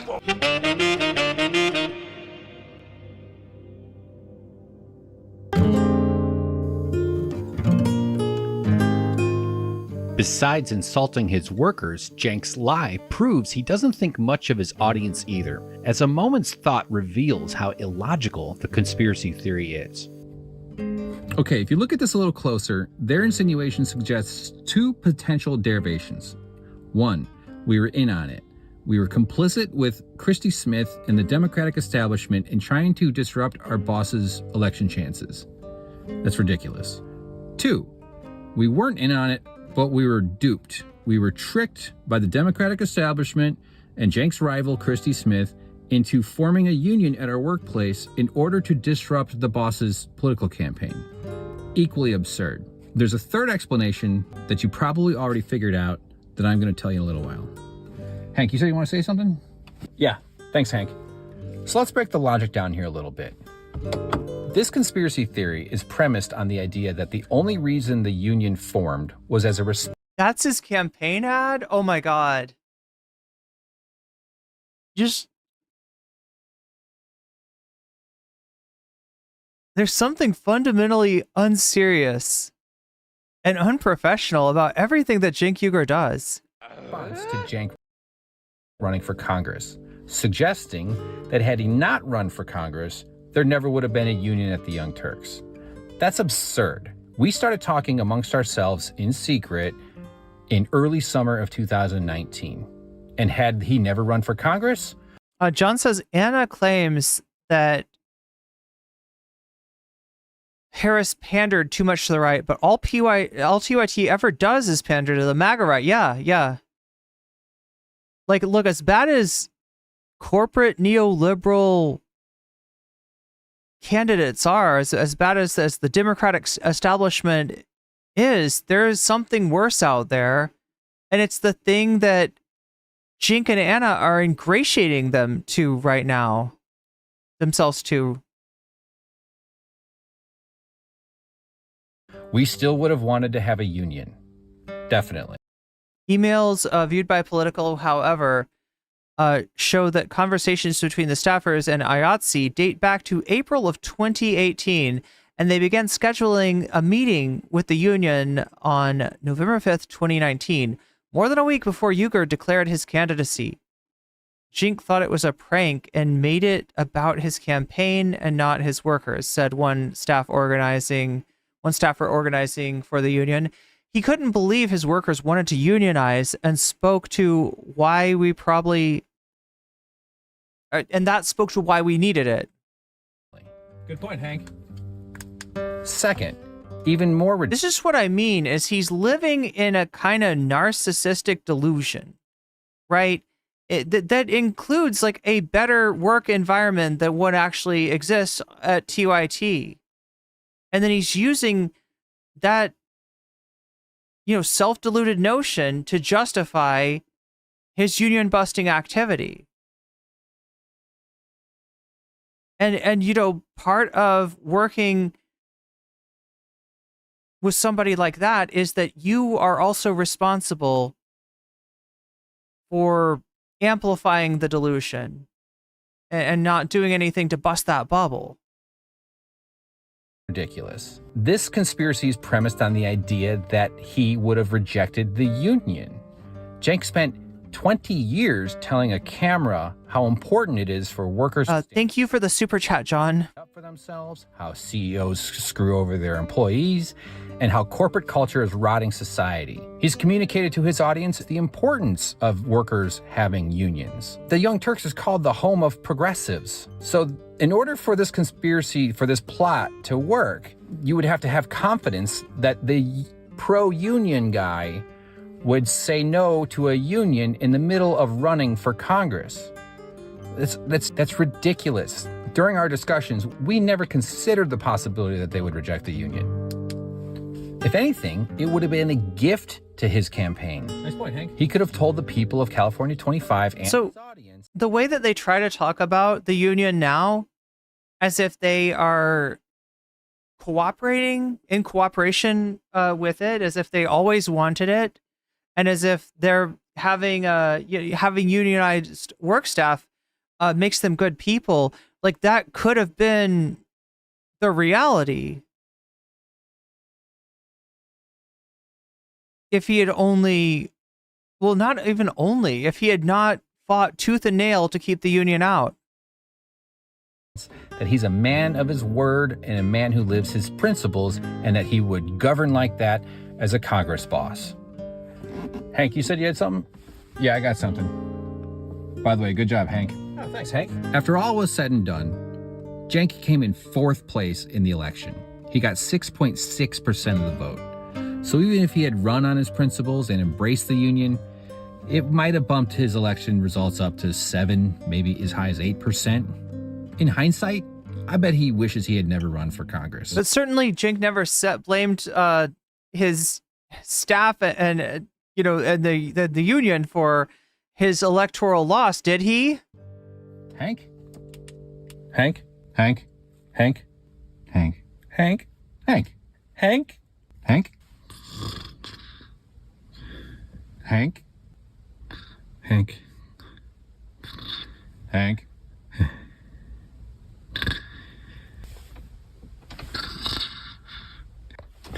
What? Hank? Hey, that guy made some good points. Just a sec. We'll check the plans of the museum. The day after Cenk's emasculating loss, he joins Anna to debrief the audience on just what the heck happened. But don't worry. Like, this is not like one of those cheesy, like, here with us now is congressional candidate for California's 25th district, Cenk Uygur. Thank you for joining us, Cenk. Why? Are you saying we did that before? Joining me now is candidate for California's 25th district congressional seat, Cenk Uygur. Welcome, Anna. Thank you. I'm welcoming you. That's right. Oops. Oops. Oops. He's a guest on this show. All right. Joining us now is congressional candidate for California's 25th district, Cenk Uygur. Hey, Anna, how you doing? Hey, Cenk, what's up? Lots of good stuff. Joining us now is congressional candidate for California's 25th district, Cenk Uygur. Cenk, welcome back. All right, thanks for having me. I appreciate it. All right. A congressional candidate for California's 25th district, Cenk Uygur. Cenk, welcome back on the show. Thank you. So, yeah, because we had to legally. But anyway. Yes. Okay. They did it for legal reasons. See you at church. Liberated from the constraints of Cenk's campaign, Anna grows frustrated with Cenk's lack of anger at Christy Smith. Yeah, look, Anna, so if anyone should hold a grudge, it's me. On the very... But you don't. I don't understand you, and like I'm actually getting angry right now just thinking about it. Like Cenk is so insanely and unbelievably nice. 3 minutes earlier. And I told my supporters to support her. So, first, let's talk about that. Okay. Oh. Hold on, okay? So now, whenever you do this, you get criticism from both sides, including Casper, apparently. Oh my God. His reasoning is she'd be better than the Republican alternative, which is true. In any previous Watch this drive. Is that what Bush says next?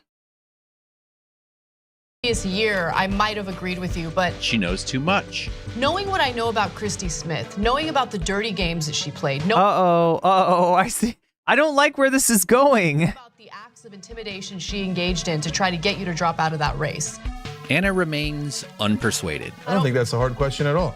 So now intimidation would be if the union, like, effort were to be dropped should he drop out of the race. Has he got like have they? There's like the. Okay. It's subtly what she's implying. Okay. It's lead pipe and blowtorch time. She will serve as one of Nancy Pelosi's puppets. If she better be careful though. Any missteps, Christy, you better be a good girl. Nancy Pelosi will definitely stab you in the back, so you better be a good girl and a nice little puppet for the establishment, okay? No, I'm not telling anyone to vote for anyone in that race. Disgusting. Okay. Moving on. All right, now let's move on apparently. She's a terrible person. It's not just about what she represents as a politician. Knowing what I know about her firsthand and the disgusting political games that she engaged in to try to destroy you and to try to intimidate people here at this place of work. Yeah. Intimidate people here at this place of work. That's almost the same as the official company line, so it's safe to assume she's referring to the union drive they told their audience came from Nancy Pelosi. But there were other instances that may be fueling her umbrage. In late January, Jank recounted that he and his wife's cars had been So easy. You create a villain, and then anyone that you want to slime, you associate with that villain. Oh, they're doing this for Nancy Pelosi. broken into on the same night, a week after he noticed someone with a camera following him. When I turn around and I see him, he dives into a store. I'm like, okay, that's a little weird. What is this? The store was taking a picture of my car, and then he dives back into the store. I'm like, okay, that's super weird behavior, but no big deal at all. About a week later, my car's broken into. They didn't take my CDs. No one listens to CDs. They didn't take my raggedy jackets and shirts. The quarters are still there. And then my wife calls me. She said, last night, this was the next day, my car was broken into. Like, babes, did they take anything? No, they didn't take anything. They just rifled through the glove compartment. Jeez. Didn't happen to a single neighbor, okay? Maybe they want information on you. Maybe they're looking for a key to the house. Maybe they're just looking to intimidate you. Then they come by the office. They appear to be taking videos of not only the office itself, but they start following our staffers around and taking videos of them. So it's the year 2020, and we still have this kind of thuggish behavior. But the establishment's like, bravo, let's give her more money. I don't know who's doing the break-in. I have no idea who did the break-in, but it is a curious coincidence. Oh my God. Look, he's making himself toxic to the point where I don't, like, if he had any chance of running for any office, it just went out the door there. Nobody can trust him now. If this is how he's gonna behave after losing an election, like, he's gonna get bounced out of any effort to win a nomination. Curious indeed. In mid-December, Anna had her own encounter. So let's go ahead and try to intimidate Anna into by accusing her of trying to dox people. So for context, bad faith smears had been launched at her famous CEO friend during his political campaign, surprising no one. They're gonna fight you. Oh, okay. Jank least of all. Come and see, get some. Okay, I'm not in danger. I am the danger. They're gonna hate him, haha. They're gonna hate me. And I welcome it. Anticipating the He's trying to do a Roosevelt. Plays his opponents by addressing two of his vulnerabilities right away. The Armenian genocide happened. What was in those old blogs and why you apologized. Ha! Try and set the narrative now, opponents. Now Oppo research going crazy, trying to find, did he say the wrong word here? Did he say the wrong word there? And he already had a major assist from Congressman Ro Khanna. So absolute hero. Plus the audience turned up with open wallets. 1,650 contributions. And we have 240 volunteers, and it hasn't been an hour yet. What now? The plan was working. And so I hope you'll have me back on, and I'm not kidding. A few days later, on November 19th, The Hollywood Reporter hinted at the upcoming carnage. Past remarks from Jank's youth would surely be brought to light. Many already were. But hey bro, no big. This wasn't the first time Jank's words would land him in the hot seat. In 2017, he was booted from the Justice Democrats Political Action Committee, a group he helped found. He apologized. John Cusack from the iconic teen romp One Crazy Summer was there to push back. I've known Cenk for years. He's always been a principled progressive advocating for social, racial, and environmental justice, actor John Cusack tells THR in an email. The battle had been joined. Over the next few weeks, Nancy Pelosi would let slip the dogs of war upon the genocide denier turned genocide acceptor.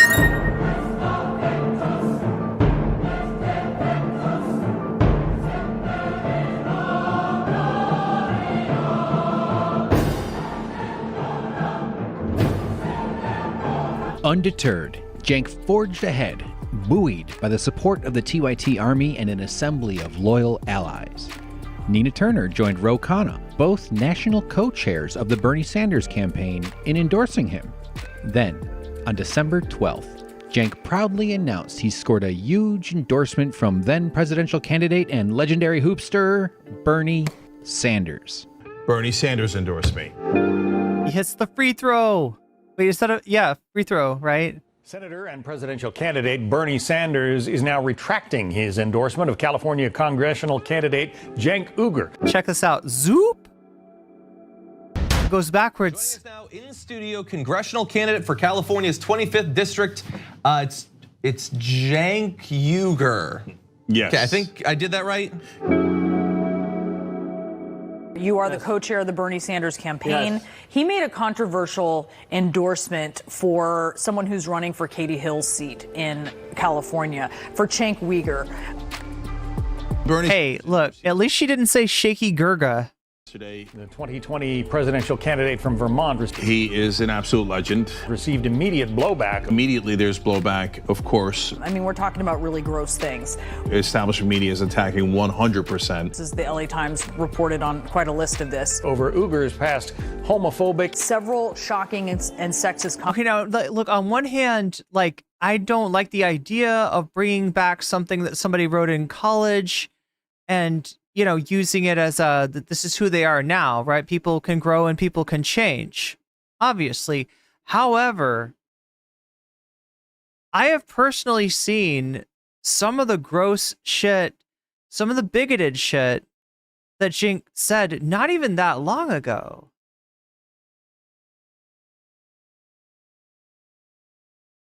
And so, you know, their whole thing of like, you know, of course we still stand with trans people. Like, I don't think they ever have. Like, you're looking at a guy who used to use transgender as a insult to describe a woman that he thought was not attractive, right? That's who he was not so long ago. And now that he's not only changed, quote unquote, but he's kind of changed back. I mean, I don't feel like giving him any benefit of the doubt. But again, I mean, I remember something about, some of these were like his college essays, and you're talking about what, like a 40-year-old guy at the time. So stuff from 20 years ago.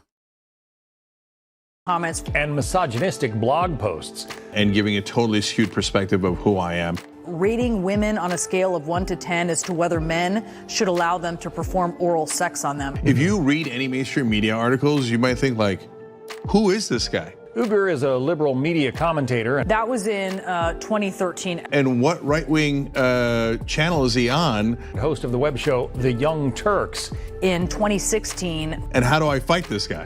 Right? This isn't just, I mean, this isn't ancient history, it's recent.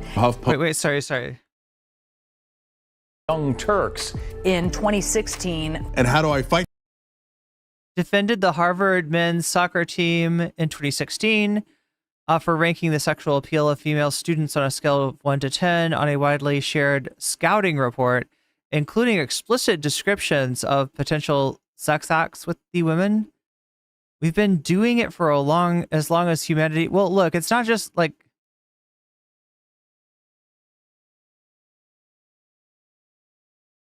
God, he's just falling back on that bro code, isn't he? Like this guy, right? This isn't just, I mean, this isn't ancient history. It's recent. HuffPost, Mediaite, Inquisitor, The Hill, all good pieces that give you proper context, right? What is your response to Bernie Sanders endorsing this person? On the other hand, the bigger the outlets, CNN more than anyone else, has written complete attack pieces. Cenk Uygur has made some unconscionable comments. They control the entire Democratic Party in California. My understanding is that he has apologized for them. They obviously have a backroom deal. He has said that they were clearly inappropriate. Cenk's for Medicare for All and Christie isn't. Many of them were disgusting. And Pelosi isn't and Feinstein isn't. And he should apologize for them, and he has. And none of them are for Green New Deal, and Cenk is. Cenk is running on a progressive platform and has made it clear that he made mistakes and made horrendous comments that he shouldn't have. I'm arguably the favorite now. Well, there are a lot of progressives who have supported Cenk Uygur. Bernie Sanders is one of the front runners that could potentially be the next president. It seems like, God damn, that would generate a lot of positive press. I mean, imagine if that's a good one. The important thing is for him to unequivocally, clearly condemn any of those past statements and say that they were wrong and that he has moved on and understood why they were wrong. He is running for the congressional seat recently vacated by Katie Hill. Is this not the race that you want to have, making it very clear where the lines are drawn? It 100% is. Skeletor, master of the universe. As the day wore on, pressure mounted as more of Cenk's past statements came to light, thanks to a steady drip of clips that had been circulating on Twitter since Cenk announced. And the thing is, I feel like they didn't even hit him with all the clips that they could have, right? I've just, thinking back to watching TYT, I've seen him say some awful stuff. Apologizing might not be enough. What about that horse thing? Anybody remember the horse thing? Where he's like talking about a case where I think a guy broke out of jail after being imprisoned for having gotten too close to a horse, and he goes and he finds the same horse and he does the same thing again.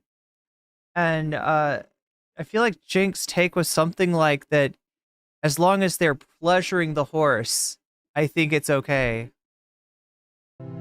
Unable to withstand the onslaught, Cenk takes action, once again outmaneuvering his foes by rejecting all endorsements except votes from the good people of California 25. That is tantamount to taking your marbles home. Cenk takes action, once again outmaneuvering.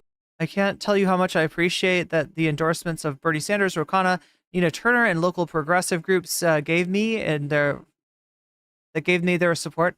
Their stance took real courage in the face of the corporate media and the Democratic establishment onslaught. I want to be free of any influence other than that of the voters of California 25. I will not be beholden to corporations, lobbyists, or special interest groups, and I will not stand by while those groups attack my political allies. That's why I have decided I will not be accepting any endorsements. That is the biggest shot of cope I have seen in a long time. My job is to represent the voters and the voters alone.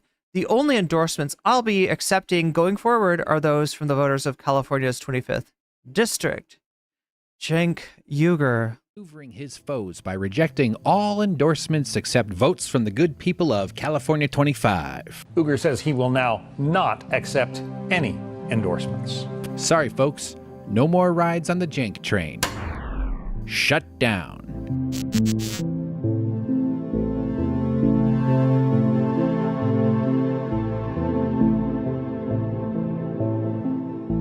Outlet after outlet signal boosted the Sanders turnaround.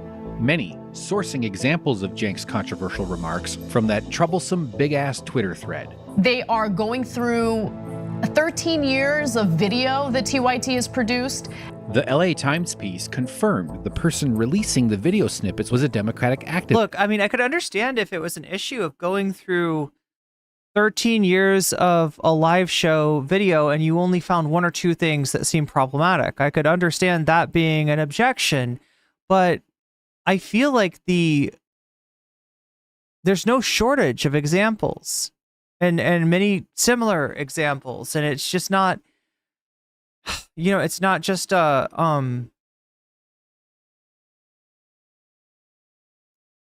not just cherry picking. But one unaffiliated with any presidential campaign, it says there. They're cherry picking and taking things out of context.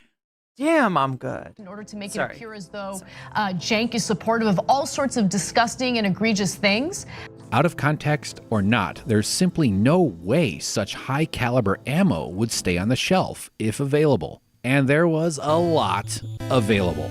Uh-oh. Herself dove into the melee, pummeling Cenk, declaring him further disqualified, invoking faith, wresting the term progressive from his clutch, then finishing with a killer 4 combo. Old clips plus establishment malice backed the TYT brain trust into a corner. We're now put in this position where we literally have no choice but to respond to the smears that are being put out there by the establishment, plain and simple. We've returned. The goddamn establishment. Everybody that hates my guts. This is a little bit Trumpian. This is a little bit Trumpy. To intimidation. Anna's tweet inquiring as to the identity of the person posting the clips provoked bad faith accusations of attempted doxing. Because it would look real bad if we find out that this person is actually associated with a campaign or is part of the DNC. Or an industry or a lobby group or something. That would be a real problem. So let's go ahead and try to intimidate Anna into accusing, by accusing her of trying to dox people. Simply identifying a name that goes along with a social media account, that is not doxing a person. Yeah. The siege was underway.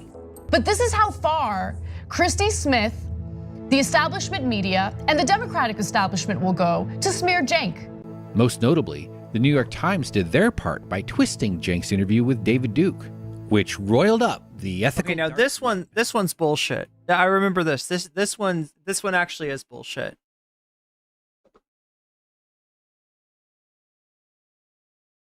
This is the one that's really the most offensive. The most egregious example, the New York Times published a verifiable lie, the hit piece about Cenk Uygur, titled Bernie Sanders retracts endorsement of Cenk Uygur after criticism by Jennifer Medina that is getting blasted by progressives. In all seriousness, this is credibility ruining for them. They're smearing Cenk Uygur. The smears against Cenk have amplified. There are some smears. And the amount of misinformation in this is incredible. They know. They are reprinting a smear. Didn't you see what they did to Cenk Uygur from the Young Turks? This is so above and beyond wrong. He was interviewing David Duke, and he goes, "Of course you're not a racist." He's mocking him. That it appears malicious. And they took it out of context, in quotes. And it appears like they don't care that they're getting something incredibly. And they wrote that he said to David Duke, "Of course you're not a racist." Mind-numbingly. They try to pretend. Stupefyingly wrong. It's a clip on Twitter. Mr. Duke ends an interview by saying, quote, "I am not what you call a racist," end quote. To which Mr. Uygur replies, "No." Of course not. All right. Has Jennifer Medina ever even heard of sarcasm? They will link to the argue that bestiality should be legal, but somehow they couldn't find the David Duke interview. Absolutely. Wait, I'm sorry. Am I missing something about the argument that, like, his horse clip? Like, is there more context to that? Because I thought that actually looked pretty bad. Absolutely no sense. And I'm going to show you proof that they are lying here. This is an actual smear. This is a lie. All of this here is painted in a way to make Cenk sound terrible. Kyle Kulinski, okay? Kyle Kulinski. We didn't link to it. We, as the New York Times. Kyle links to this video where it just shows, Cenk like just shutting down David Duke completely. It was incredibly combative. He was basically clowning on David Duke. He's now like literally mocking him. So obviously he was being sarcastic. Cenk kicked David Duke's ass. He was rude to David Duke. Over 900,000 views. Cenk Uygur just utterly destroyed David Duke. It's unbelievable. That's crazy. That's a crazy lie, though, for that to get into the New York Times. Even though we linked to the clip about bestiality. Somebody just got too woke for their own good. Somebody got over woke. They lied. It's unbelievable. Yeah, that's how Joe Rogan diagnoses it. It was too woke. It's too woke. They crossed the line. They wanted to stop him. Again, it's a hit job. It's so funny to see Rogan defending Cenk. I mean, I'm sure we'll see more of that in the future. Hey, oh my God, chat. What do you think? Is this grift going to take them to Rogan? Are Cenk and or Anna going to get on Rogan? Is the leaving the... I mean, I think Rogan loves a good leaving the left story, doesn't he? It's a complete lie. Shameful. You have to retract and you have to apologize. Time for immediate retraction and apology now. You must retract and apologize. In a NASA t-shirt. Yeah. It's crazy how he doesn't believe the moon landing. Wait, am I right about is this a conspiracy theory here? He endorses the moon landing not being real? This is unacceptable. He says, time for immediate retraction and apology. Weird, you haven't said anything yet. And she needs to be fired. Are you kidding me? If I ever got something that wrong, I would immediately come out and be like... But I expect the New York Times to have the utmost journalistic, integrity. We don't have computers. Look, here's the thing. All around, this situation is demoralizing and depressing. On the bestiality front,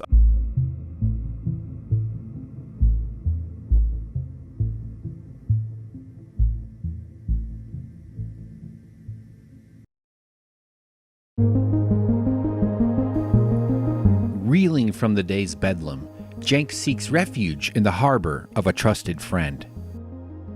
We have a special guest with us. It's Jimmy Dore. He's a candidate running for Congress in California's 25th district. Can you believe it? It's Cenk Uygur. Hey, Cenk Uygur, how are you? Good. How you doing, Jimmy Dore? I'm great. It's good to see you. How did Jimmy keep his show when... I mean, I don't know. He must have just got a better contract, right? You just watched the first 46 minutes of Tell the Truth, Cenk Part 1. Another half hour is ready and drops in a month. With your support, the full version will release this summer and will include another 20 to 30 minutes or so. It's researched and outlined, but still needs to be edited, and there's just a crap ton of work to do for that. Please see the description for more information about this project, where to get updates, and what you can do to help. This is over 2.5 years in the making. Now that I'm shifting from the secret phase to the public phase, it's a group project now. I need your help. Nicer sweatpants, yes. Comment, smash bells, do all that shit. And please donate. I financed this with a workers' It's a well-planned project. Payout for my injured wrists and debt to my roommate. I'm super broke, and my computer is on its Oh God, yeah, Premiere Pro is expensive. last legs. Plus, I might need a lawyer, you know? But most importantly, spread the word. I'm terrible at promotion, so I'm counting on you to rally to my side and help others learn the story Cenk tried to hide. He definitely doesn't want you or his audience to know why we started the union. I can promise you. And that's exactly why I'm telling it. And this is terrifying, honestly. I have no idea where this might go once it's loose. And it'll make me even more unemployable than I already am. So please help me out. And I'd like to make more films or videos or whatever we're calling them these days on happier topics like the apocalypse and entropy and stuff. So stay tuned. There'll be clips, teasers, probably an article or two. I'm hoping people have questions that could drive some of the conversation, and I'll probably incorporate some of the feedback I get into the upcoming parts of this whole project, which is kind of fun. So chat, if you have any questions, get them ready, because we're ready to bring Hank on. So Hank, I'm hoping that you've got your panel member permission. I think I gave you that. If you do, you should be able to slip into the Discord voice chat known as Bird Brains. So yeah, let me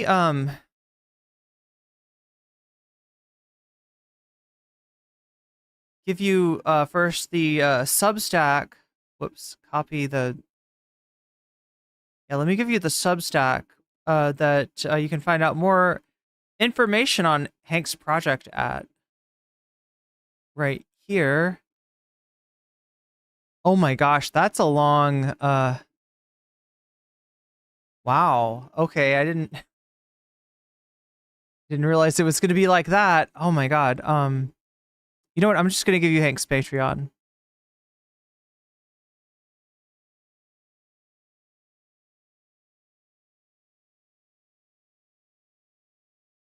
If you want to support this project, here's where you can go and do that.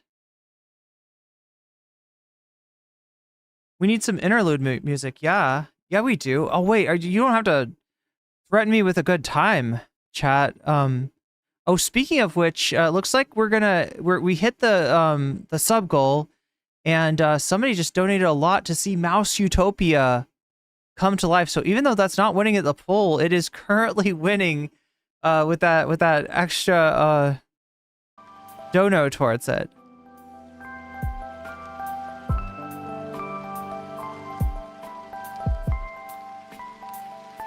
Yeah, on Discord.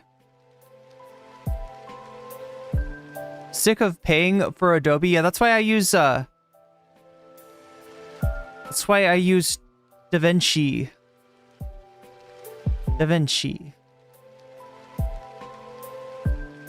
NCC and chat can be your online lawyer. I don't know if I'm confident to give legal advice.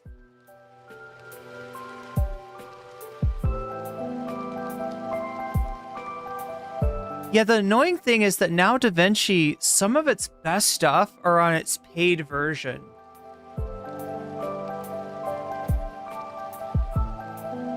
And I think it works a lot better with I don't know, there's an add-on for DaVinci that's a speed editor where you can kind of like scrub through everything. Hank, if you have trouble finding the Bird Brains channel on Discord, just jump into general chat, general VC, and I can probably pull you from there and give you the necessary permissions. Not sure what to look for. Necessary permissions. Uh-oh, what did I just bring up? To look for necessary permissions. Uh-oh, what did I just bring up? Chat, somehow we got the permission. Uh-oh, what did I just bring up? Somehow we got the infinite regress. Oh, hey. I see you, Hank. Somehow we got the infinite. So I've got to somehow kill this other version of myself. It's a very common problem that totally normal to have. I've got I've got something duplicating my sound. Wait, did it go away? Okay, I think we're good. I think I killed the other. I think I killed my doppelganger. Chat. That's a great success. That I am so proud of. So anyway, Hank, let's see. I can see you. Hello. And I can hear you. Let me turn you up a little bit too. How are you doing? I'm gonna get you on. I'm gonna get your image on the screen as soon as I can. Just Good. Turn you up a little bit more. There we go. I think what you were hearing was my YouTube playing your stream through. That does happen. That does happen from time to time. No, I thought I had done it to myself, right? Since it wouldn't be the first time you get the inception of your own stream into your stream. You end up with either a image infinite regress image or an infinite regress sound echo. But in this case, we got it figured out what the problem was. So everybody, welcome Hank to the show. This is Hank Thompson, the editor of the video that we saw, the vocal talent, the creator, the mastermind behind the 3-part plan, is it, to put together this documentary, which is going to let people know what's going on behind the scenes at TYT, what the real story behind the supposed backstabbing union that was in the tank for Jink's opponent really was. And it turns out that really the story says a lot more about Jink than it does about the supposed persecution of Jink.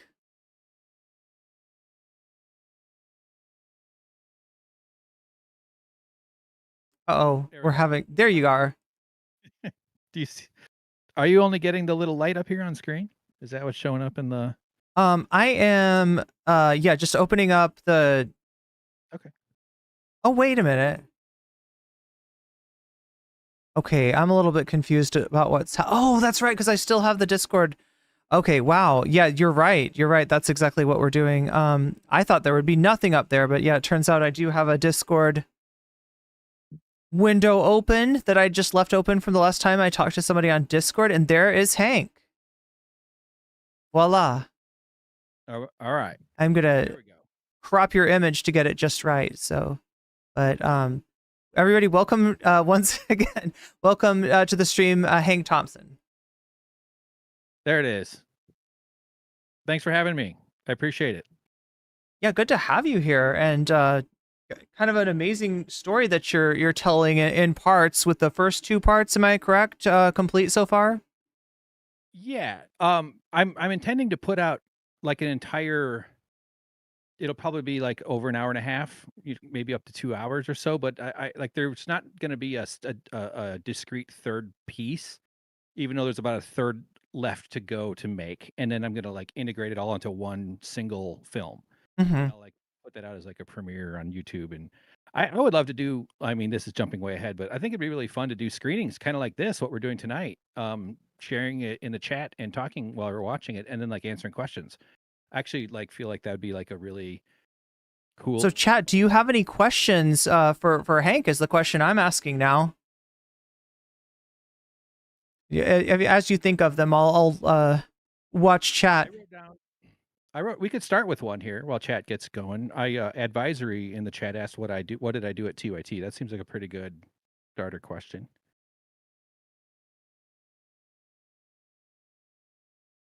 Yeah, that's definitely a good place to start. But I'll leave it to you. I'll leave it up to you. Oh, no. Go ahead and answer that. I'm wondering that myself. Okay. Or I mean, I know a little bit about it, but sure. For the chat. For having me on, and yeah, I'm glad to explain all that. I think a lot of people in chat will relate to my story as well. Like I originally started listening to TYT in 2007-ish, like really far back, maybe 6-ish, like pretty much like Air America days when Majority Report, Tom Hartman and Chuck D, Rachel Maddow had a show, Al Franken, I think, it too, and I wasn't as lefty as I am now, but I always had kind of a progressive bent. I wasn't super aware of politics, and TYT just appealed to me for those reasons because there wasn't other options, honestly. And I just kind of became a big fan of TYT. I became a paying member around 2008 or 9, something like that. I recall it being in the first 1,000 or 1,200 paying members. And then through a very strange kind of coincidence or sort of just random kind of circumstance, I introduced the show to a friend who wound up becoming one of their volunteers, and then he ended up being one of their first outside hires. And so I helped him move across the country, back when they were started, like when TYT first expanded past JR and Jesus and Dave and Anna, like when they started bringing in other people. That was like my buddy. And that's the contact that I had about 2 years later, when I like threw it out there that I was interested in moving. I started doing stand-up comedy in 2009, and was kind of raring to go. I'd been doing it for about 4 years in, and an opportunity came up to move to LA and work for the Young Turks and get involved with the TYT comedy, which if you go to YouTube right now, actually it still exists, and go to youtube.com/TYT comedy, it's right. Jimmy Dore's channel. Like he ended up buying it from TYT, I think, when they split. And so it became the Jimmy Dore channel that we know about today, or it's a separate, it's a channel owned by Jimmy Dore. No, it's today. But like it originated as TYT comedy because that was like the idea was sort of a broader for TYT's comedy output. So that was the Jimmy Dore, what became the Jimmy Dore show, not the aggressive progressive or. Right. Yeah. Exactly. Yeah. But if you type it into the URL TYT comedy, it'll turn into Jimmy Dore channel. Like it's still a live channel. It's the same channel essentially. Yeah. For anybody who doesn't know, you can change the name of your channel on YouTube, and apparently that's what Jimmy Dore did. But that's how the channel got started. Yeah. Exactly. So another piece of lore related to that is that I was so I was doing comedy. I was doing stand up in Chicago. I owned an aquarium service, is what I did for about 9 years until I sold it and moved across the country to work for TYT. And I would listen to podcasts constantly, and I was a big fan of comedy and everything else, which was Jimmy's podcast. He did it with Todd Glass, and he'd have guests on, and they were comedians, and they would mostly talk comedy, but he'd get into like political rants about how much he hated George Bush, and Yeah. Republican, like kind of like whatever liberal was in 2009, 7, 6, 7, 8, 9. Maybe not quite far back as 6, but so I recommended that TYT interview this comedian that was in LA named Jimmy Dore. They had never heard of him, and they wouldn't have heard of him if it weren't for my recommendation to TYT. So like I'm literally like the reason he got connected with the Young Turks. Like had I not done that, they might not have ever met the guy. So that's kind of a strange, small role that I played, but a pretty substantial one, I would say. Mm-hmm. Yeah. So anyway, so like during that first phase, you kind of wear every hat at the company. I had a lot to prove because my buddy vouched for me. I'm a very fast learner. I had been doing video editing for a few years by then, or actually more than a few, but they took a chance on a guy that they didn't really know. And I'm a fast learner, and I worked really hard, and I did basically everything. Studio setup. This was when the Young Turks was still on current TV. So I got to see the way they would produce the TV show. And then also at the same time, it was a shared space where they would then switch over and do the web show. And they were like separate.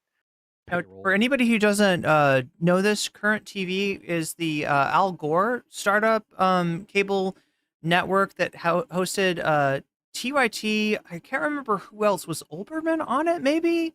There was a bunch. They had a bunch of different. I think Al Gore had a show on it. Oh, your mic is. It's old. These are 15. They're old. I think Dylan Radigan was on. Was Dylan Radigan? You're right. Yeah, that was Dylan Radigan from MSNB, or who had gotten fired. And this was after Jink's stint on MSNBC, which some people may not know, but yeah, Jink had a show on MSNBC, and then Current TV was the Al Gore startup. At some point, they sold to Al Jazeera. They switched Al's from Gore to Jazeera, and I think TYT stayed on at that point, right? I don't have a specific recollection of TYT. I don't think so. Big grain of salt with this. I'm not trying to claim I know this, but I don't think TYT was ever under Al Jazeera's umbrella the same way Current TV was. Maybe it was somehow. I see. I know they had associations. I know they worked together and stuff, but I don't think it was the same sort of like command or ownership type. I honestly don't really know. Yeah, this was a long time ago, but just so you know what we're talking about, that was the TYT has been a bunch of different things. Maybe started as a terrestrial radio show, if I'm not mistaken, and then like you said, was hosted along with a lot of people, a lot of people whose names you recognize came from this Air America, which was an attempt to do a progressive radio network along the lines of like Rush Limbaugh's content. Republicans had been dominant in AM radio, and this was an attempt to do kind of the same things with liberals, honestly. And in the wake of the failed war on terror policies of George W. Bush, so there was that. I think that was the thought, that there was this need, there was this want, there was an issue that progressives, or what were starting to become called progressives, were interested in, that being the anti-war stance. Yes, that all sounds correct. Like one thing Sam Cedar will say you'll hear him, as you probably do if you watch him a lot, is those early days, or when he was at Air America, just the managerial incompetence that they were constantly encountering, and they kept tripping over their own feet, and sounds like it was a real doomed from the beginning kind of enterprise, unfortunately, mostly because of that. But there definitely was a need for some kind of attempt to do some sort of liberal, progressive radio, content output. That was absolutely true. I think that was one of TYT's first. I think TYT might have been on Sirius before. I think you're right. Yeah, yeah. So maybe is that terrestrial radio or that's satellite radio, right? Satellite, I believe. Yeah. And I know Cenk also, he and Ben Mankiewicz did like broadcasting in Miami as well. So I think there's a period of time in Cenk's 20s when he was kind of conceiving of becoming a entertainer broadcaster guy, because I know he was briefly in SAG-AFTRA. In fact, if you see those pictures in the ethical dark web sequence with David Doyle and Joe Rogan Koklinski, the photo that Mike Figueredo, I think two of them have it, but it's Cenk standing in front of a background that says SAG-AFTRA on it. And I've heard him also say that he has written scripts and had done a little comedy writing somewhere along the way, way back before like Air America stuff is what I believe is when this kind of thing. So maybe in between his stint on public access cable and Sirius satellite radio. Yeah, exactly. Like kind of like a lot of wannabe famous people, myself included. Like I would take any job I could if I could get more attention. Yeah, if it could open some doors for you, absolutely. Yeah, makes sense. Yeah, I mean, I did stand up and podcasting and so it almost, I don't want to say mirrors, but Cenk has some commonalities with Ben Shapiro in that sense. Like Ben Shapiro also had some scripts that I know he's written, and he did. Oh yeah. Really well with that.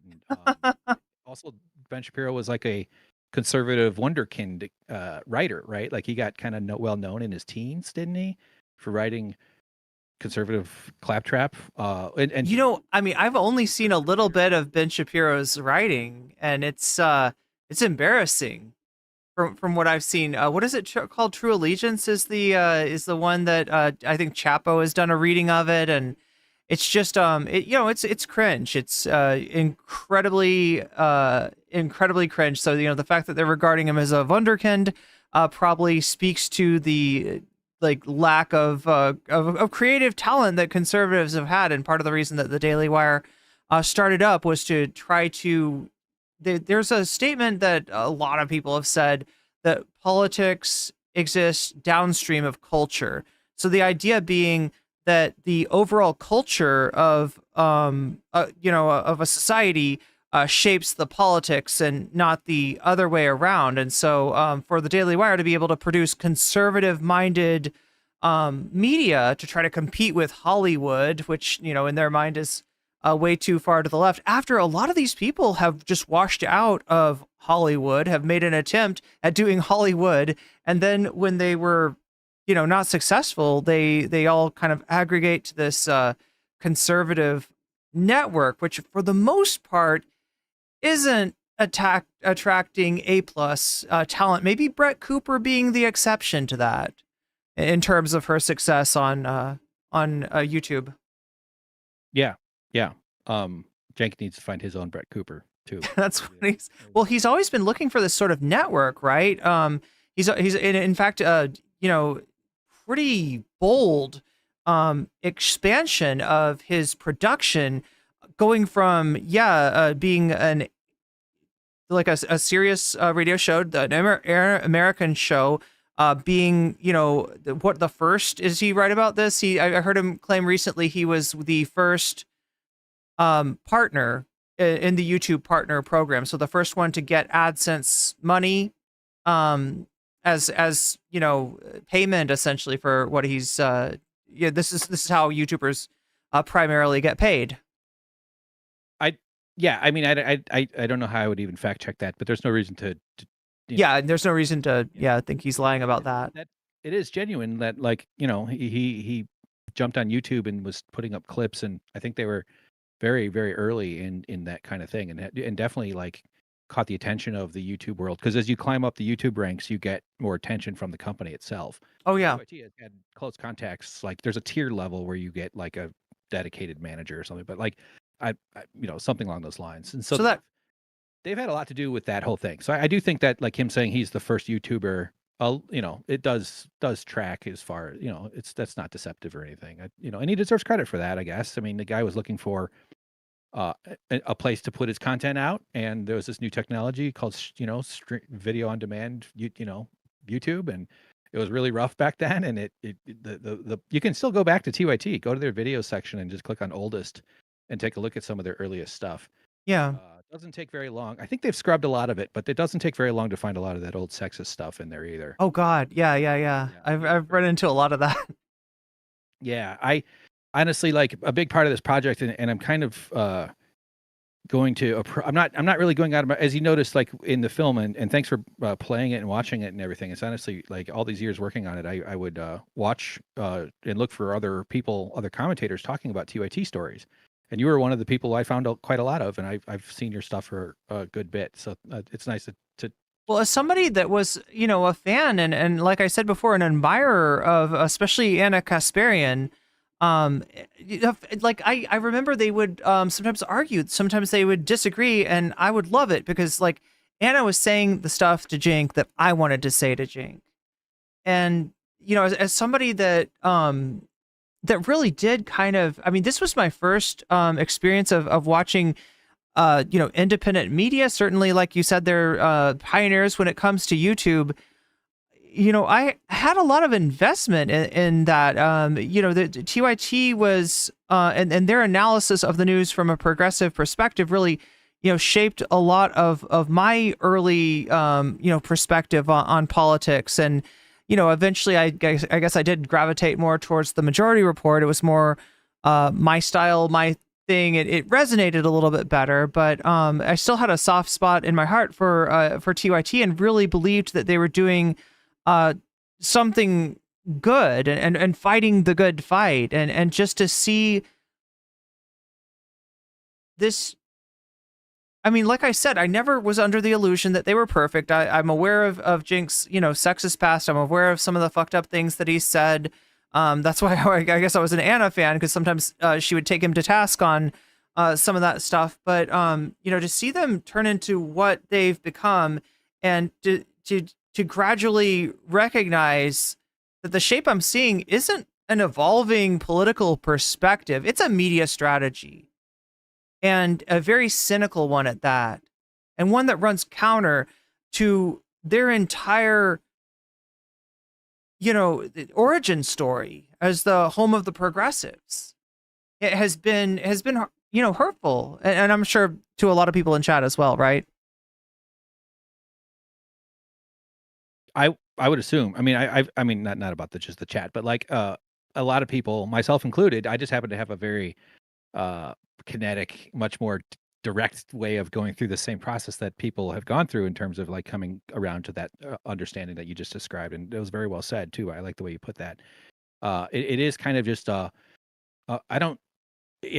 especially where they've ended up in the last like month or two almost. Like, I mean, obviously we've been observing this sort of ground shifting in the last several years. And as in my case, from my perspective, as I've been working on the project, which I started working on in like 2021, it's really been this long slog for a variety of reasons.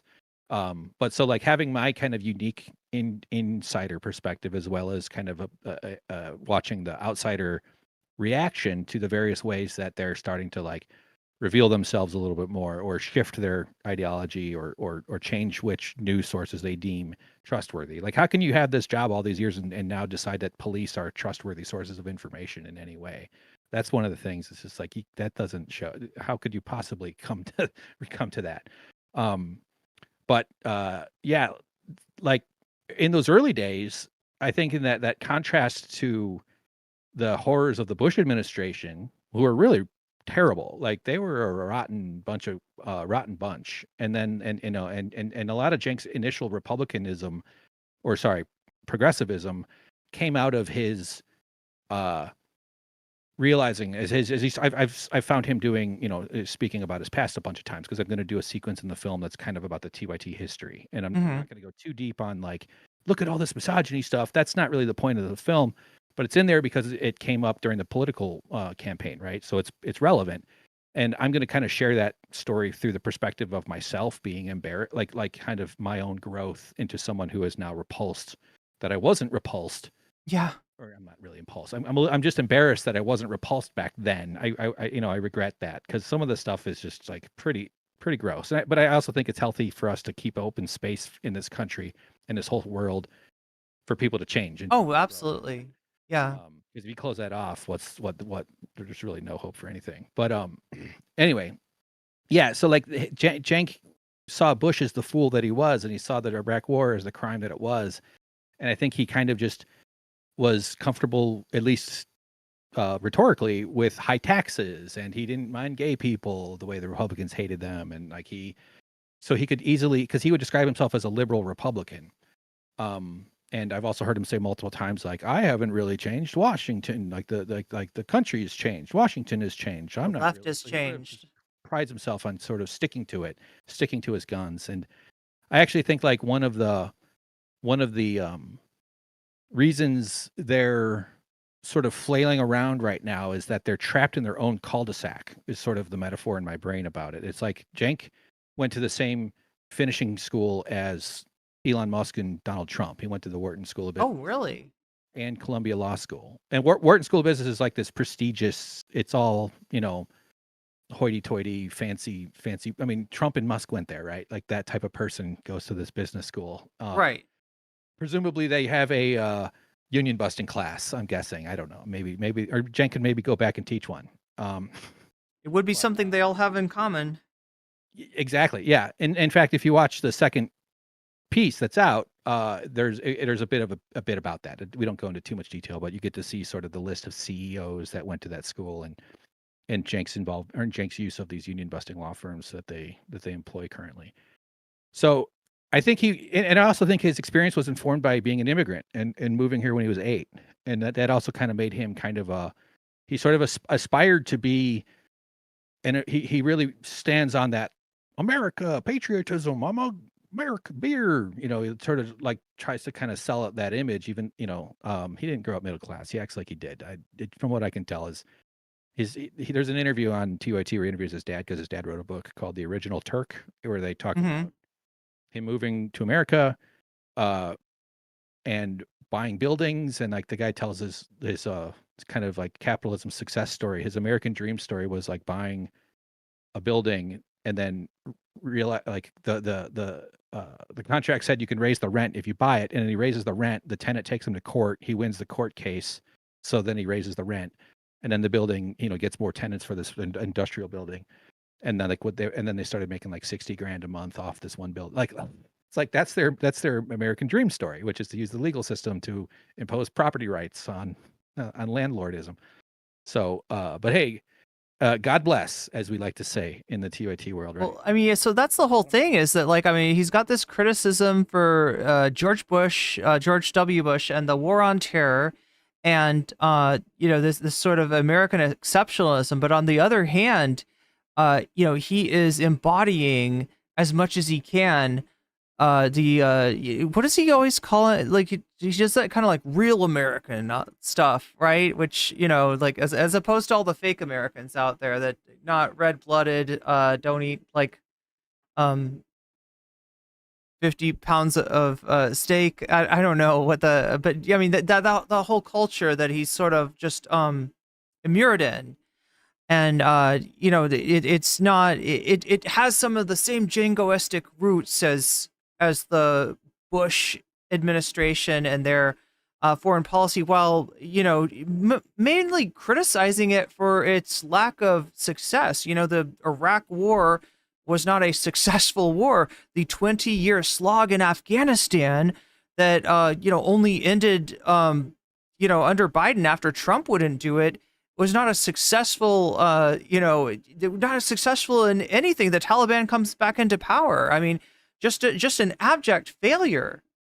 And so rather than having a criticism for the overall policy, it's almost like it's the implementation of the policy that Cenk. But let's not stay back in the 2000s. We're trying to come forward into we're kind of around the teens at this point now, after we've got Cenk as a YouTuber becoming so successful that he's the first YouTube partner and then expanding his network in a unbelievably rapid succession, to the point where, you reminded me of some channels that were under the TYT umbrella back in the day that I had completely forgotten had either gotten their start under TYT or had at some point affiliated with TYT.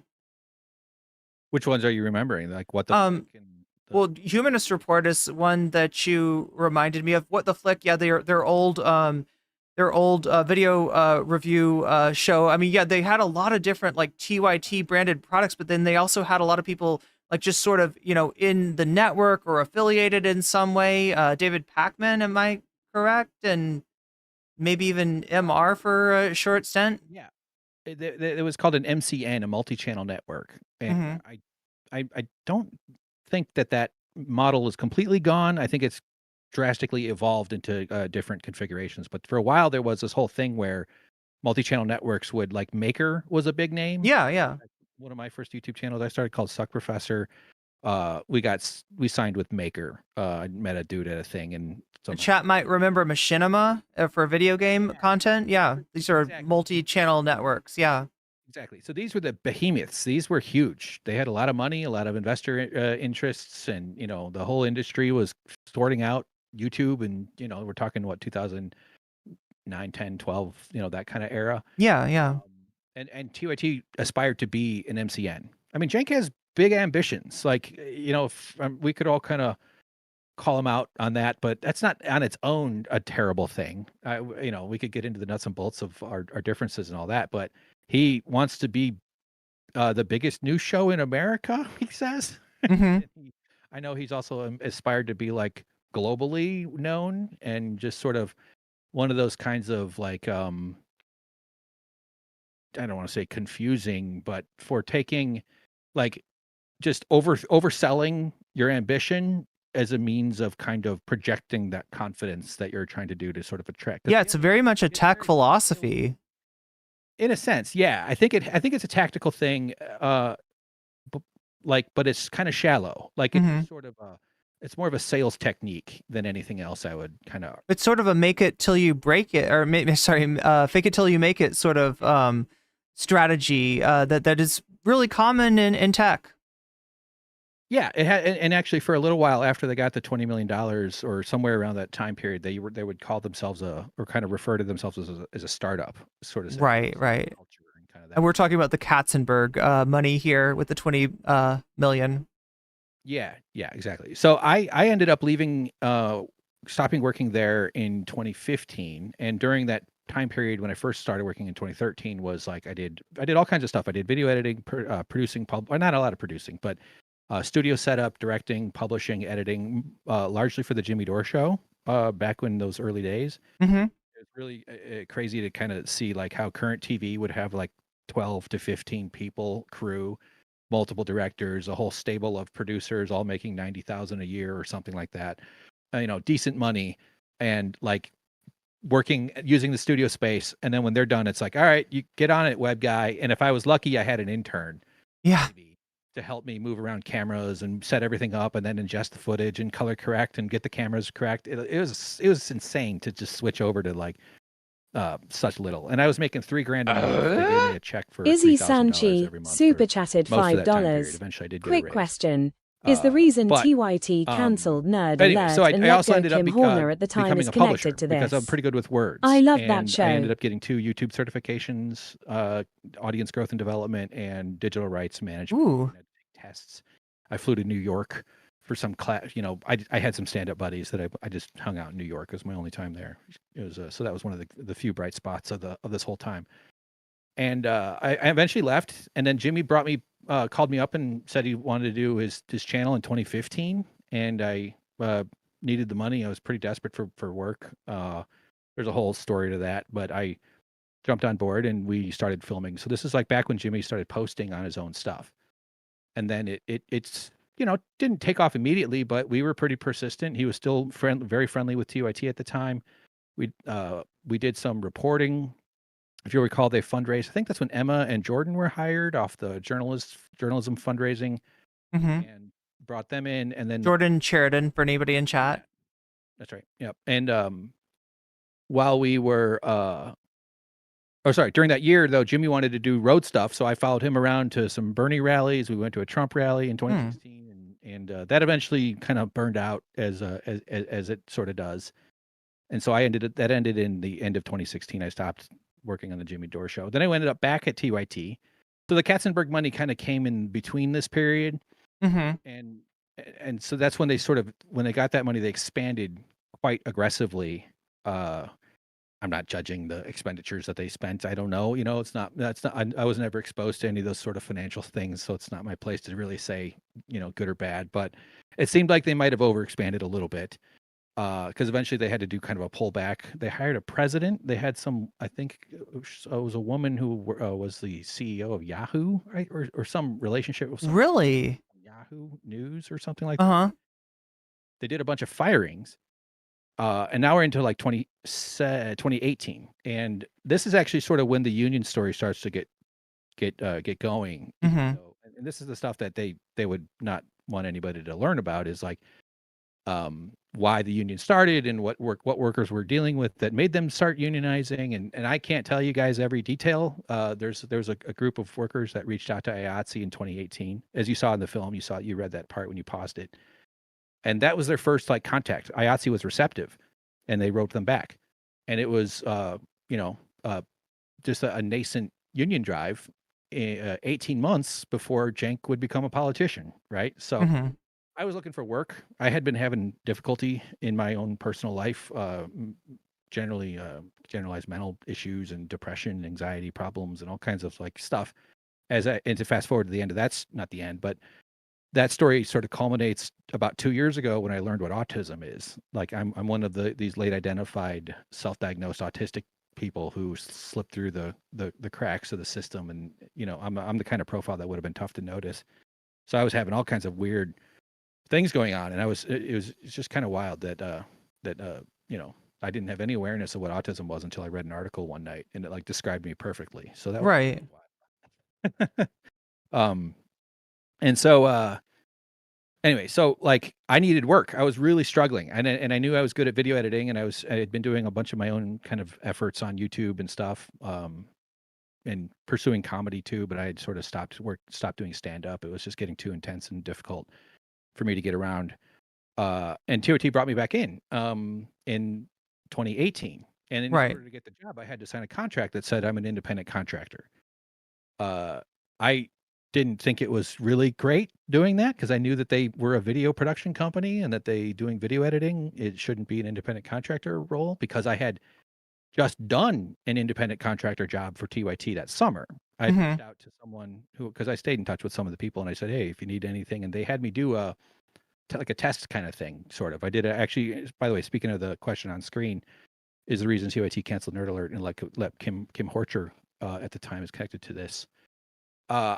No, I don't know. It's not. I don't think it's connected to the union stuff. I'm not sure. I don't believe it. Yeah, I don't know. I mean, Kim might have her own reasons or her own story there to tell. But no, it's not like my, dealings dealt with that. But this independent contractor job I did was for a Nerd Alert thing. They went to a Wizards of the Coast event, and they needed someone to edit it in the summer of 2018.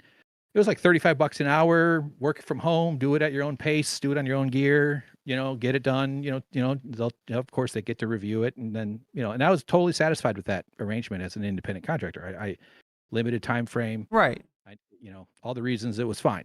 But then I go to work for them several months later, and I'm grateful because I need the work, and I don't live very far from there. And I'd been doing Postmates and stuff. I'd been really. Oh, nice. Yeah. And not nice. I know. Just nice that's something in my, yeah.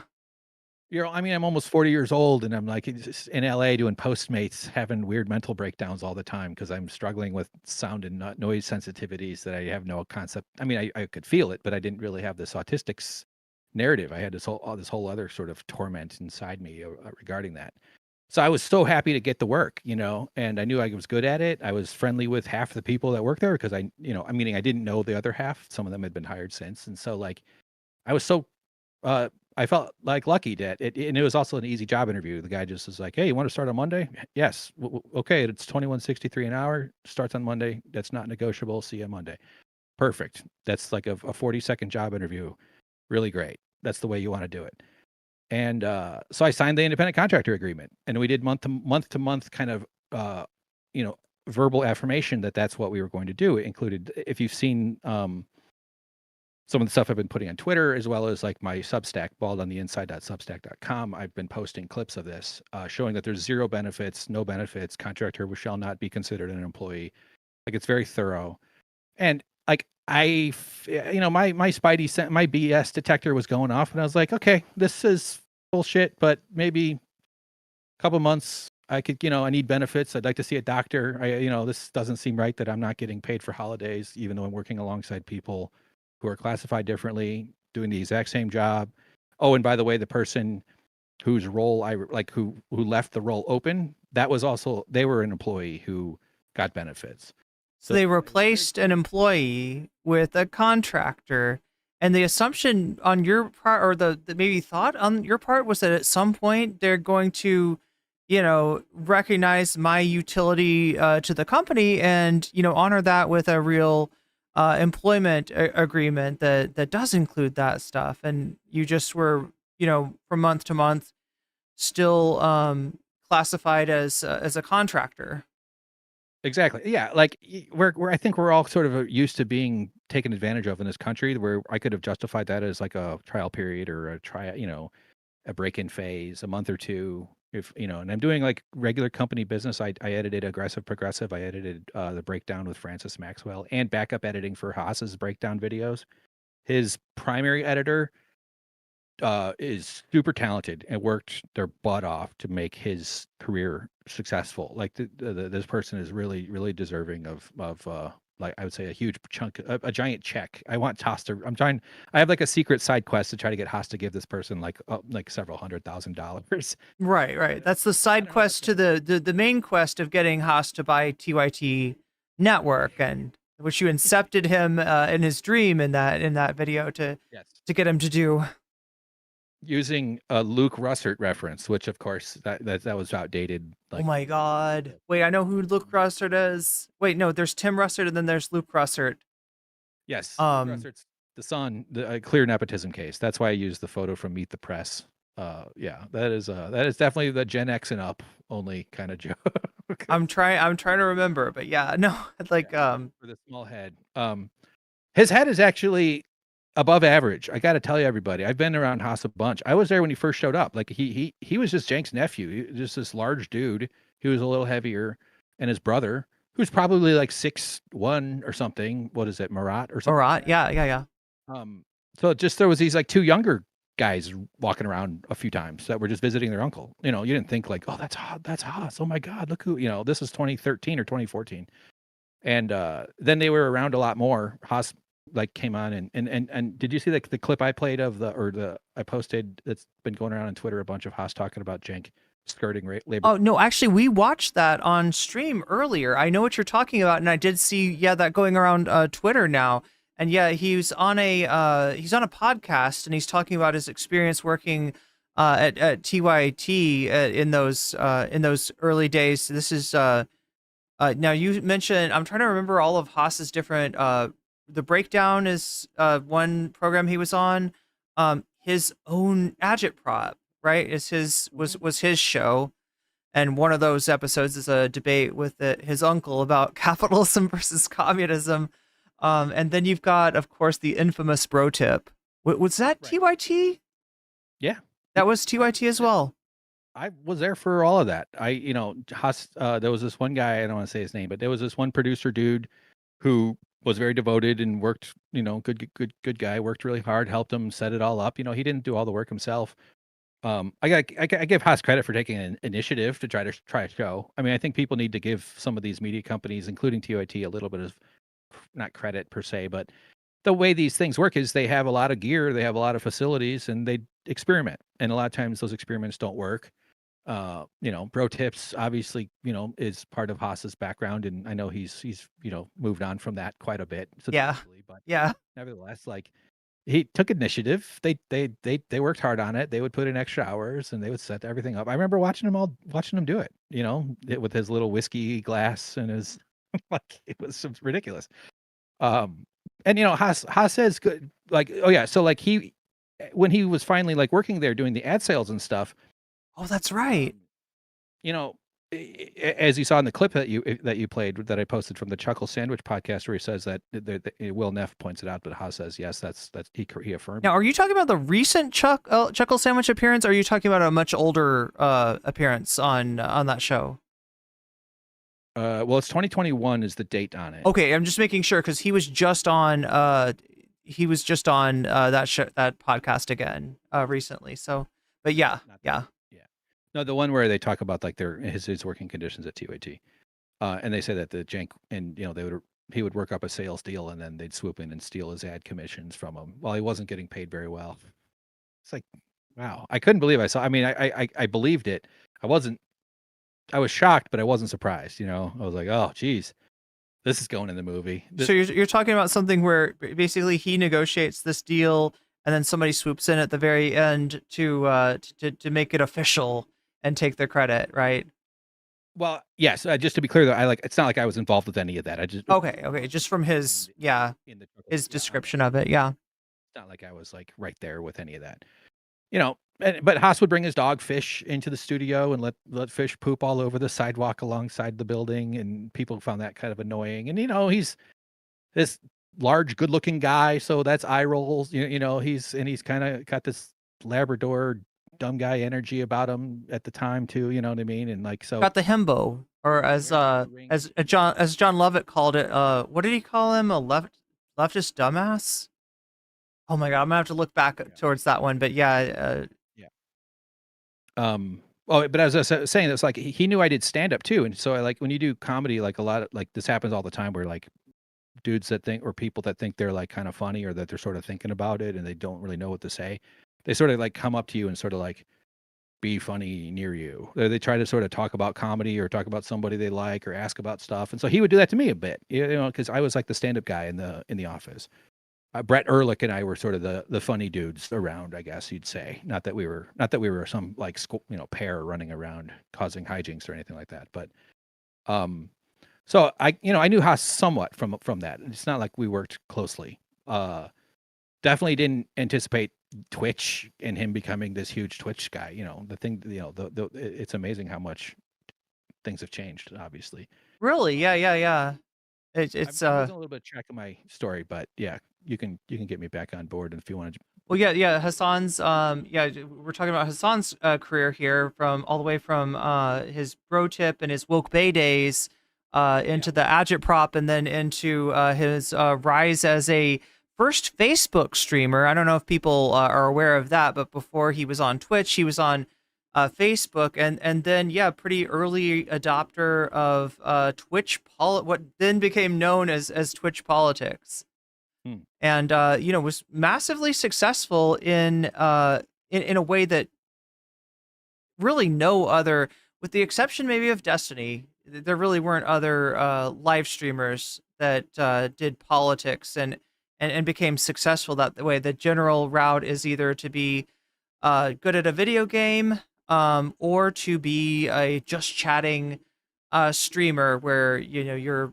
views come from that. But this is him doing politics and being successful with it, and then getting to the point where he's the most successful political streamer on the platform, despite, like you said before, him having a very different politics than even the home of progressives era TYT did, having a decidedly anti-capitalist dent to his perspective on things, and making a huge success out of that.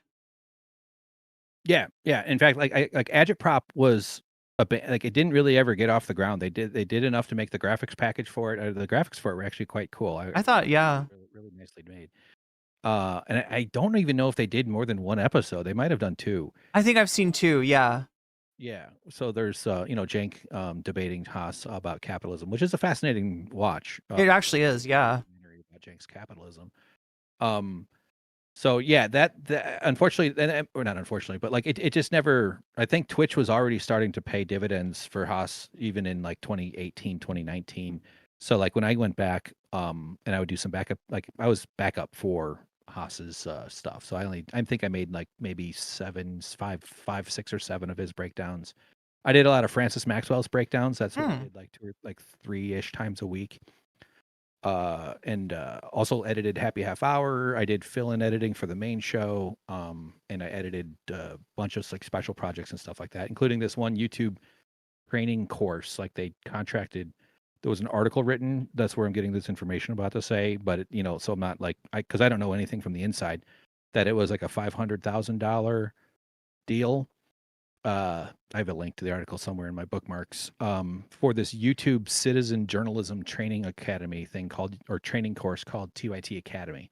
So that used up a good like 2.5, 3 months of hours. Not fully, because I had the other work to do, but you kind of do stuff during the day, and you have to have your show schedule, and you're there to be part of the editing team. Like I had to function just as a regular employee, despite my classification, because if I decided to do work on my own schedule and stop whenever I felt like it, as an independent contractor would, it would cause severe disruption to the pipeline, to the production pipeline, right? Like in every way, I functioned as a full-time employee. You know what I mean? The one thing they didn't make me do was these like goal review sheets that they filled out, that they make everybody fill out. They're these obnoxious, like, paperwork nightmares that they use to titrate bonuses and raises if you don't reach your percentages. Like, they got really corporatized after the Katzenberg money through a dude who used to be a health insurance executive, who was like Cenk's number 2 guy. His LinkedIn was public, and he was a health insurance executive for Kaiser Permanente and Blue Shield of California for 12 years, or 6 years each.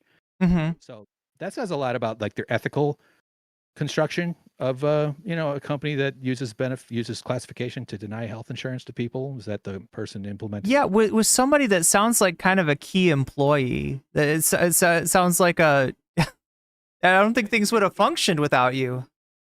You mean me? Or Oh yeah. I mean, like you're. Oh no, they would have functioned. Yeah. No, I mean, it just feels like they're relying on you a lot in this situation, while keeping you on as a in the capacity of a contractor in this kind of.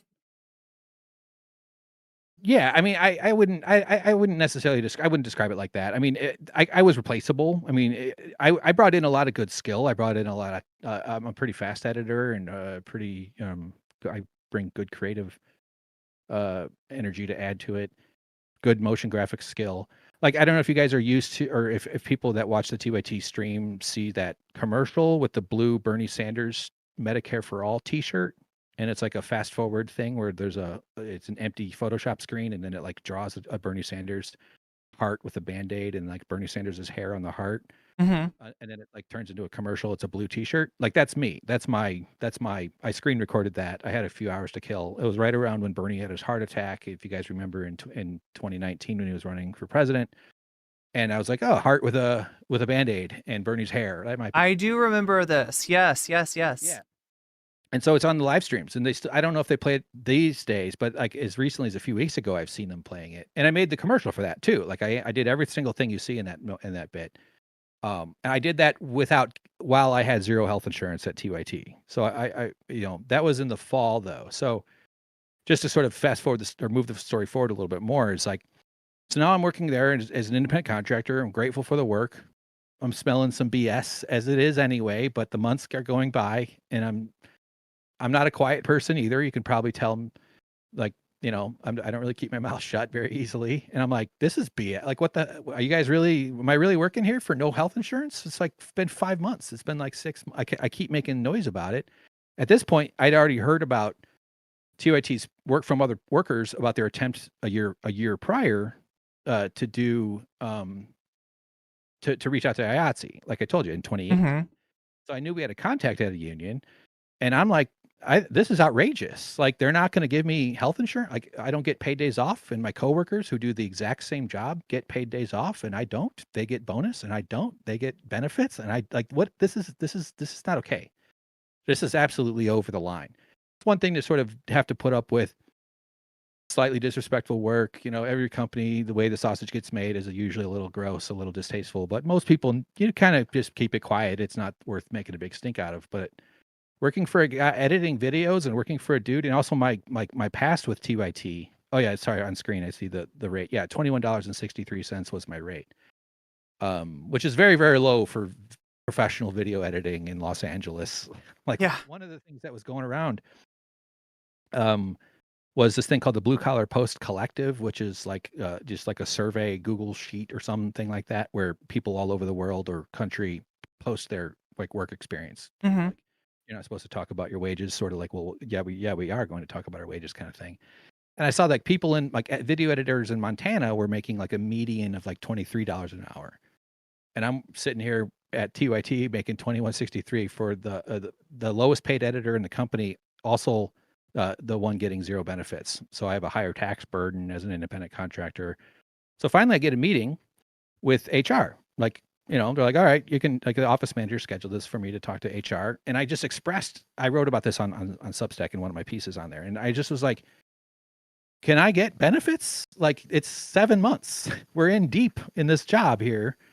And why are you taking a risk that this might get out? Why are you guys, isn't this bad? Like the two buckets of my concerns were like, you shouldn't do this to yourself. It's like really stupid that you're treating someone this poorly for how much money? It's not that much money. It's a lot of money to me. And of course, the other bucket was like, yo, I'm stressed out as hell. I'd like to see a doctor. I'd like some fairness for my job here. I don't think it's right that I have to live with the stress of not getting any benefits for full-time video editing work next to people who do get benefits. And we're all like lefties at TYT. You know, they don't hire, it's not like they have like a, you know, ideological filter or something like that. Right. But just by the way things are, the people at TYT are, you know, the people at Daily Wire are going to be conservatives. Right. You know, unless they're Alex Novell, in which case that's very sneaky, Alex. And I see you infiltrating Daily Wire and so many other companies to make your videos. But yeah, for the most part, you're right. Daily Wire employees in Nashville, Tennessee, they're going to be fairly conservative. TYT employees in Los Angeles, California, maybe not so much. Makes sense. Maybe a little more prone to unionizing to try to combat workplace injustice, right? Like, so. But were you at this point? Are you under the impression that this is like maybe a administrative mistake or an oversight, or are you thinking they are just literally like, you know, using and abusing me? More the latter than the former. More the using and abusing than the. But I was open to them fixing it though. Like you know, they could have said, oh man, dude, this was crazy. 7 months of this, and that's not cool. We're so sorry. Here's money for your holidays you didn't get paid, the Christmas, the New Year's, the Memorial Day, you know, all those days you didn't get paid, you should have been paid. Here's a big check for the healthcare expense we didn't, you know, like we'll make it whole. So you're willing to let them save face at this point, at the very least. Yeah. Like the way I phrased it in the article I wrote is like, I would have let that skeleton stay buried. It would have been fine if they had fixed it. I gave them, you know, and like, by this point, I had already decided to try to unionize though, because I don't know. I'm just not one of those guys that just like takes it. Like my three choices were shut up and take it, quit, or start a union. Right. So I did the one that gave me the most agency, the most sense of agency. And plus I had difficulty finding other work, and I knew I was good at this job, and I was just glad to have enough money to pay a little bit of my debt off, because I owe my roommate money, my roommate rent debt, and like deal with my mental struggles at home. I would give everything to the job and go home utterly exhausted. You know, an open workspace is a difficult place for someone with light and noise sensitivities. Oh God, yeah. On top of the already, you know, if you don't know, editing videos is not exactly the easiest clicky clacky work out there. It kind of takes it out of you every time that I do it. I go into like a, you know, 12 to 72 hour period in which I'm not able to do much else, and afterwards I'm just extremely exhausted and mentally, you know, physically. Everything and yeah, on top of what you're describing in terms of sensitivities that you were just starting to understand that you had. Right. And so like for myself at least, and I don't know if other autistic people relate, but like the whole thing is about how you're able to focus and how you're able to like maintain your attention tunnel. I like that phrase, attention tunnel. And so like, yeah, it was just a challenging work environment for video editing anyway. I would wear noise canceling headphones, and I'd you know, squeeze my hat down and get close to the screen and cut the word. You know, I would get it done. You know, I was able to do it.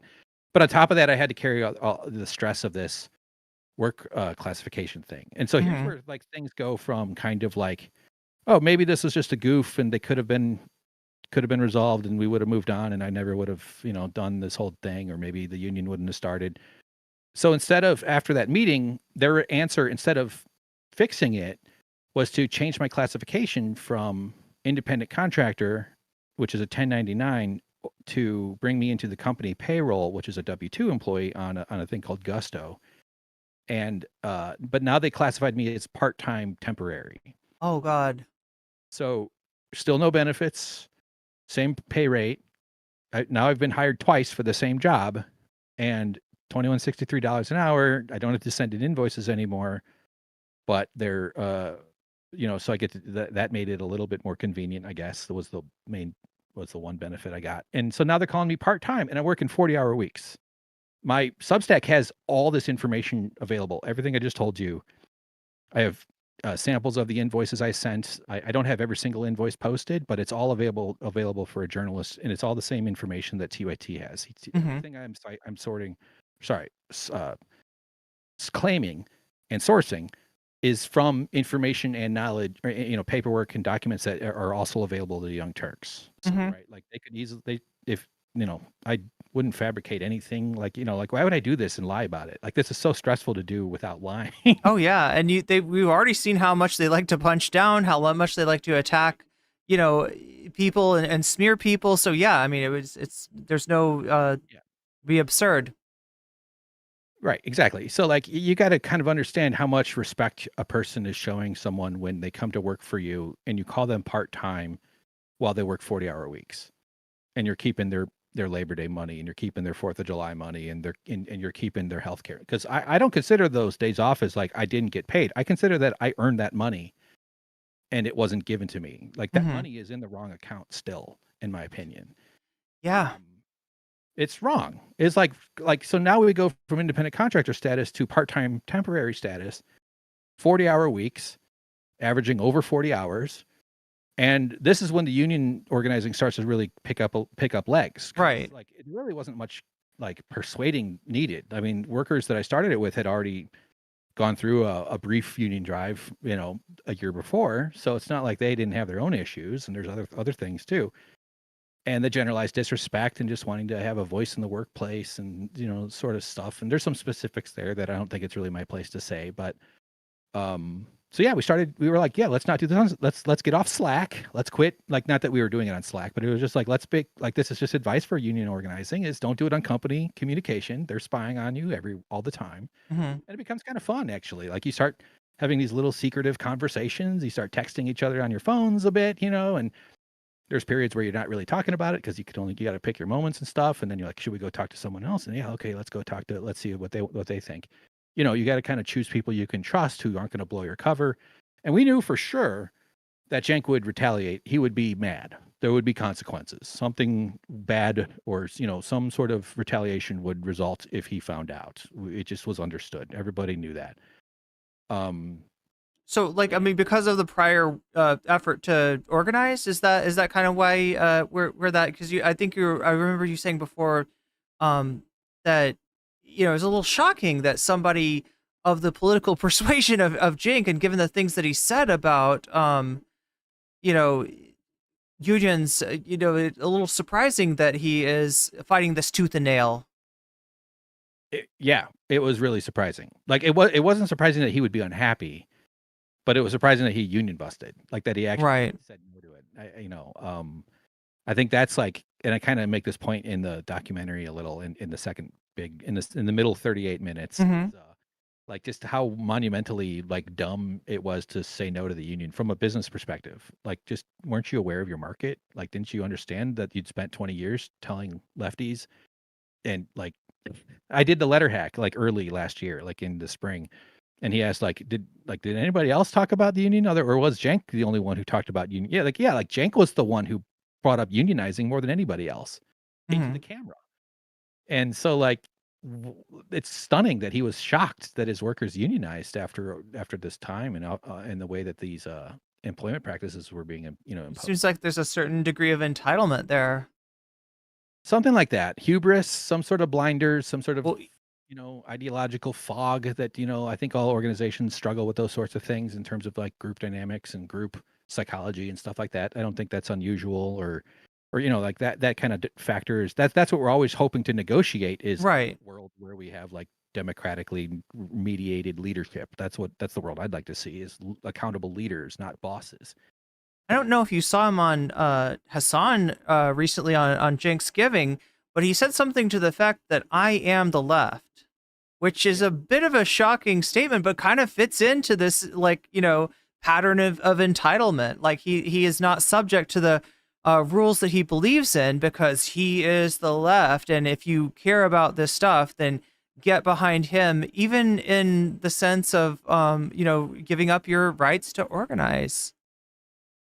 I suppose, yeah. I although he would never say that out loud, that the left should include anti-union activity and anti-work activity. Like that's actually been really funny lately, or interesting, and like. Well, it's just an interesting pass that he gives himself because of his maybe inflated sense of well, at least what he was expressing on Hassan's stream is inflated sense of importance, and that he is so crucial to. I'm sure he didn't mean he is the left, but he's basically saying that he's so important to the. He's the only vessel for the cause, and even if he's doing things that are just decidedly not left, it's all for the greater good. Or like those that aren't me are not the left, are wrong. Right. Not trustworthy or not to be listened to or not to be minded. I think that's like, I think most of this sort of contrast that we're all seeing, or this shift towards the right or towards the center that we're all watching happen is largely an exercise in contrasting themselves to the extreme left, because they don't necessarily have to be very right wing. They can still hold like, right wingers can make space for Anna or Cenk who want Medicare for all, or at least they'll claim they do. I'm not actually persuaded Cenk believes in Medicare for all because he didn't even allow Medicare for all his workers, right? Like, I don't find it very persuasive that he believes in it. Although I do think like if he were in Congress, he'd probably vote for it, right? Like there's probably some nuance to that per se. But when you work for the guy, you had to start, and I had to start a union to try to get health insurance. It's kind of hard to believe that he actually means what he says when he thinks everybody deserves health insurance. Because I lived the absolute fact that he does not believe that at all. If that was the case, he would have given me health insurance for working 40 hours a week for him, right? Pretty simple. But but I think they're largely sort of just setting themselves up to. That's why their entire deal is about going on right-wing shows and then affirming right-wing narratives in order to signal to those audiences that they're a stark contrast to the extreme left or the max left or the identitarian left. Yeah, they're the acceptable version of the left is what they're trying to do with the right. Yeah, it's so close to what Dave Rubin did. Like it's really quite shockingly just like right on. And you saw her get hit with that, right, in front of Piers Morgan. Yeah, I saw that. Yeah. So, finally, our organizing is happening. We're sort of like building out our little unit of people that are very interested. And one thing you got to do when you organize a union is check in about your seriousness, because it might just be blown off steam. You might just buy, people griping about their boss, griping about their working conditions, griping about all this and that. It might, wouldn't it be great if we could do something about it? Wouldn't it be great if we could have a union? And like, but you kind of got to, at some point, you got to be like, are we just griping? Is this just blowing steam, or are we actually serious? Do you want to push forward a little more and see how far we go? And we did that. I did that. I went to work intentionally thinking I got to start having some conversations about unionizing, because I'm not fucking putting up with this crap. This is outrageous, especially when they switched me to part-time, to call me part-time while I worked 40-hour weeks. So then like, as we're going, kind of rounding the year into October, and like then we email IATSE. That was like a big deal for us, because we were like, we got to make sure, this is a moment where we're stepping into it a little deeper, and we do that in, I don't know when the first email was. I wasn't the one who typed and sent them. Someone else had the contact info. But those emails were shared with Alex Thompson, the Politico reporter who wrote that big piece, and shows that our first meeting, we had actually been in touch with IATSE. Like 10 days before Cenk filed for Congress, to run for Congress on he filed on the 13th of November, and they did their announcement video, I think the 14th or the 15th or something like that. So during that week, we actually had our first meeting actually. So there was a slight like overlap from like Cenk filing on Tuesday, and then our first meeting was Friday. And so now this is the point where in the story, well, we all just watched the documentary, but like they didn't do this in November, obviously, but like when the union came forward in February, they put out all these statements. They're all right now currently on my Substack thing, and we all just saw them in the documentary. Sorry, trying to save some time there, saying the word shorter. That, you know, this was outsiders either manipulated or, oh yeah, you saw me talk about it in the car. Sorry. Trying to keep track of it, what the audience knows. Like, how dare you do, like, what? Like, that was so insulting. It was incredibly weird. And so I got laid off in January. So like I was out of the unit. I wasn't going to be in the union. Kind of disappointing to do all this work and never end up in a union or anything. Been kind of a slog. But I was still obviously pretty invested in this whole thing and in watching it. And then they put out like straight up lies, straight up provably false nonsense that this union originated by outsiders in order to harm Cenk's campaign, right? Like, this is crazy. Like, what a wild, horrible, strange thing to do. But it sort of rests on that little foothold of IATSE endorsing Smith. Yeah, that's what I was going to say. Is that's a connection that he makes, and it's kind of a superficial connection, considering that IATSE was contacted before anyone even knew that Cenk was running. And that, you know, instead of it being like, oh, it's the same, you know, union, like, you know, this is her union or whatever. They're supporting her, so of course they're trying to fuck us up here. It's right. You know, it's just something that only appears to be related instead of being that connection that they're implying. Yeah, and so, like, one of the reasons why this thing kind of became this bigger, longer story, and we sort of start with, or we don't start, but we sort of tell the story up to where Cenk loses, and then we talk about intimidation with those like yellow dots and stuff. I really don't know if people are gonna like. I don't know. We'll see. I won't really. There's so many decisions about the film that I have to make, that I can only make when it's finally all in the timeline. So like, this project still has a lot of work to go for that, but.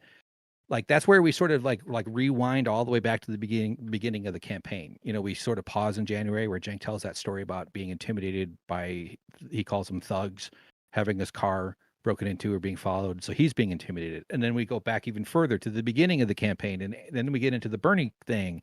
And like, it kind of becomes this unofficial documentary of Cenk's congressional campaign, which is something that's kind of interesting. Like, political docs are sort of fascinating if you're into it, I guess. And that's to lead up to this whole New York Times smear, which Anna then says she was intimidated, or they were trying to intimidate her by saying she was trying to dox the person that was putting out the clips of Cenk's past. That person's name is M. Mendoza Ferrero, so some like a Democratic activist. I'm saying that name because it's in that LA Times article. So like they knew who the person was, and they were trying to figure out if they were being paid by the campaign or not or whatever. And so they were feeling. So the point I'm establishing with all that is that, and as we watch this, if we watch the second piece, and it's all going to hopefully make sense in the full film, is that they were genuinely under like unfair media attacks. They were in battle mode. They were in, and Anna especially had to take on a lot of incoming fire for stepping up in her role to become full executive producer. And she has this very forward public face too, because she's a big part of the company, obviously.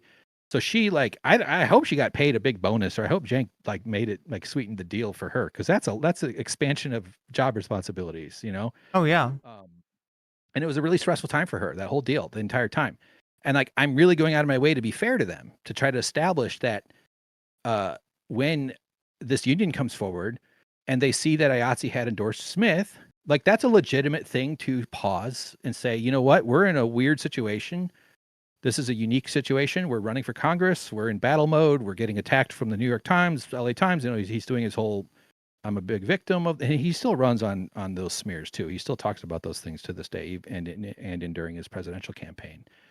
And so like, all of that is to set up what then, like, or is to actually justify why they had a good reason to be suspicious of what this union is, even if it's on flimsy terms. Because just stop and think about it. Why would they plan on him saying no? the version of the story that they want their audience to believe is that Pelosi and her minions sprung a trap in November that he would step into in February, and the only way for him to fall into the trap is to do the stupidest thing any human being could do. They anticipated his run, and yeah, they anticipated his attempt to block the union. Not anticipated the run though. Like, so that's what I was gonna say earlier. Is like, so remember, like Tuesday or something, like the 13th of November, he files his paperwork. People like monitor those filings, and so like it came out like that night, like by midnight or something. It was all these stirrings, and it all came around pretty fast. Our first meeting was Friday morning. So if their version is true, Cenk files, Nancy Pelosi picks up her red phone and dispatches her IATSE minions. Mm-hmm. And I say Nancy Pelosi because, like, in the Nomiki Constant interview that Anna did in July, she's talking about this whole situation, and I could send you a link for it. It's a really fascinating interview, it's only like it's a chunk of a longer interview, but she says that Nancy Pelosi was following TYT Union on Twitter is one of the reasons why they were suspicious and stuff. Although my sources, and I'm sure you can figure out who my sources are, said they never saw that. So I don't know where that came from. It could have been an impersonator, something. But so they're saying directly that Nancy Pelosi was involved in this, and that if you believe their version, Cenk files on Tuesday. Strangers contact his workers within the next day or two and schedule a meeting at my apartment. Like, we had a meeting in this room, not this room, but like downstairs. I have a two floor apartment. You know, I had just enough chairs for it. I went out and I bought really crappy coffee cake. That's one of the things about this. I've talked about this on my podcast. With slivered almonds, yes. No. Right, with real coffee flavor. There's two coffee cakes in the movie. Okay, this is the second coffee cake then. The celebration coffee cake is the good stuff. You know, like the $12 coffee cake. The crown coffee cake is like the $4, $5, $6 coffee cake. You know what I mean? Yeah.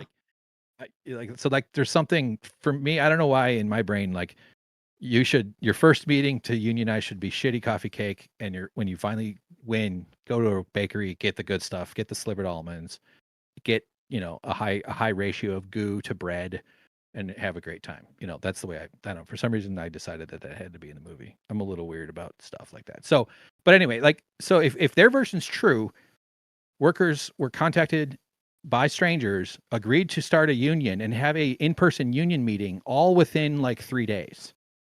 If their version is to be believed, because their version is that this union was a reflex to him running for Congress. Mm-hmm. It started 18 months before he ran for Congress. And I woke it up 6 months before he ran for Congress because they weren't paying me for days off and I wasn't getting health insurance. Like, that's why we unionized. My situation was the core reason everybody was like, this is horrible. Like, this is not okay. You know, and then the guy's surprised we unionized, which is just wild. And so, yeah. So like, so I'm trying to establish a reason why they had at least a case to be suspicious in a sense. Like, they did endorse. So the circumstantial evidence that exists, like leading the breadcrumbs leading in that direction, but then the understanding of the context and the prior attempt to organize, as well as the fact that, yeah, if Cenk had accepted the union, this would not have been a problem for him. This could have been a slightly good PR for him. It would have been the bright spot of his entire like political career, and he would have run out of it as president. Like, how did you not see the zeitgeist shifting too in terms of labor? Like, that shows a distinct lack of labor history appreciation, because if you do actually look into socialist history, you know, labor history, union history, American worker history, workers all over the world history, blah blah blah. So it's also sort of a journey I've been on myself too, because I wasn't like dialed in hard on leftist politics and lefty stuff. Michael Brooks actually helped me quite a bit. Like, to return to that like metaphor of TYT sort of being a cul-de-sac, like Cenk is ideologically incapable of evolving any further left, or by the camera here for the. Well, just like he said, he's a capitalist every day of his life. Yeah, exactly. He lives, him and Charlie Kirk. He's not kidding about that either. That's, you know. And like, if he had understood relationships based on trust instead of based on dominance, I'd be making movies for him instead of movies about him. You know what I mean? Jeez.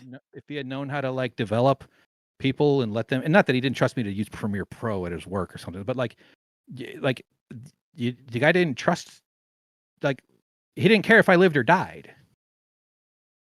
He didn't give a shit. It didn't mean anything to him if I got sick and I needed help. That wouldn't have meant anything to him because he went out of his way to change my classification so that I wouldn't get health insurance. I mean, that's who Cenk is. That he doesn't believe it. He does, or at least he doesn't live it.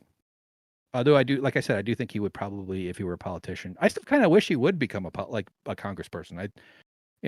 I don't really assign my own personal virtue to that at all in any sense. I think it'd be interesting if he were in Congress, even today, even after all this crazy nonsense that's going on. So but I was just like kind of finishing it, like the idea that they would be suspicious because of IATSE endorsing Christy Smith is reasonable, given the fog of war of this weird situation. But it doesn't mean they should have come public with it. It means like the next step to that would have been fact checking. Right. Instead, they went straight to the smear. Yeah, exactly. Yeah. Or maybe they didn't want to fact check. I think maybe they knew that they had a narrative. And I think Cenk and Anna too also kind of feel, and to be fair to Anna, she's not management, right? She plays a substantial role in the company clearly, but like she does, I don't think the kind of way I'm sort of going to end up the critique of Anna in it is that she failed as a journalist. She should have fact checked. She should have had solidarity with the workers on whose time, talent, and labor her career is built. She did a really poor job doing that. Poor job is putting it lightly, but I think she was engaged. I think she was very stressed and very overwhelmed by this whole campaign, and it was a very unpleasant time for her, and that she just trusted her source. Trusted Cenk. I'm hoping that that's true, because the alternative is that she was more in on it than we realize. And if that's the case and that's what happened, then she should come forward and explain that. I wouldn't be surprised, given what we've seen from TYT with the degree to which they prioritize, friendships or business friendships over their supposed values, and they don't understand when other people have lines that they have to draw. Where they're not going to cover for you when you're full of shit, and so Anna did the loyal thing by backing Cenk instead of actually looking into it like a journalist would do, to find out that these were irresponsible at best and pernicious at worst, like smears against people based on circumstantial evidence. Right. And in the face of like distinctly provable evidence otherwise. Right. It's not like we couldn't confirm it. You don't have to make a phone call. There's people on the other side of the room who have the answer to your question about how did this union get going? When did it start? What happened? Did you guys get contacted after Cenk ran for office? Like, very simple, very easy. 2 minutes of work. Or DM me. Maybe it was inappropriate to talk to the unionized workers because it had already kind of become frictional, as Cenk rejected voluntary recognition. And if they wanted to look into it, they could have. I had plenty of conversations with Anna. I knew her well. I played catch with her husband on beach day. Right. He's like a handsome baseball player guy who has a great arm. And I'm kind of proud of myself because I was able to throw the football back and forth with him, and I teared up, and he walked into a cornfield and disappeared. I don't know why I decided to end that way. Field of Dreams reference. Yeah, I thought so. I thought that's what we were doing there. He threw the game. He threw the World Series. Yeah. And then he choked to death on a hot dog. No, that's okay. We're all right. Anyway, so I knew Anna plenty enough that if she'd reached out to me, it would have been totally easy to jump on a phone call or just send her an email and explain what happened. So I don't know. I'd love to hear from her what fact checking she did do. If she takes umbrage that I'm saying she didn't do any, maybe she did do some. According to my sources, who you could probably guess who my sources might be, there was no attempt to confirm how this union originated. There should have been. It was really, really not okay that because the workers at TYT, myself included, care about the audience. Cenk and Anna aren't the only people who give a shit about the people who give their money to the audience, because that money ends up becoming the way the workers pay their rent and pay all their bills. And and a lot of people were former fans, myself included, right? Like I go all the way back, and it was just like absolutely stunning to me, even now after all this time. It's just like I can't believe that they did that. That they put out a narrative that their workers were duped or in on it. I think based on Cenk's emails, and so actually you should do this on stream one of these days. That you were almost at it earlier with Alex Thompson, the writer of the Politico piece. His Twitter has Cenk's emails. It's Cenk's words themselves, filled with union busting nonsense, classic union busting stuff. Like this might bankrupt the company, or we might have to fire somebody if we have to give you guys raises, and all this anti-union nonsense. They're really interesting though. Like they're fascinating educational thing. Like gives you an insight on how his mind works. Yeah, exactly. And like how he's the victim in the situation, and even he moans about his reputation taking a hit, and that that people will know him as a union buster, and that if like people, but worse, that they'll know him as a boss who treats his workers poorly. Like, so there's an expectation of people covering his ass for him constantly. Yeah. Yeah. God. And actually we saw that like in the last day or two. One of his tweets was about how I've given a lot of people opportunities at TYT. It's like the third or the fourth tweet down right now. It's clearly that he's referencing Emma, because that's been like the most public kind of thing going on this week. But my stuff really blew up this week. I've never had that many. Oh yeah, I noticed in my life. If I get like 10 in a day, that would be like a huge day for me on Twitter. But like this is like it got like 11,000 in like 24 hours, which is just like holy crap. Well, yeah. It ends up becoming the subject of a very contentious exchange between Anna and Emma Vigeland, and so you're providing that information that fills that gap for people that want to know more about what is this union busting thing about? Because first, I have to assume for some people, even in the MR audience, this is the first time that they'd heard any. There it is, the notice. Yeah, the notice filed, put in the kitchenette for 60 days. Kitchenette. Sorry, the kitchenette, not even a kitchenette. Yeah, Dave Fuller spelled it wrong. Oh, that's the backstory to that. Yeah. Wow. There's a tennis ball, because Dave and I we used to play tennis. We were buddies. Yeah, I miss Dave actually. Dave is a goofy, oddball kind of guy, and a very straightforward sort of person who's been with Cenk for many years. And he and I buddied up quite a lot. We were pals. I really miss Dave. I like Dave a lot.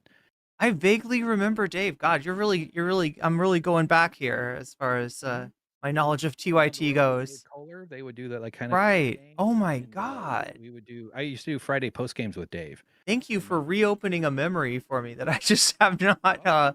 But yeah, like I said, I've been a fan for a long time, and I've never been blind to their issues, to their imperfections, but at the same time, I always thought overall what they were doing was good, and that they were coming from a place of coming from the place that the rest of us were, and wanting to see a different kind of politics. Because if you're on the left, the party that represents you electorally for a long time, for a good like 40 years now, has been afraid of its own shadow, and there was a time when it wasn't like that, and the idea that something would come out where it feels like, because when you lose an election with the Democratic Party, it kind of feels like it wasn't what you believe in that lost that election.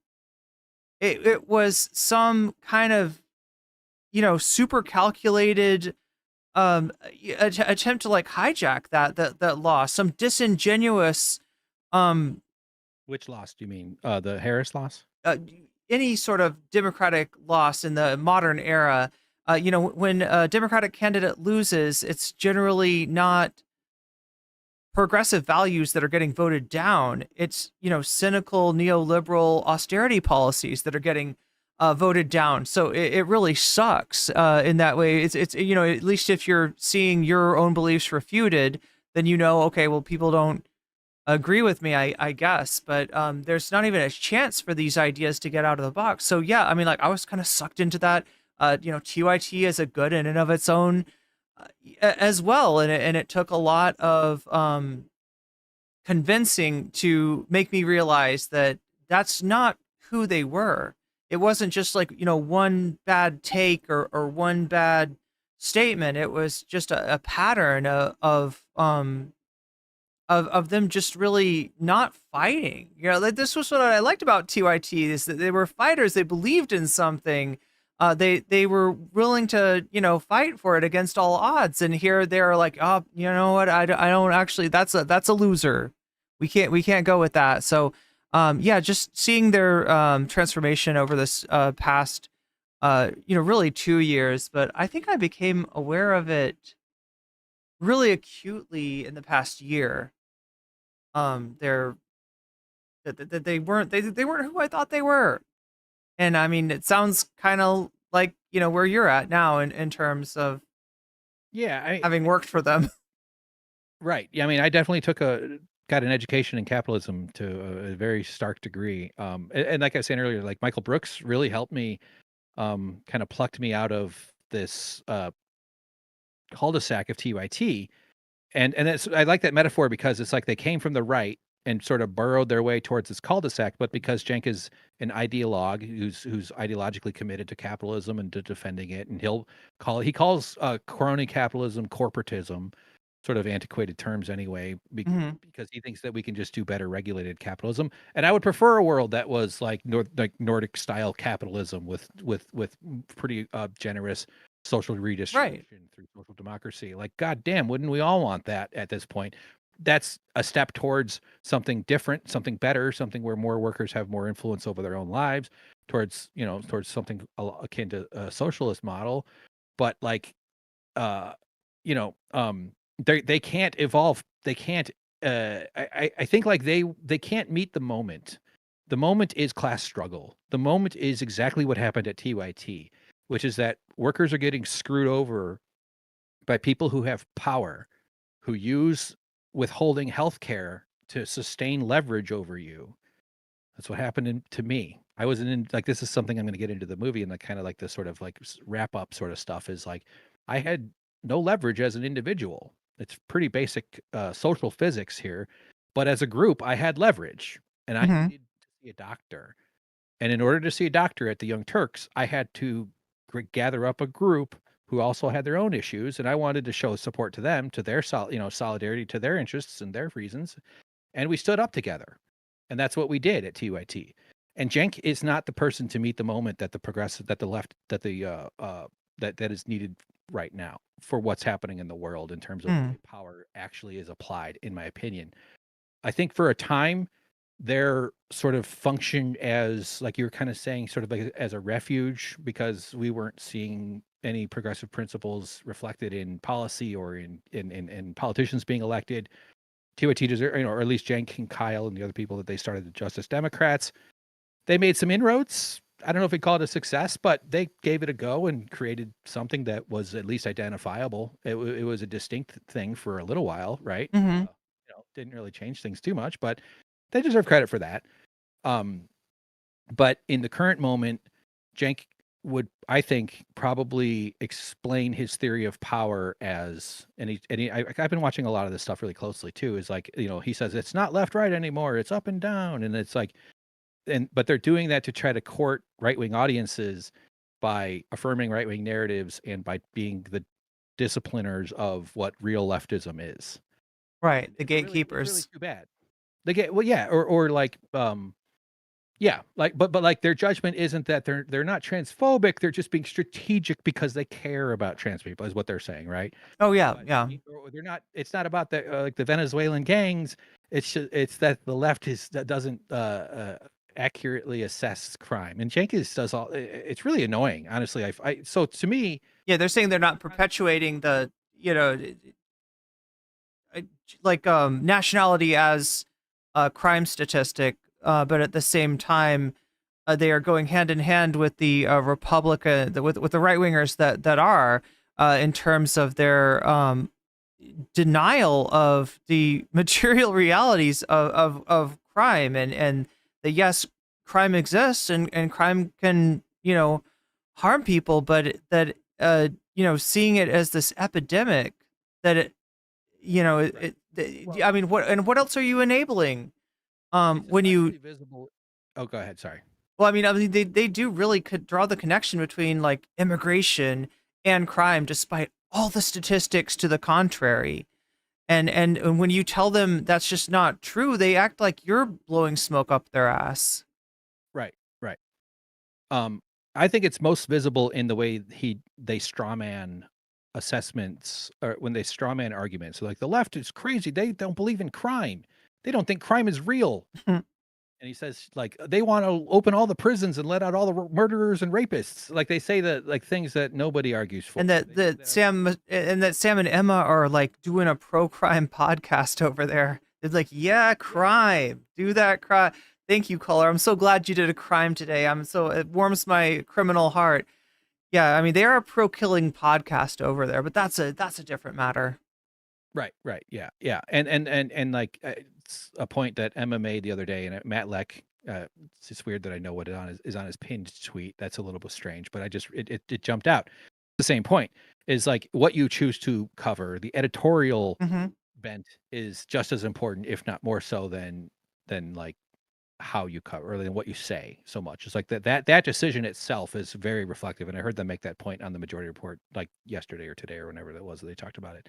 And like in terms of like with this healthcare CEO getting murked and stuff, relating that to crime, to violence, to threat, and now the entire country is talking about it. And I really hope this at least functions as a pivotal moment in our culture to like this little brief moment of class consciousness that seems to have come up. And it's very clear to me that the powers that be, like I read just as before we came on here, that the New York Times is like trying to not publish pictures of the guy or something like that. Like they're really trying to tamp down any. They suppress the Ken Klippenstein leaks. Yeah. You're right. But like, let's relate it to this TYT story, because this thing is a microcosm of the entire system. What threat was I under without health insurance?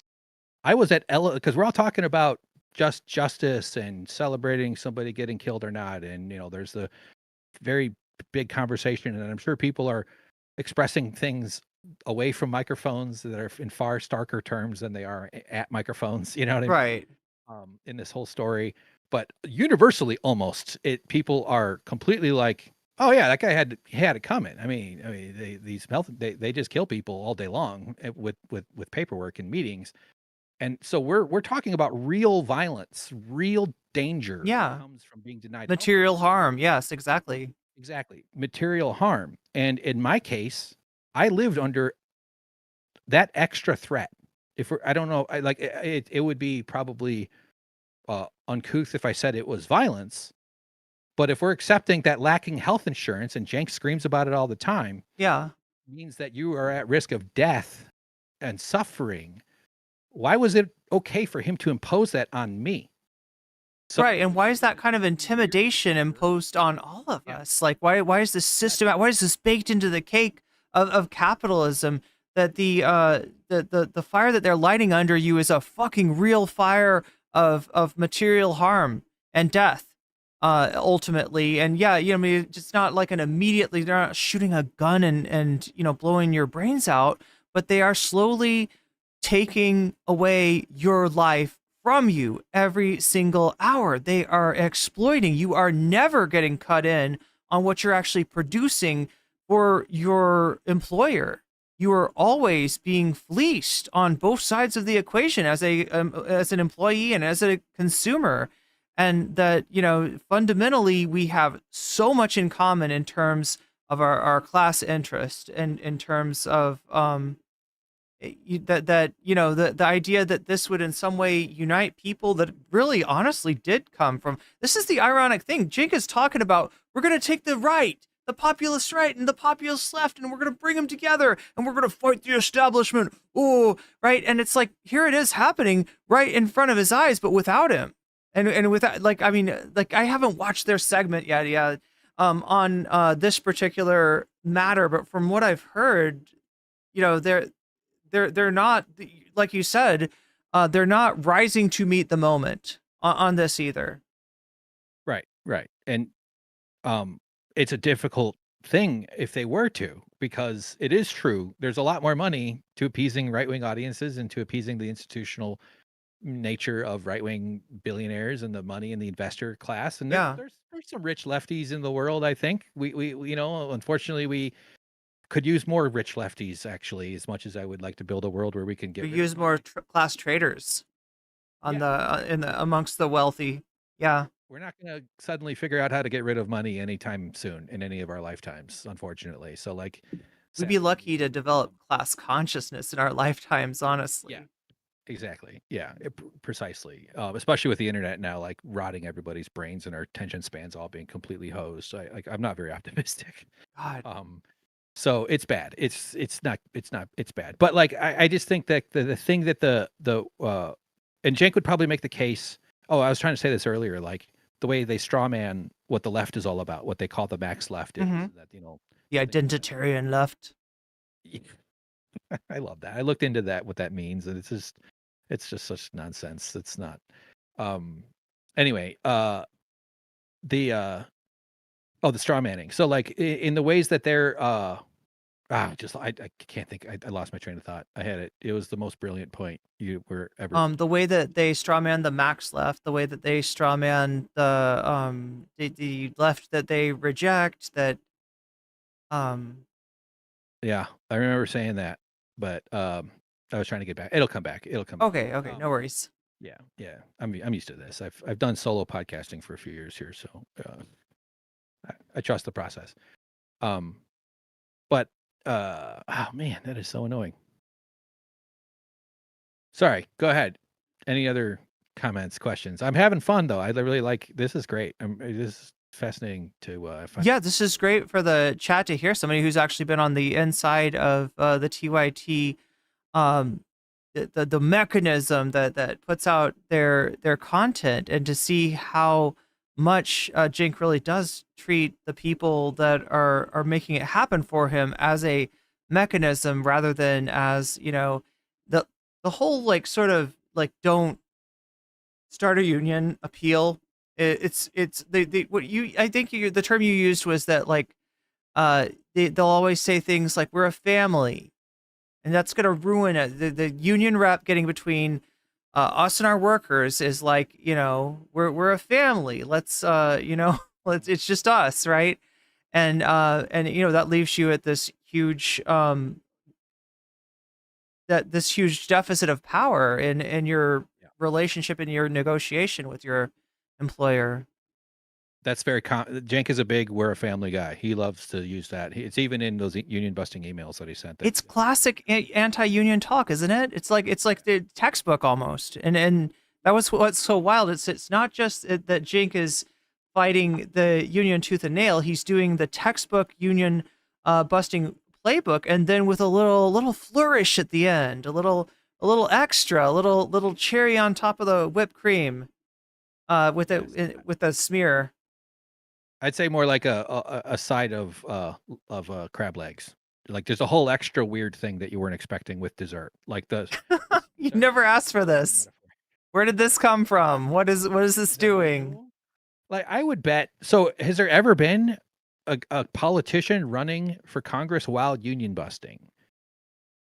I can't think of any, but there's got to be. But you're right. I can't think of any. 1800s, 1900s. Like it had to have been at some point, right? Mm-hmm. Sure. There's plenty of businessmen, rich people running for power and running for office doing union busting. I had to have been. But in this case, though, I don't know of any recent events in the contemporary time period, nor would it have been a famous talk show host who happens to be the progressive champion and leader of the left, the home of progressives. This dude who has this whole pedigree and reputation as being a regular guy who looks out for the workers and just calls it like it is. And yeah, he's a little bombastic, and he kind of, but that's what we need. He's the guy that's going to bring us all this stuff. But meanwhile, he's, trying to deny his workers their fundamental right to collectively organize, hiring union busting law firms, withholding raises and bonuses. And, that's money that those people earned. And what else is like something that it's going to be in the movie? I've already kind of edited this part, but it's like my friends had to go to work while they were being lied about. They had to still go out and show up and hold their end of the bargain. Did Cenk's end of the bargain not include not lying about them to the audience?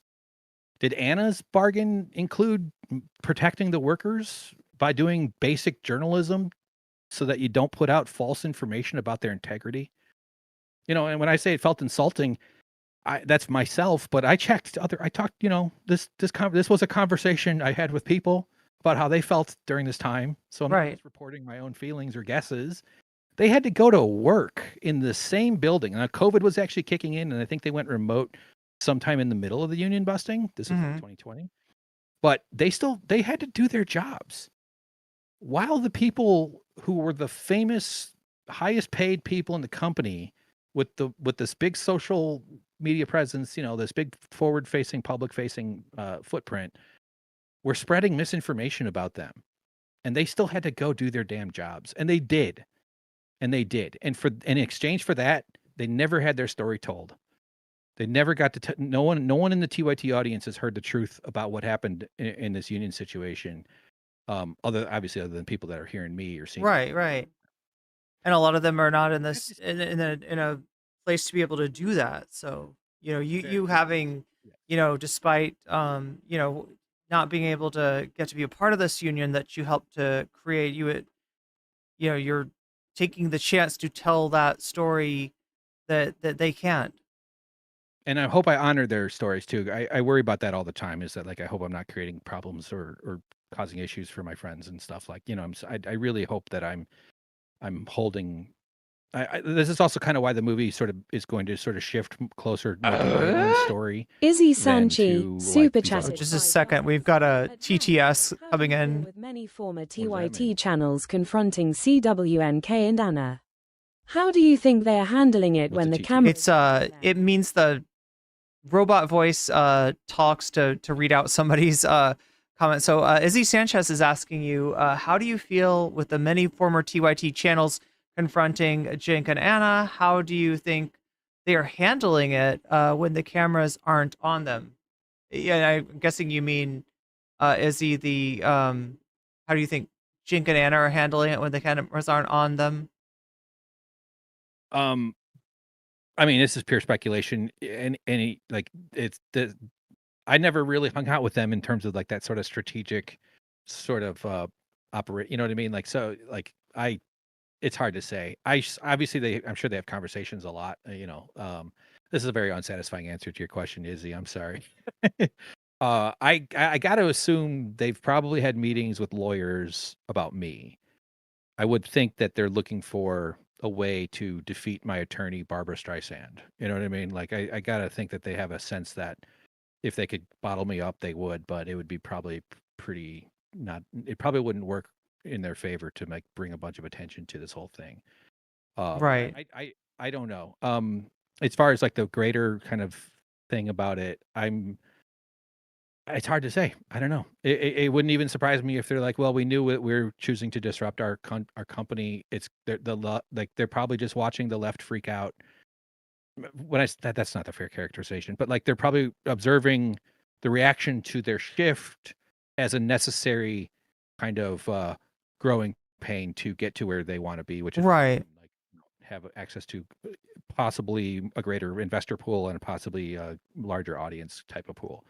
I've seen Cenk read comments and stuff where there's people I'm conservative. I didn't used to watch you guys now, or I'm a Trump voter, but now I'm watching you guys. And he's I love that. He's so excited by that. He seems to be happy to reach that. They might be just we got to ride this out until it's over, until we get on the other side. That doesn't give a crap about, workplace abuses and union busting, which is an unfair way to, I think people on the right do actually understand. A lot of people working at companies, just because they're conservative minded, might feel that it's unfair to work full time while your boss calls you part time. Mm-hmm. I actually have evidence, but just to touch on that real quick, but I have it posted on Substack that TYT's threshold for part time is 30 hours. I have the evidence showing that's what they delineate at 30 hours while working 40 hours and getting no pay. Now, what was the whole thing with there's a technique to do this, right? To keep somebody at 40 hours, but then consider them a part-time based on the 30 hours. Is this where they'd make you take a break every um, so often to keep you on over the quarter you were on that number of hours? Yeah, I've heard of stuff like that. There's a lot of those kind of hijinks. I mean, that's not the case with TYT with this situation, but yeah, there's a lot of those kind. Oh, so they weren't even doing that, huh? No, we weren't like strict about breaks. I mean, overall, like the office environment is you're kind of on your own. I mean, it's not like everybody's walking around on eggshells and terror and fear all the time. And TYT's credit, they would if you stayed late, if it was like an event or some sort of thing, primary or something that required the staff being in the office later, they would order in food. They had money to spend on those sorts of things. I don't want to try to leave people with the impression that every single minute you're just like, oh my God, this is so horrible, or all being abused. But like, that's not the way the respect vector works. Where if I got sick or injured, I think they'd probably let me keep my job if I could get healthy fast enough. But at some point within a week or two, they'd fire me and they would be alleviated of having to deal with someone who's, like it wouldn't matter to them if I got sick or injured. The reason they wanted to maintain my status is so that I'd be easier to dispose.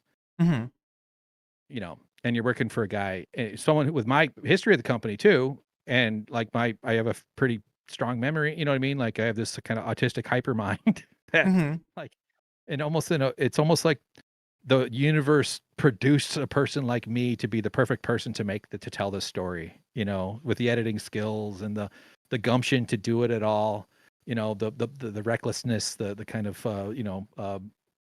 almost like I don't want to say self-harming, but like the devil may care attitude and the happy warrior disposition. Maybe right, yeah. Like in the sense of justice that I have too. You know what I mean? Like some people you shouldn't fuck with, and Cenk fucked with a guy who is an aspiring leftist filmmaker who believes in the principles that they charge their audience money for, that they don't live. And so I'm trying to live these principles, and I believe in this honesty bullshit. I believe it matters. Yeah. What is this? What are we doing? What are we doing at this company if we're going to lie about the workers who tried to unionize and not tell the audience the truth? What the hell are we doing here? Like it's outrageous. Yeah, and the difference between the megaphone that TYT has and the NDAs as ostensibly that you're under, working for a company like that, it's just again a huge power disparity.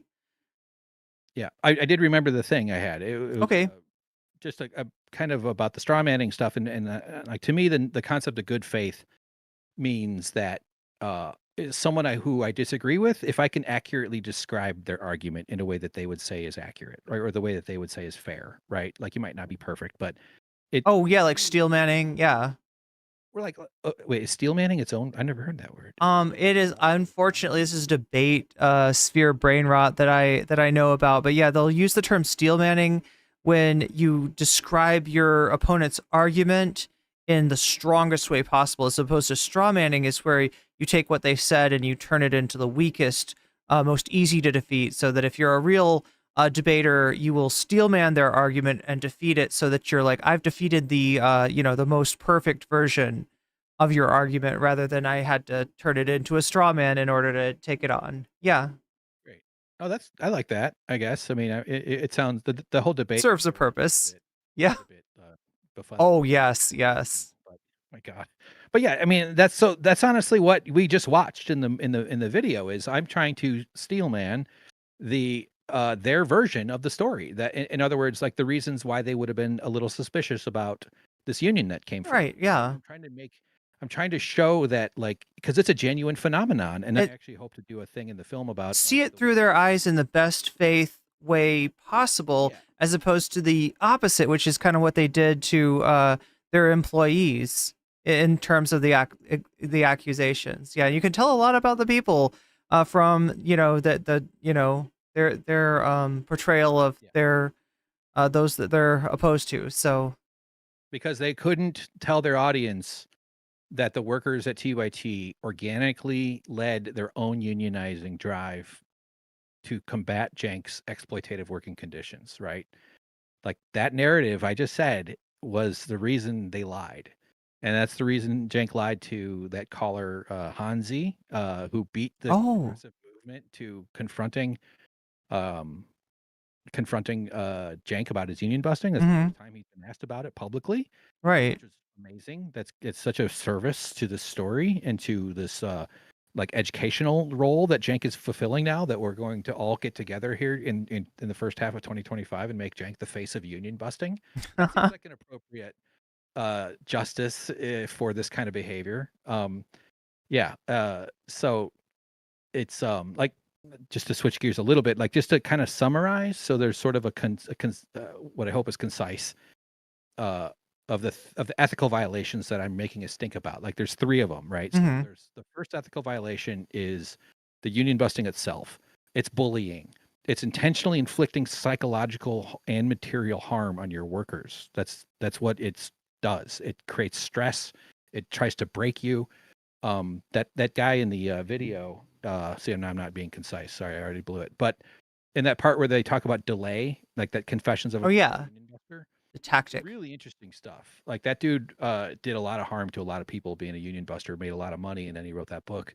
So at least he made some amends for it by exposing the secrets, or at least from an insider's perspective. So the union busting itself is bullying. It's a horrible thing to do to anybody, and Cenk Uygur did it to his own workers. The lie, that's unethical on all kinds of levels. They failed to do journalistic fact checking. They failed to they didn't respect their audience enough to think that they deserved to hear or could handle the truth. And it also meant that they were insulting the integrity of their workers, right? It's part of the union busting, but it's its own ethical violation that needs to be accounted for. The crab legs. Is my employment conditions. It's like making somebody work 40 hours a week while you're calling them part-time and you're keeping their 4th of July money. Like I worked at the Homo Progressives and I didn't get paid for Labor Day after working almost full time, 11. You didn't get paid for either Labor Day, right? The real one and the day that we celebrate it. Oh, you mean? Yeah. Yeah, no, yeah, I definitely didn't. Well, if I worked on it. They're definitely not. A total of 20 days, 20 days off, like 11 days of like vacation time. I took like 2 breaks, and then the paid company holidays. And 20 days I didn't get paid during those 12 months, amounting to like $3,500 in pay. And then Cenk is on Haas's stream screaming about how people who steal under $1,000 don't go to jail, right? Like, oh, anybody can just steal $1,000 and walk out if they want. Why wouldn't they? So I don't know. I mean, it's literally repeating Trump talking points there. Yeah. And actually, California made not union busting. Shoplifting. Wage theft a felony, actually. Right. So like wage theft, it can be prosecuted above $950. It can be prosecuted as a grand something felony. So, a Grand Funk Railroad felony. But no, just kidding. I'm sorry. That's funny. No worries. So like, I don't know. It's just the whole thing sucks. Honestly, it's super irritating. I tried to make woodworking videos. I wanted it to be like a woodworking guy, like a funny, funny video doing woodworker guy. I tried to start like a socialist business, making found furniture, or taking found furniture and building poop stools. I called it Bum Rush Industries. And I did a YouTube channel, and it was like making videos on my balcony. Then I went, this is actually after I left TYT, or after I was laid off, while I was starting to work on the movie. So I was financing the movie, doing this woodworking job. And I did the YouTube channel and like the woodworking stuff. Then I got a woodworking job because I made a website, and it was enough for like me to show a dude that I had some skills, and I'm pretty meticulous. Woodworking and video editing are somewhat similar in that sense. You have to have a precise brain, a lot more Band-Aids in woodworking. And so I got a job making like $18.50 an hour for 0 benefits. My arms start to hurt. My wrists start to hurt. My elbows are hurting. And I didn't have any health care at this job.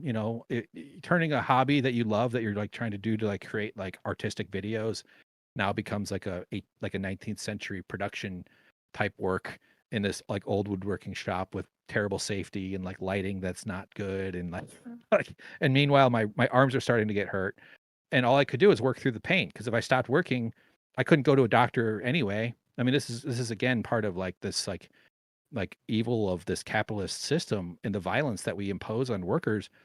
And I just kept working through the pain until it got so bad that I had to quit.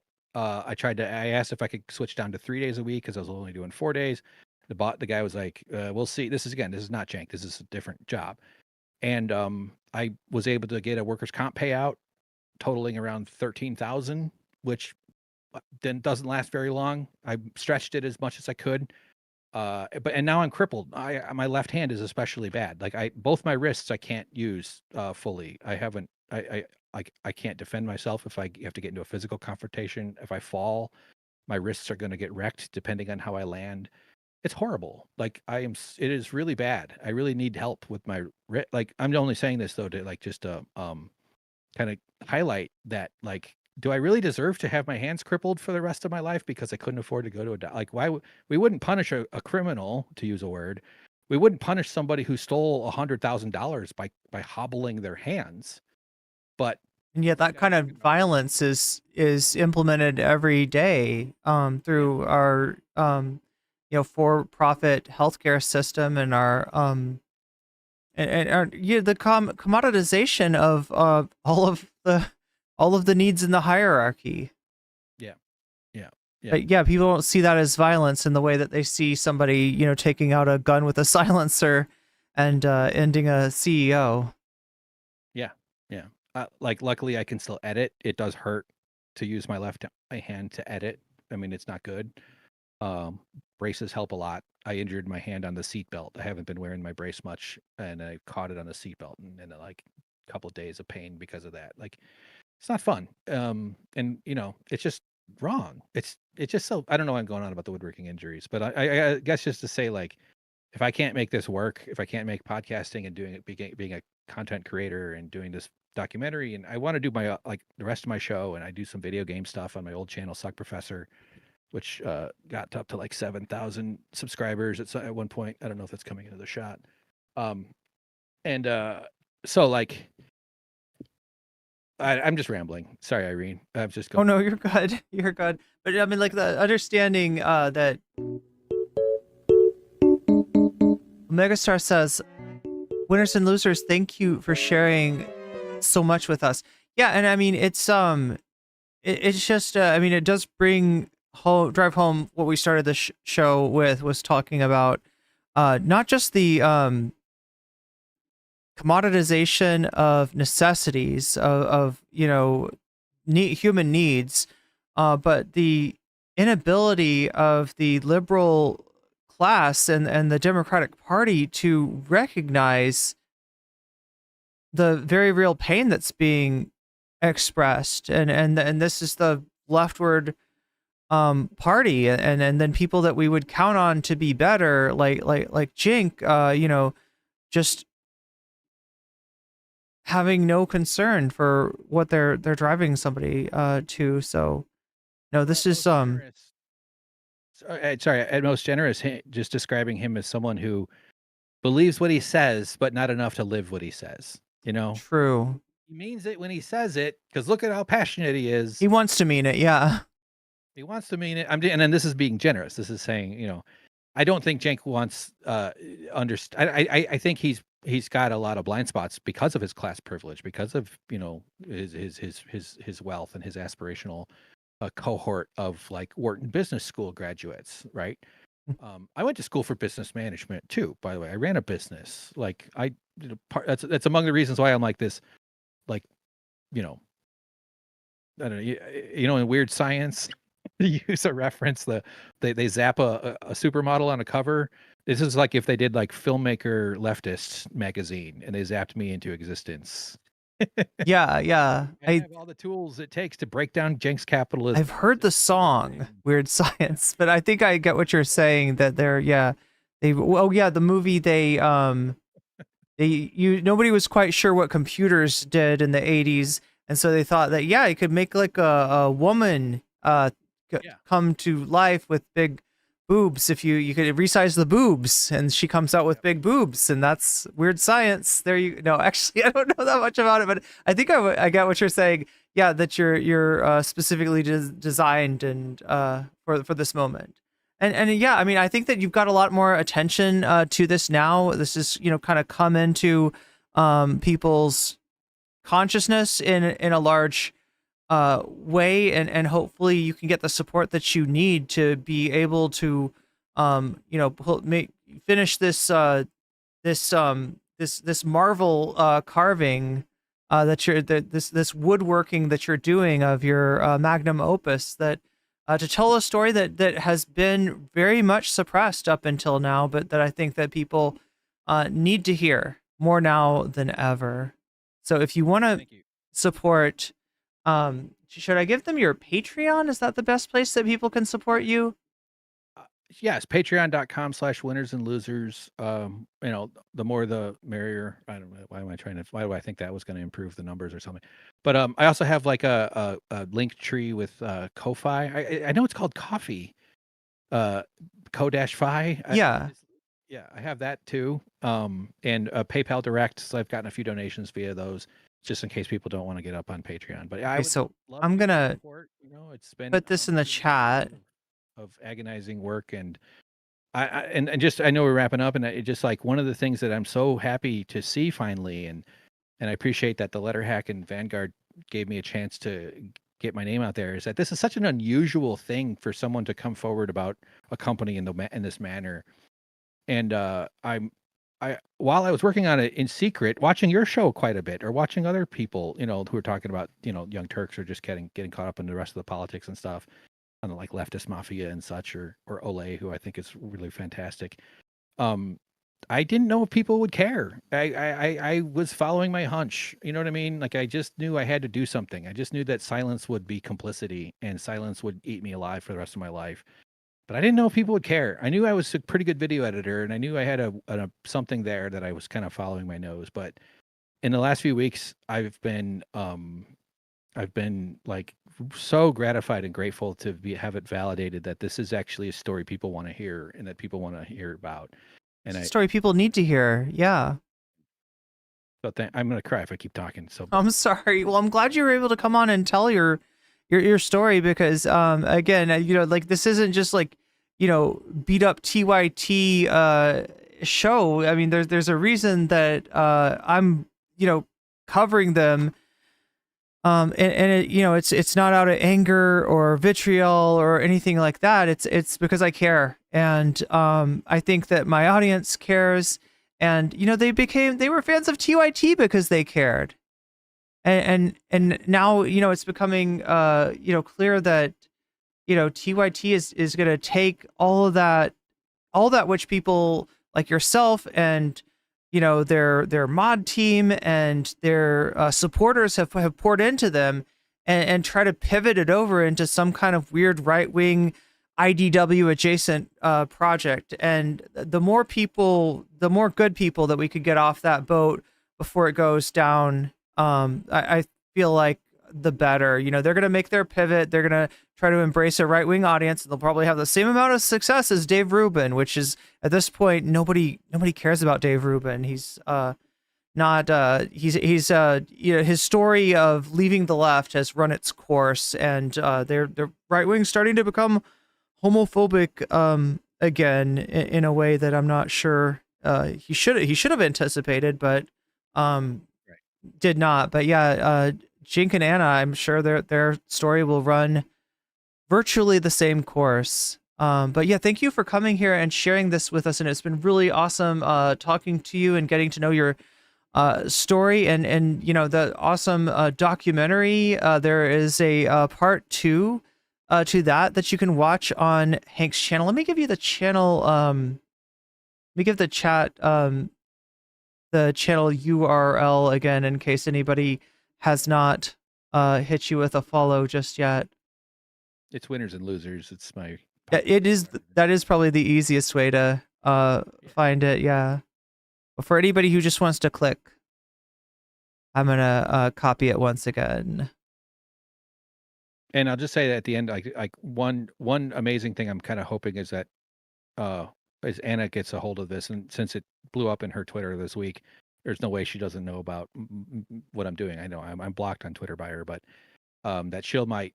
It'd be really amazing if she's the one that confronts Jank about it to regain. That would be surprising, but in a good way. Yeah, definitely. I mean, she trusted him, and in exchange for her loyalty, she's got a starring role in an anti-worker union busting documentary. So that's kind of a raw deal for her, I would say.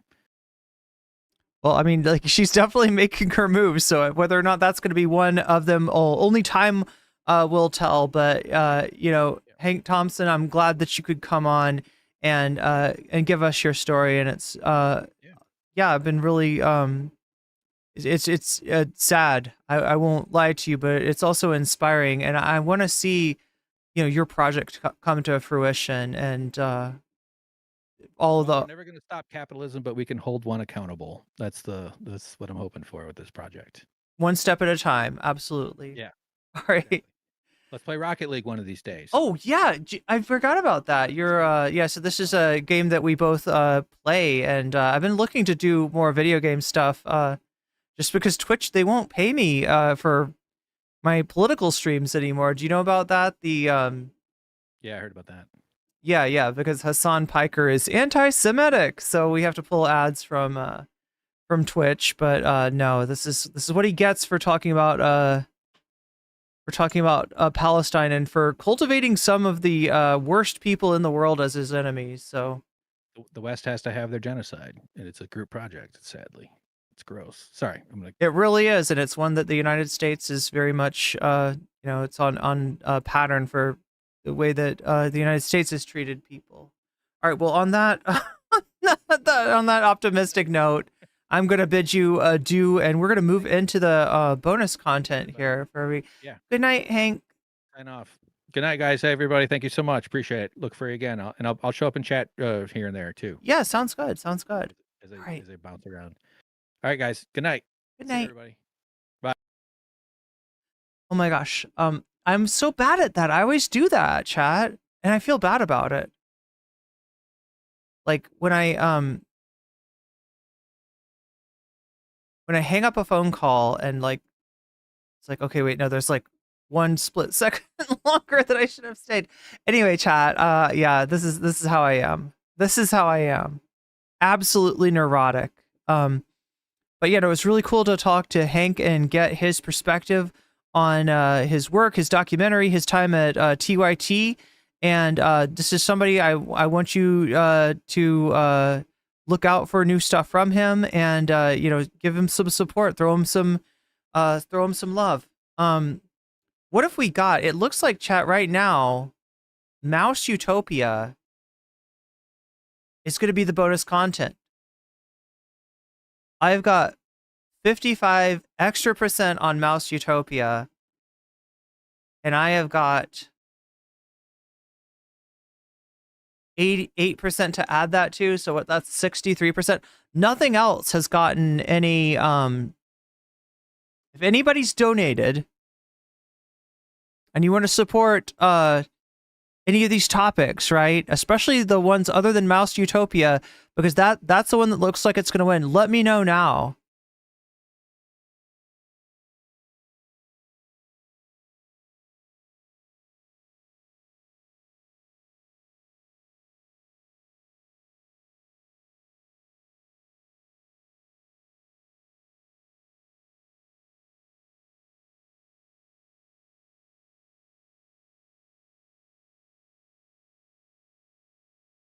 Is there anyone who's donated and they want to put their donation towards? Oh, it's Hank, Attack of the Hank. We got 2 Hanks in chat. 2 Hanks in chat. We got winners and losers Hank, and we got Attack of the Hank.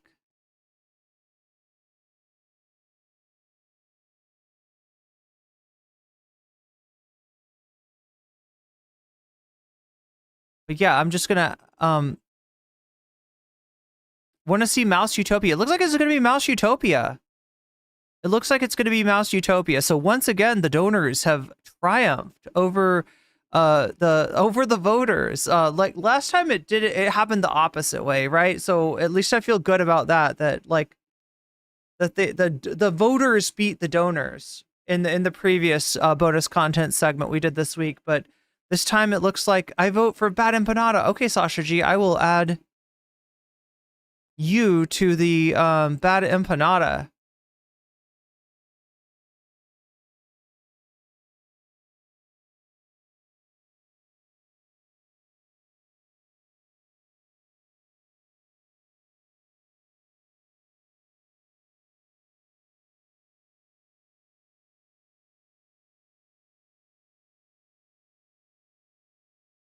Yeah, but yeah, it looks like we're gonna all be stuck in Mouse Utopia.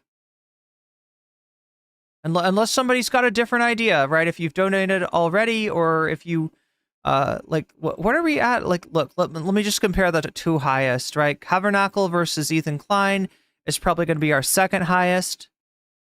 That's at 32%. So 0% plus 32% is 32%. Meaning that What If Alt Hist is ahead by 23 points. So I'm going to give the, speak now or forever hold your peace, just like I would if I was officiating a wedding, which I will when I create my own religion for you all to follow, and then become the first ordained the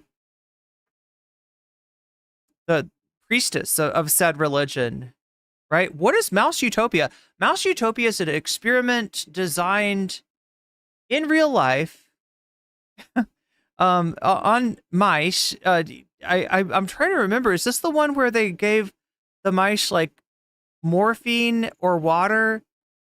And normally if the mice were in a good situation where they had plenty of room and plenty of food and their material conditions were good, essentially, the mice would they would only drink a little bit of the morphine water, and then they'd move on to the water, right? There was like morphine water, and then there was regular water. But if you put the mice in a situation where where they weren't in a good situation, then they would be hitting the morphine way too much, I guess. Is that what it is? I'm trying to remember. First of all, let's find his video. What if Alt Hist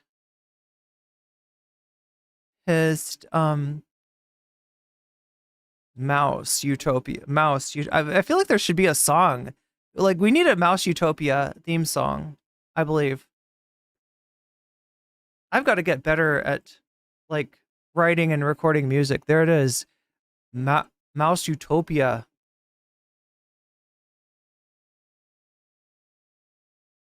Because it was so peaceful up here, but now there are freaking communist invading radicals.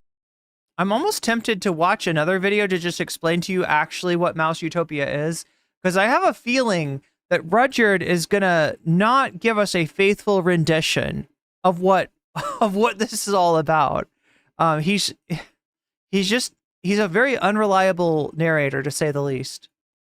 That this is gonna make this video will shock. But also, this is his magnum opus, right? All of his other videos seem to refer back to Mouse Utopia. Every other video, he's like I said in my Mouse Utopia video, blah blah blah blah blah blah blah. So, this is the one that he really wants you to watch. So we're gonna watch it tonight. After learning about what I know here, my life hasn't been the same. I think about what I talk about in this video on a daily basis. If you don't want to know, Sasha G, thank you for the super sticker. Turn back now. That being said, I know that by saying that, this is gonna make all of you watch this video. I know this advertising tactic here is shameless, but it doesn't stop it from being true. To be honest, I want us all to know about this, partly so that we gotta make him go faster, don't we? Also, so that hopefully we can do something about it. You'll understand why I say this by the end of the video. I'm already shocked that only a very small percentage of the people I talk to know about this, and I'm already talking to people who are much more aware, educated, and intelligent than Tell me if this is too fast. I love this painting. The way it works is that some people see an old lady, others see a young woman. Life is like that, where we all Oh shit, I see the young woman. Inhabit the same world, but we all make out different patterns. But now I see the old lady. To explain it in terms that are comprehensible to us. My goal for What If Alt Hist is to let people who are looking at this painting see both images at the same time, and explain which one of these interpretations I believe to be the most correct. I try to share other ways of looking at it, even if I don't agree. That's why I explain the worldviews of each civilization and era of history. By the end of this video, you will— I feel like the point of that picture is not to decide which one is correct, the old lady or the young woman. Start looking at the movie that is our lives in a completely different way. In my own personal life, this feels like a plot twist at the end of a movie, which changes its entire meaning. Okay, you ready? You ready for the theme song? Here we go, let's go. What if Alt Hist? What if Alt Hist? What if Alt Hist? While the world is spiraling out of control, sometimes you just need to tune everything out for a bit and listen to some good music. And today's sponsor, oh no, Raycon. He's got the Raycon sponsorship chat. Part 1, Universe 25. As a side note, before we start, I gave my word in this poll that my next video would be about the CIA discovering the spirit world. Oh my god, we watched that one too. The CIA discovered the... Oh, this is a lot of his videos. Yeah, we watched the Coming Incel Revolution. and we watched the CIA discovering the spirit world. I'm going to postpone that for one video since I feel as if I just love that idea of the CIA. They're like in touch with ghosts, and it's kind of like Men in Black, but Ghostbusters edition. You know what I mean? They're in there fucking around with slime.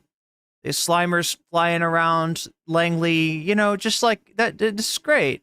I need to read these 2 books before I can do the topic justice. I always have an intuitive sense of when I can know enough about a topic to make a video about it, and I honestly just haven't hit it yet with that topic, but you have my word that it's going to be the next video coming out after this. This video pulls on the least source materials of almost any video I've done. One of the recent videos I've made is explaining modern civilization. I pulled on 68 books as sources, which is something like 25,000 pages. For this video, the main source I'm using, although I reference many other books which you'll see in the description, is less than 10 pages, that being the Mouse Utopia study itself. It's too fast. I mean, listen, I probably only passed certain classes because I listened to my professors at 1.75 times 5. But yeah, if you haven't done it, then you're not used to it. You're not acclimated. So let's try it at 1.5. Let's see if 1.5 is doable. I just know that he's kind of a slow talker. He's a yapper. This boy is a yapper. There's so much to unpack in each page. It's a chat GPT yapper. It'll take me a second to go through all the interpretations possible. Mouse Utopia was a study in the late 60s and early 70s in Maryland. This was the era of the most rapid population growth ever, and people were really worried about what the implications for that might be. This was the era Soylent Green was made in. Thankfully, the 20th century has dodged all the crises it expected to have, whether nuclear war, overpopulation, oil depletion, and more. I wish our society was collectively more grateful that we dodged so many bullets, but we're not a particularly wise culture. Keep in mind that as we go forward, this is the best argument for why this won't happen, that we've had so many crises before that just didn't occur. The guy who ran this experiment, Calhoun, did this thing in a bunch of cases. The test which became famous was Universe 25. This universe was the biggest and lasted for years. However, all the previous experiments had... I'm sorry, when you say Universe 25, I'm thinking Dragon Ball Z multiverse. I'm thinking who's the Supreme Kai in Universe 25. You know what I'm saying, chat? Or end results to this on a smaller scale. What they did in Universe 25 was put 9 mice into a cage with infinite food and no disease. It was cleaned regularly, had no predators, and a perfectly temperate climate. These are ideal conditions for population growth. The test was designed to create the most perfect optimal conditions for increasing numbers. What happened initially was exactly what you would expect, that the population grew incredibly rapidly. The population doubled every 55 days. The mouse population plateaued around 315 days. By that point, the mouse population was around 2,000, where the cage was designed to hold something around 6,000, so not even close to... Oh my god, chat, despite all my rage, I am still just a mouse in a cage. Upon that point, birth rates went down and stabilized. After this, things are going to get very, very strange. The mouse social structure started to break down on every single level. Both mouse sexes... Are those AI mice? Those aren't real mice. That's AI, right? Converged. Male mice became effeminate. Yeah, this is the thing. Oh my god, male mice became effeminate. I'm not sure about that, Rudyard. They became soy. They started secreting feminine hormones when tested. There became this class of male mice who showed no interest in mating, but would groom themselves daily. The scientists called these... They became new male soy bugmen. Beautiful ones. Male mice lost any masculinity and kind of stopped doing anything to maintain the mouse social structure. The beautiful ones don't really exist inside mouse social relationships. Rather, their entire lives were in what amounted to isolation and just self-grooming. The urine the beautiful ones excreted showed chemicals... The urine the beautiful one... Wait, what is Rudyard yapping about? Demonstrating intense stress. The thing is that they largely weren't, in that they weren't under too many actual external pressures. The process of permanently being hormonally stressed was taxing on their bodies, and thus they were unable to really do anything else. They're emo mice. Oh my god, come on. Through urine and scent. Thus, through this, they were demonstrating their immense inner pain and stress to the other mice around them. Female mice became very aggressive and very masculine. They started raising the baby mice incorrectly, kicking them out of... So what he's trying to say, I think by this, is that wokeness is evil, and modern society is wrong because women have been allowed to become masculine and men have been feminized, and we need to get back to the biological realities of the human species in order to live our mouse utopia instead of our mouse dystopia. Out of the nest too early. They became incredibly aggressive to their young, even attacking them. This created generations of numb mice who were not properly socialized. They were completely unable to interact with the world or socially. The female mice lost interest in breeding and raising families, just like the males. Many female mice started living in isolation from the rest of the mouse community, hiding away in far-off parts of the pen, showing no interest in family or mating. Calhoun liked to say that the mice became autistic. This was in the 60s, before autism was a... Yo, it's not bad enough that we're gonna be misogynistic in our analysis. Let's throw in some ableism, can we? Like, basically, they were autistic mice. buzzword either, and autism was much less common back then. So if he said it, it really meant something back then. They lost the ability. Oh my god. He called this the first death or a spiritual death. He saw that the mice had no joie de vivre, or oh my god. The mice underwent a spiritual death. That was what the scientist had determined, right? He was able to measure their PK meters and determine that they'd undergone a spiritual death. Joy of life, a reason to live. The life force was just sucked out of them. He said this happened far before. Just like an AI art. Where their actual numbers started to collapse. Mice live much like Andrew Tate, with alpha males keeping harems of females who raise children. Thus, with all these factors going on. What? I don't think that's how Andrew Tate lives. What are you talking about?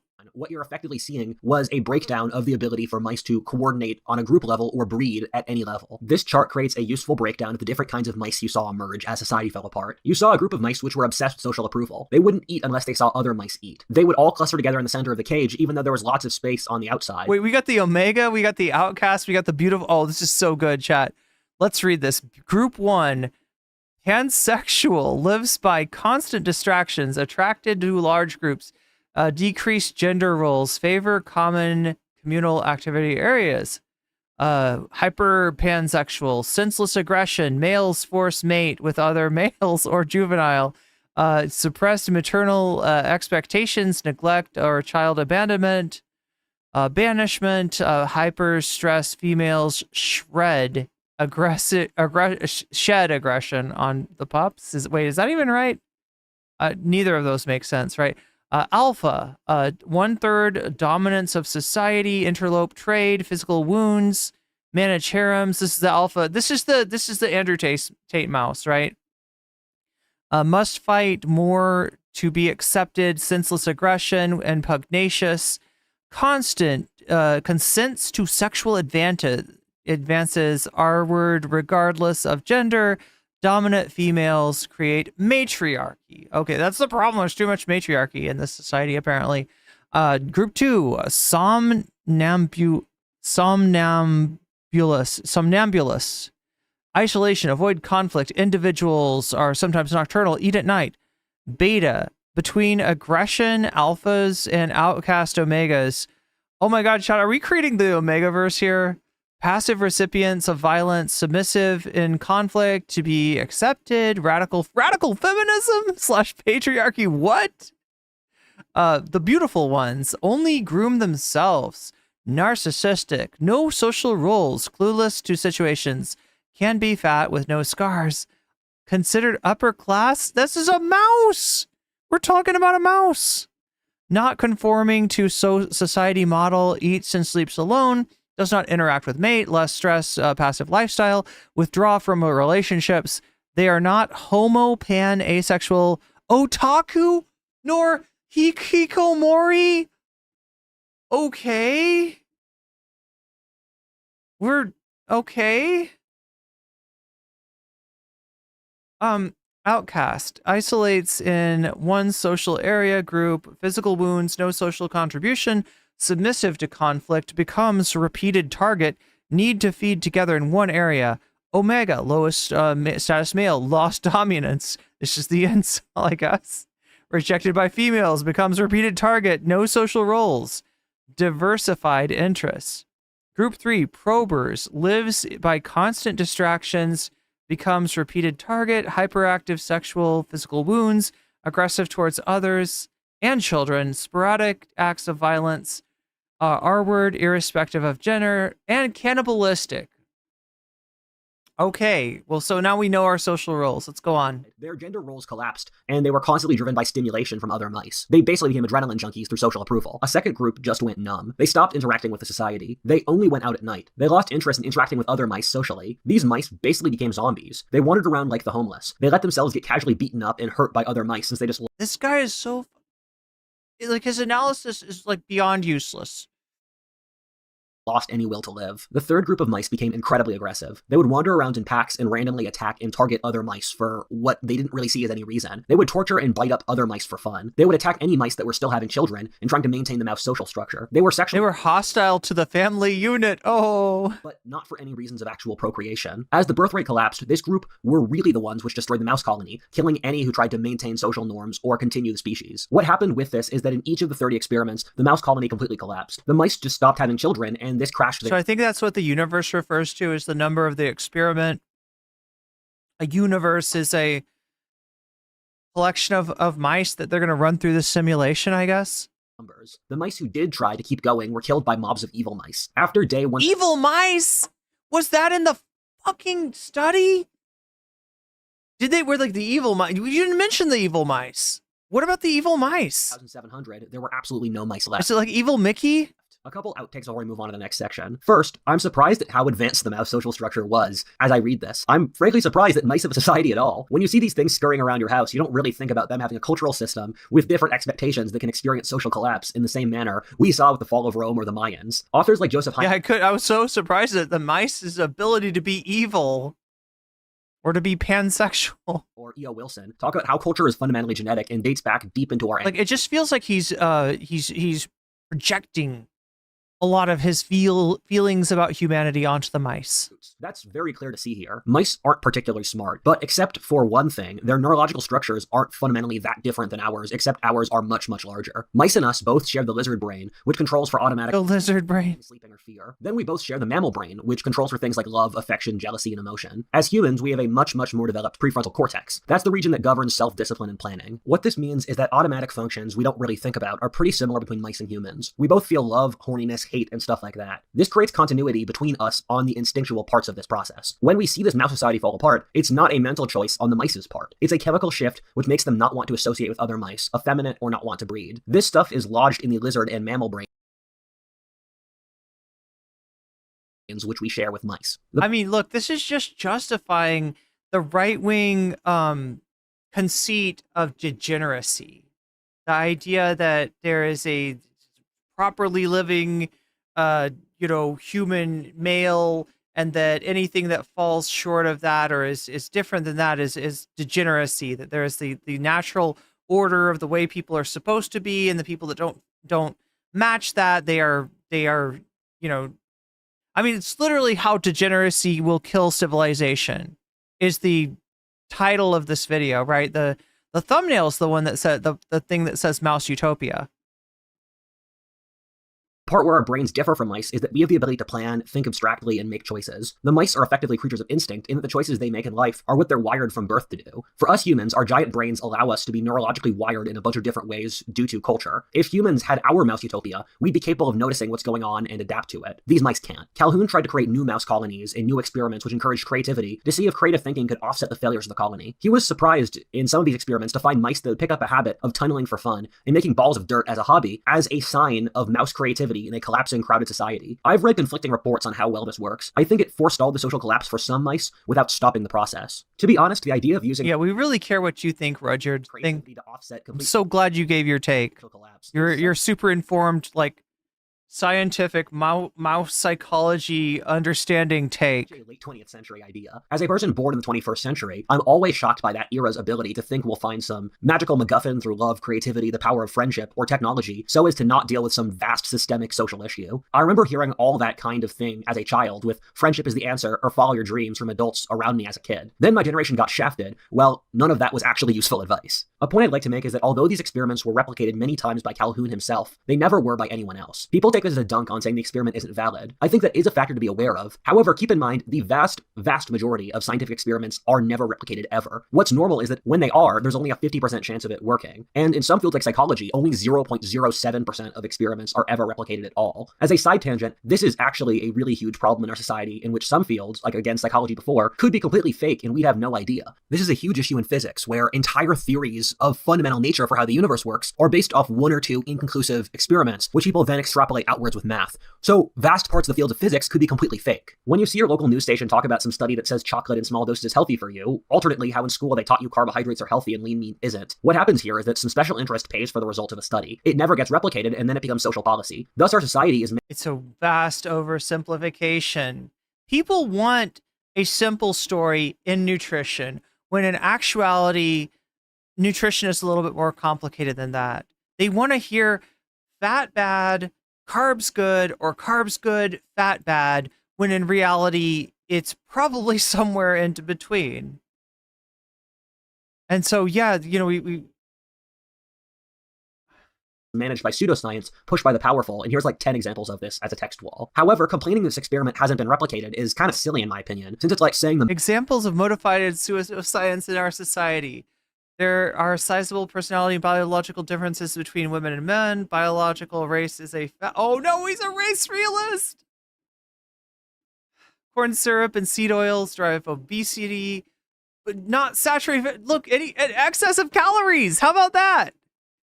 Like, right? I mean, in terms of the mechanism of it, like calories consumed versus calories burned, not like whether it's fat or carbohydrates or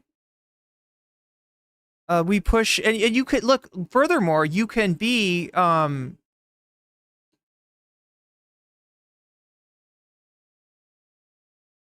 like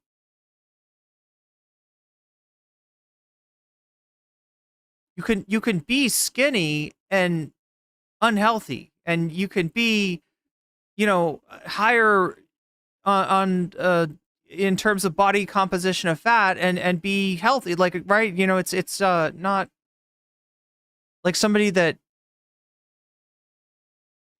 eats like, you know, corn syrup and I don't know, you know, trans fat is going to be like less healthy than somebody that eats their veggies and they, you know what I mean? They have a balanced diet. We push quantum theory, black holes, Einstein's theories of physics off some very weak and spotty evidence, basically invented monetary theory with no evidence. We reject the idea that there are lessons to history with no evidence. What? The fuck does that even mean? All the humanities are ideologically motivated for that's not a science, that's humanities. That's a different field of knowledge. Why is this an example of pseudoscience in our society? Everything must fit inside the leftist prism. The humanities assume the blank slate, which has been disproven strongly. Almost every trait, including the personality and intelligence, is half genetic, but our society operates as if it's a blank slate. We assume human nature is rational. Okay, so it's just this guy being a weird eugenicist. The moon landing hasn't been replicated. Why did I should never pause on his screeds, on his walls of text. To fund lots of people working on a project like this for multiple years straight, as Universe 25 took 5 years to complete, is a miracle in itself. Things that expensive are very, very rare, let alone funding a replication experiment where universities almost never fund replication experiments, and their rankings are assessed predominantly by research. Thus, there's no incentive to put lots of money into replicating an already expensive study that would be difficult to get funding for in the first place. The fact that Calhoun has run various versions of this experiment around 30 times itself is incredibly impressive, and that's something you almost never see. Part 2. If Mouse Utopia were to happen, I'd like to ask this question. If Mouse Utopia... Okay, so chat, in the beginning I mentioned the thing about the morphine and the non-morphine. I think that was a different experiment. I think maybe that wasn't Mouse Utopia.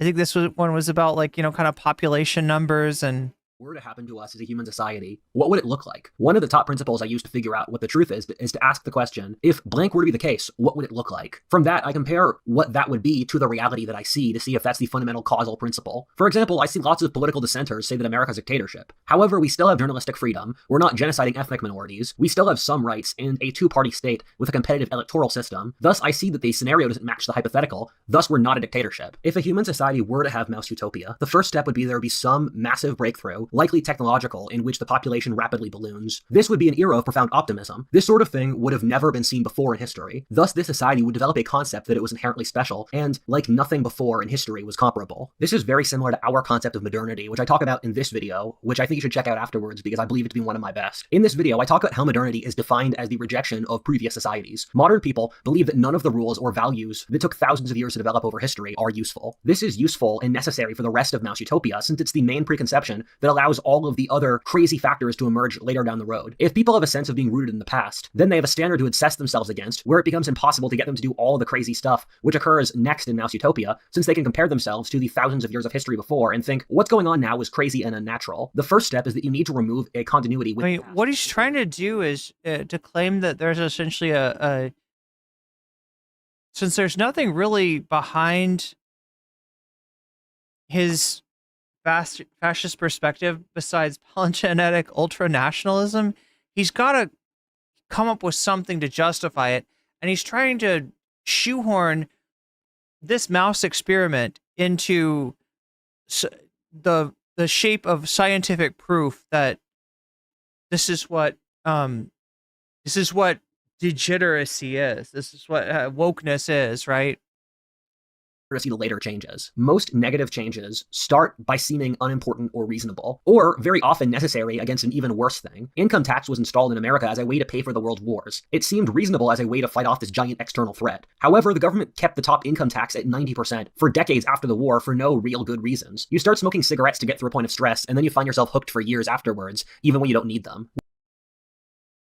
With the cultural changes implicit to Mouse Utopia, the previous cultural traditions tethering that society to the earth would probably be removed first, since they seemed mean. I can understand that. Societies in eras of harshness often develop very harsh moral codes as a way of keeping the population tough. The society survives. Women need to have kids, not follow their dreams of being an artist, as the population needs a strong... There's a very low level of analysis going on here. So the neighboring group doesn't outbreed and conquer them. Your sons need to be tough so that they can fight or survive famines. You need to have strong sexual mores to build up tension and incentive for young men to work hard for that society. Once you remove those external threats, removing those standards seems kind. Without external threats, with the looming threat of plague, war, or famine, morality changes drastically. In a society of scarcity, morality is responsibility. You have to plan outwards, since if you don't, our society is going to collapse. Your children will die, or your people will be enslaved. Thus, morality is the act of behaving in a manner which makes sure you and your people survive. However, once you remove the external threats, morality will morph into just being kind. Without the threat of dying, the most moral thing you can do is let people follow their dreams, not rocking the boat. In this system, the old code of responsibility looks oppressive. The only moral code left is permissiveness, acceptance, and kindness. A point I want to get across is that we overestimate the power of the conscious mind in our society. We think humans are inherently rational, and that if there's an issue, that we can rationally decide to change it. That every problem in human population is from a conscious choice made. This is why when we see, let's say, disparities in income between the sexes or races, we assume it's due to oppression, rather than thinking, could this be due to historical, cultural, or genetic factors? The reality is the exact opposite.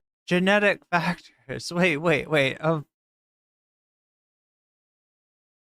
This is why when we see, let's say, disparities in income between the sexes or races, we assume it's due to oppression, rather than thinking, could this be due to historical, cultural, or genetic factors? The reality is the exact opposite, that the human mind is only very thinly conscious, with us controlled by giant subconscious wiring, which controls almost all of us, that we barely control or understand. We forget how much circumstance, genetics, or upbringing change how we think. For example, I've struggled with PTSD. There are points where it feels almost like a switch goes off in my brain, and I become incredibly paranoid. I'll rationally know I'm fine, but I'll emotionally feel like I'm dying. It can sometimes look as if the light in the room is changing. As I get more stressed, the lights literally get darker, even though I'm in the exact same place. Then I'll take a cup of kratom, a Southeast Asian supplement which counteracts PTSD. Within a second, my thought process changes completely. I can suddenly think about what I'll cook for dinner or what book I'll read next. It's very Joe Rogan. These are neurological changes, which I can't control, but completely change how I think. You see neurological and hormonal changes, which we have no control over, massively influence how we live our lives on a very profound basis. When I'm sick, I'll get depressed and I can't plan for the future. I purposely have a policy that I'm not going to make life choices when I'm sick because I just have no faith. When I used to live in the Yucatan or Thailand, the heat changed how I thought. In the hotter climate, I had trouble having initiative, being creative, and I stayed up late at night. The thing with Mouse Utopia is you're seeing instinctive subconscious shifts among the mice, which humans would then rationalize. We live in a society of rationalization, not rationality. We just believe random stuff, and there's not really a logical explanation for a lot of it, but we rationalize it somehow. To be blunt, can anyone explain to me how the trans movement makes any sense logically? I've never gotten a real answer to that Izzy question. Sanchi, super chatted $5.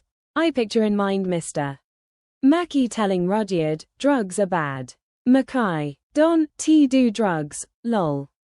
Oh, from South Park. Yeah. Oh, at first I was like, wait.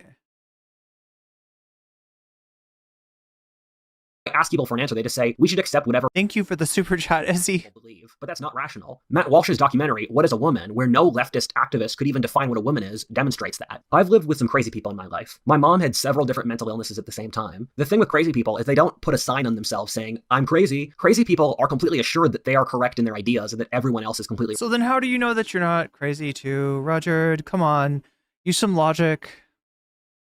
Wrong. You tell someone is crazy since they're clearly disjointed. Their ideas don't connect into a cohesive whole. They start somewhere. Oh my god, you're describing this video though! Stop, say something else completely unrelated. None of their ideas flow together in a coherent, rational manner. Sometimes crazy people can have a point. Ted Kaczynski clearly had a couple bolts loose in his head, but I think parts of the Unabomber's manifesto are absolutely brilliant. What this means is that if we had a crazy society, we would never know. If you're worried about being crazy, you are probably not crazy. If you believe whatever strange idea flows into your head with complete certainty, then you might be. A crazy society would vilify those who fought against it while demanding to insert its craziness everywhere. A crazy society would be viewed as the rest of the world and other cultures as, those guys have got some issues. I cover this topic in much greater depth in my video on the psychological Black Death, which is also one of my favorite videos. This is a much bigger topic than I give it credit for here, but 20% of our population has a diagnosed mental illness now, and among people my age, it jumps to over 40%. Almost all young people statistically have at least one big psychological issue. I think these numbers are undercounts. This is the case for our society. We operate with all these ideas that don't exactly fit together. We use rationalizations to push social agendas. Another crazy person thing is the inability to see the world in perspective. For a brief reality check, our society literally doesn't believe in truth, logical consistency, reality, or that the past has any lessons to teach us. I took a course in gender studies. This is stuff the left, which really runs our society, will all openly admit to themselves, as I say in this text wall. This is stuff they say they do. Can someone— He literally calls it a text wall. Explain to me why that's not the definition of insanity? Women become more masculine in a post-scarcity society, given as a general rule, the weight and difficulty of pregnancy and having children, which is the most pronounced in humans of almost any species, means that men have to bring something else to the table. Since women have to spend 9 months pregnant and then raise the children for decades, the man brings resources and works to support the family to counteract that. And you're also supposed to do some basic manscaping, yes. A normal arrangement across all societies in human history. However, shave that thing. In a society in which there isn't scarcity, men don't really have a purpose since there's no way a woman and her children will starve or will be attacked. What this does is give all the leverage in sexual relations to women. Society then becomes very feminized. Women get tired of men since the men don't really offer them anything, since resources are no longer an issue. This then results in women becoming agitated and angry at men, while also themselves becoming more masculine. They become E. Jean Carroll! Oh my god, what? What do we need med for? Okay, I didn't know that E. Jean Carroll, I thought this was just a random, you know, and remember, she said stuff about Trump. As they are now independent and no longer have to rely off men. Without external threats, there is no need for men to be masculine. Men become manly to hunt, fight off invaders, farm, and other difficult tasks that women generally can't. Chat, the one other thing I always remember about E. Jean Carroll is that Donald Trump said, and this was part of his, you know, refutation of her accusations, which she, you know, then sued him for denying and won. He said she named her cat or dog, he couldn't remember which, vagina. And that's where we have that lovely drop of Trump saying the word vagina. And he says it like no one else can, honestly. Can't do. The other thing is that since women aren't willing to sexually negotiate with men, it creates no incentive for women aren't willing to sexually negotiate with what? Men to be masculine. This then results in a decline in masculinity since being masculine. You can get the cat boys! Oh no!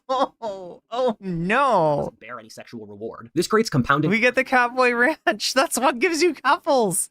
Do you want couples? Because this is how you get couples. Effects, in which as neither sex has to struggle to make themselves attractive to the other sex, it reduces sexual interest. When men aren't masculine and women aren't feminine, there's no desire for baby making. This then becomes a negative baby making reinforces until society falls apart. Both men and women get more resentful of the other, acting out in different ways as a form of taking revenge for the collapse in mating. I spent a long time thinking over this video. I was trying to figure out all the logical structures. Yeah, he used to live in Yucatan and Thailand. I used to explain Mouse Utopia. I came to the conclusion there are very many. I think it won't be until Mouse Utopia is finished that we can tease out what the exact causal mechanism that drives it. It could be that mammal brains can't handle extreme population density. This is why cities are always population sinks, which have moral degeneracy, and for no part of human history, cities always have moral degeneracy. Medieval worlds had sustainable birth rates. Perhaps we need to have interpersonal relationships in order to maintain morality. Once you remove that, you get too much free riding. Now look, the phrase behavioral sink is associated with Mouse Utopia. I don't know about, what did he say? Did he say population sinks? which have moral degeneracy. I think it won't be until Mouse Utopia is finished that we can tease out what the exact causal mechanism that drives it. It could be that mammal brains can't handle extreme population density. This is why cities are always population sinks, which have moral degeneracy, and yeah, population sinks. For no part of human history, even in the ancient or medieval world. Although, to be fair, part of the definition of what a city is a dense urban environment, right? That's worlds had sustainable birth rates. Perhaps we need to have interpersonal relationships in order to maintain morality. It's a weird way to describe cities, since it's kind of, what is it called when something's like in the name? If you remove that, you get too much free riding. Our urbanization is a big reason bureaucracy is so important in our society. The modern world is the most bureaucratic era ever, and it's also the only majority. I mean, just totally missing the fact that, you know, cities are more efficient living formations. That it's literally ever in history. What that means is that we can't use interpersonal judgment to maintain standards. The village elders, local feudal lord, and parish priest can't know the character of everyone in the village. Instead, we use bureaucracies and test-taking to manage our society. The problem here is that tests can't assess the reality of the human condition. They leave out traits like morality, courage, honor, or wisdom. This then creates an incentive. This is a problem with the SATs. They have no morality, courage, honor, or wisdom sections. It's just math and reading comprehension. We didn't evolve to be an urban species. Also, there's the incredible loneliness that comes from modern industrial urban societies. Study after study has shown that interpersonal relationships are the most important factor for happiness and social well-being. In an anonymous urban society, this problem gets really acute. 90% of Gen Z feels lonely, and you could say that this results in complete social breakdown due to loneliness and poor socialization. Okay, again, this is alienation that benefits capitalism. Ants or insects, which are naturally urban, because mammals need love, companionship, and that sort of thing to survive as a basic biological need. And those kinds of relationships get difficult to maintain when population density gets too high. Then you have the argument that without external threats and challenges, people will just fall apart. Imagine a video game. They'll start playing Minecraft with infinite hit points, currency, and weapons. Your video game character would just turn into a complete degenerate who would just mess around. Your video game character would turn into a degenerate? In what fucking way? Brah? Like Minecraft, okay? Infinite, experience, infinite, hunger, satiation, infinite, hearts. But why does that make your...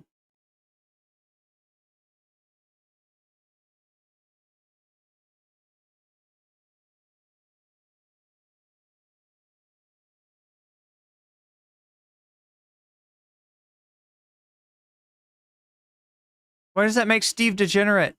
Out of boredom, the entire society would turn into Grand Theft Auto. Keep in mind, the vast majority of people are selfish, dumb, and foolish, especially so without societies that socialize them to be better. Without external pressure, society collapses into degeneracy. Complicated historical events often occur for many different reasons, operating on many different levels at the exact same time. An easy example of this is the fall of Rome, where you can find loads of justifications for it between climate change, changes in military technology, diseases, changes in military structure, or But his favorite is no doubt that they became gay. Cycles of history, or moral degeneracy. It was the homosexuality that made Rome fall. And the thing is, these are all factors operating at the same time that are bundled together into the same process. And this is occurring with Mouse Utopia, where you have all these different factors working together. And there's an interesting theory that has some evidence behind it called the Gaia hypothesis, in which people believe... Does he understand the Gaia hypothesis? This is actually deep ecology from James Lovelock, but I just don't believe that he understands this. That the natural order, or the planet, is self-regulating and is a single ecosystem in the same manner that the human body is. And what I could also see Mouse Utopia as being is nature's way of self-regulating to prevent single species from taking over and destroying the ecosystem. And so once one species gets too close to destroying the entire ecosystem, their birth rate collapses and they go crazy as a way to keep them from destroying the entire body. One of the aspects of human nature that the Bible touches on, which I think is brilliant, is that human society... Wait, so does he believe in climate change? Very easily evolve to hate goodness itself. We have souls and know what is good in our hearts. Degenerate societies start to hate goodness since it's a standard that they can be held against. This is how Mouse Utopia can collapse into complete nihilism. This is why bands of mice go around killing the families of those who choose to continue to procreate and continue society. A fourth possible origin is that we all know women get more emotional than men. Even feminists admit to this by now, but they say it's a positive thing. Power corrupts everyone. Subtitles, gotcha. turn evil, and the Mouse Utopia mating market, which gives women total sexual leverage due to resource abundance. The problem is that you turn society into being about emotions, and then complete insanity ensues. The more you try to please your emotional whims, the more insane you get. Emotions are to be understood and tamed, not to rule. If you completely followed all of your emotions all the time, you'd be incapable of functioning. However, we now live in a society based off emotion, which is very clearly self-evident if you just look outside. It's also literally what the left says they do. In our society, we have this ideal of fairness, of giving 50-50 to both sides. And the reality, though, is being fair is saying the truth. And we don't actually follow this ideal because it's only applied when you criticize the left, and our society very frequently criticizes the right at all times. And people will say, Rudyard, I don't like how you're going after the left in this video. But the question I would ask is anything... Yeah, if only homosexuality could bring down an empire. If only... said incorrect. And can you disagree with any of the points I made about the left being nihilistic and all that sort of thing without just having a gut, There's this proof, is that like people are at a pro-Palestine march? That's nihilism right there. Being against genocide. Nihilistic. The thing is, it's not dramatic if it's true. If Mouse Utopia happens, it will completely change how we see the world. Civilization will spend centuries or millennia trying to reconcile what went wrong. Much is the same which has occurred with the fall of Rome. We will have to develop entirely new philosophies and religious updates to come to terms with the social lessons of Mouse Utopia. The problem with Mouse Utopia is that as society descends into it, it's very hard to explain to the population what's going on. That means you end up with a situation in which this catches the society when it's blind and slits its throat in the night. This is since if our society has not experienced Mouse Utopia before, they just don't have a word or even a concept for it. What this also means is that there's no big or stark events which scream out, the world is changing. It's all very gradual. What would happen if Mouse Utopia were to happen is the society would gradually just go crazy. The public wouldn't realize what was happening until it had already occurred. Enough of the population would be insane that there would be no recognition of its insanity, and only a handful would notice. Something I find worrying is that in Mouse Utopia, the violent nihilists were the ones who organized into bands to slaughter those who were still functioning and having children. What that tells me is that more likely than not, the government would be on the side of the chaos of Mouse Utopia, not fighting against it. Part 3. Comparisons. I look back on the predictions I make. The government is pro-Mouse Utopia. We are a pro-killing podcast. Oh my god, chat. Each year and compare them to how I saw the world before. It's Mouse Utopia on the Majority Report. Pro-killing podcast. Just to analyze my track record to figure out what the nihilist mouse will kill the family-minded mouse trying to have a family. Biases I have.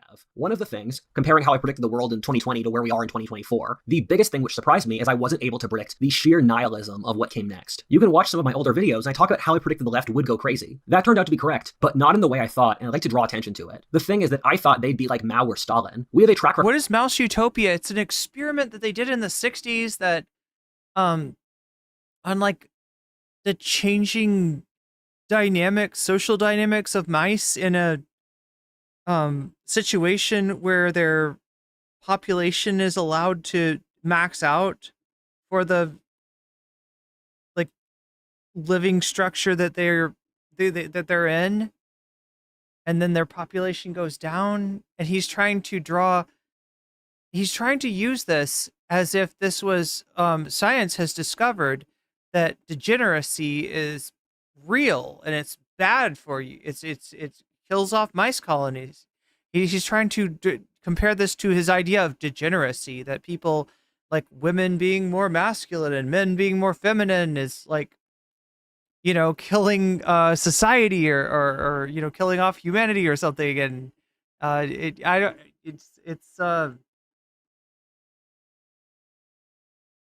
he's trying to shoehorn this study into saying something about human beings that it doesn't even say about mice. For what the left going crazy already looks like. What surprised me, though, is its nihilistic bent and hatred for life itself. The old left was very optimistic and progressive, thinking utopia was around the corner. The old left supported technological progress, increased population growth, family, and all that sort of thing. The modern woke left has no positive vision of the world in the future. It's just don't do blank. It's purely negative. Some older people might not believe me here when I say the left is openly suicidal, but to just go through the list, the modern left wants to degrow the economy. They view having children as immoral. They are bringing in millions of immigrants to commit what they openly say is effectively civilizational suicide. They are printing the most money of any period ever in Western history. They are tearing down the statues of their great leaders of the past, blackening... Like Robert E. Lee! Oh my god! They say they want to destroy their societies. That's who's got, like, that's who's, statue is getting torn down. Anyone find a single way the modern left is not committing social suicide? On top of all of this, people will say that none of this matters, which blows my mind, given the left today controls almost all of the whole Western world, with the tech industry, film, media, academia, government bureaucracy, churches, and corporations. A suicide cult runs our entire civilization, and we can't bring it up in polite conversation. Our society is killing itself, and I'm not supposed to say anything. If I make too much noise, I'm a doomer. I'm 22. I'm stuck here for the rest of my life, hopefully. For those who haven't seen my other videos, I'm not an unalloyed supporter of the new right. The new right has many horrible disadvantages, namely its bloodthirstiness, intolerance, and sociopathy, but the reason, to state my own personal bias that I'm right of center, is at least the new right's not trying to commit social suicide. The thing is, I couldn't find a comparison to the sheer suicidal nihilism of our culture anywhere else in history. Modern society is definitely decadent. Decadence is a natural process which occurs in every civilization, as I talk about in this. Here he goes. He's like stating it as a fact. He's stating literal Nazi talking points as a fact, but he's not part of the new right. Don't get it twisted. He's not an alt-righter.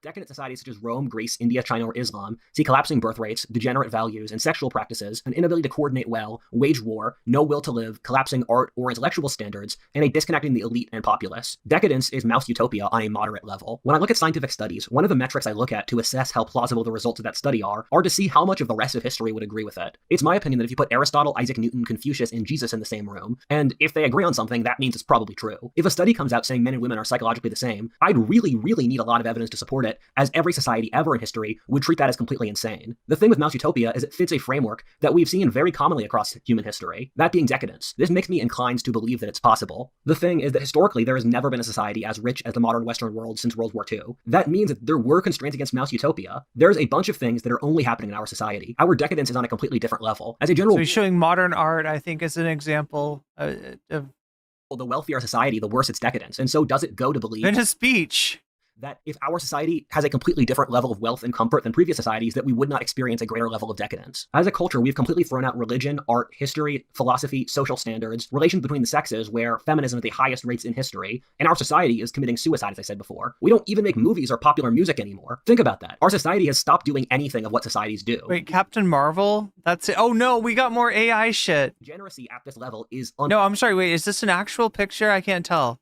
Over history, except for Mouse Utopia. I hope over this video you've drawn the line that the only mental model which explains the direction our society is going through is Mouse Utopia. This is the first time It's gotta be Mouse Utopia. Dominated society. There were He's so convinced. Earlier periods of more female empowerment, but none of them reached the levels of feminism. This is the first time societies are importing immigrants to purposely replace their own population. This is the first time the elite makes satanic art. Doesn't the fact that any criticism of women in our society is called sexist and is not allowed socially just show that we live in Mouse Utopia, where one of the preconditions is women getting more masculine and aggressive? The fact that I will probably get pushback for making this video doesn't that show that we're already at a point where Mouse Utopia controls our society, where you can't even talk about it? We've started seeing the depressed male shut-in. Yeah, I remember getting beat by police for talking about Mouse Utopia the other day. Yeah, he's right. Or hikikomori. NEET stands for not in education, employment, or training. NEETs would have been unimaginable 5 years ago. I didn't think they were real even 3 years ago. Why are we? They're your audience. What are you talking about? Police. How does that possibly benefit black people who often live in unstable communities who really need the police so society doesn't fall apart? This corresponds to the rise in violence seen with Mouse Utopia. If you look at the teen girl heartthrobs today, don't they look suspiciously like human versions of the beautiful ones? These aren't men who will fight off the neighboring tribe or farm. Once you remove masculinity from breeding, you've removed any conception of using breeding for procreating. The Hindus predicted an age called the Kali Yuga, in which it would be a spiritual dark age. Kali is the god. Okay, now that's literal 4chan shit that he's talking there. Of feminine destruction. He said he's not part of the new right, though, so. It would be the feminine burning down the world out of pleasure while no one could reach God. The Hindus knew what we're living through now. This is part of a theme where I have a text wall here, where the Hindus knew a lot more about the world back in the ancient world than we give them credit for. The marriage and birth rate is collapsing at an unprecedented speed. There's again nothing like this before in history. If we look at the countries where this is happening the fastest, in East Asia, such as Japan, Korea, and China, their birth rates are plummeting towards zero. They keep on falling lower and lower, where they approach just having no kids. There's no stabilization going on here. The horrible thing is that this is a process which is being seen almost everywhere in the world. The only countries with stable birth rates today are the poorest in Africa. Almost no one, even in Latin America, India, or the Middle East, has stable birth rates now. Again, nothing like this has ever been seen before in history, and the only parallel is Mouse Utopia. If we look at Japan, the country where these factors have been driven the fastest, birth rates have completely collapsed. Japan is one of the lowest birth rates in the world. Women are in the workforce and don't want to get married. There's a social class of men called hikikomori, or herbivore men. They aren't interested in sex and just stay at home. I'm sorry, wait, what? Wait, I'm sorry, herbivore man? I've never heard of this. Okay, so hikikomori is just basically like, you know, the idea is somebody that doesn't go outside of the house. And they're, you know, not, it's, you know, not working or going to school or whatever.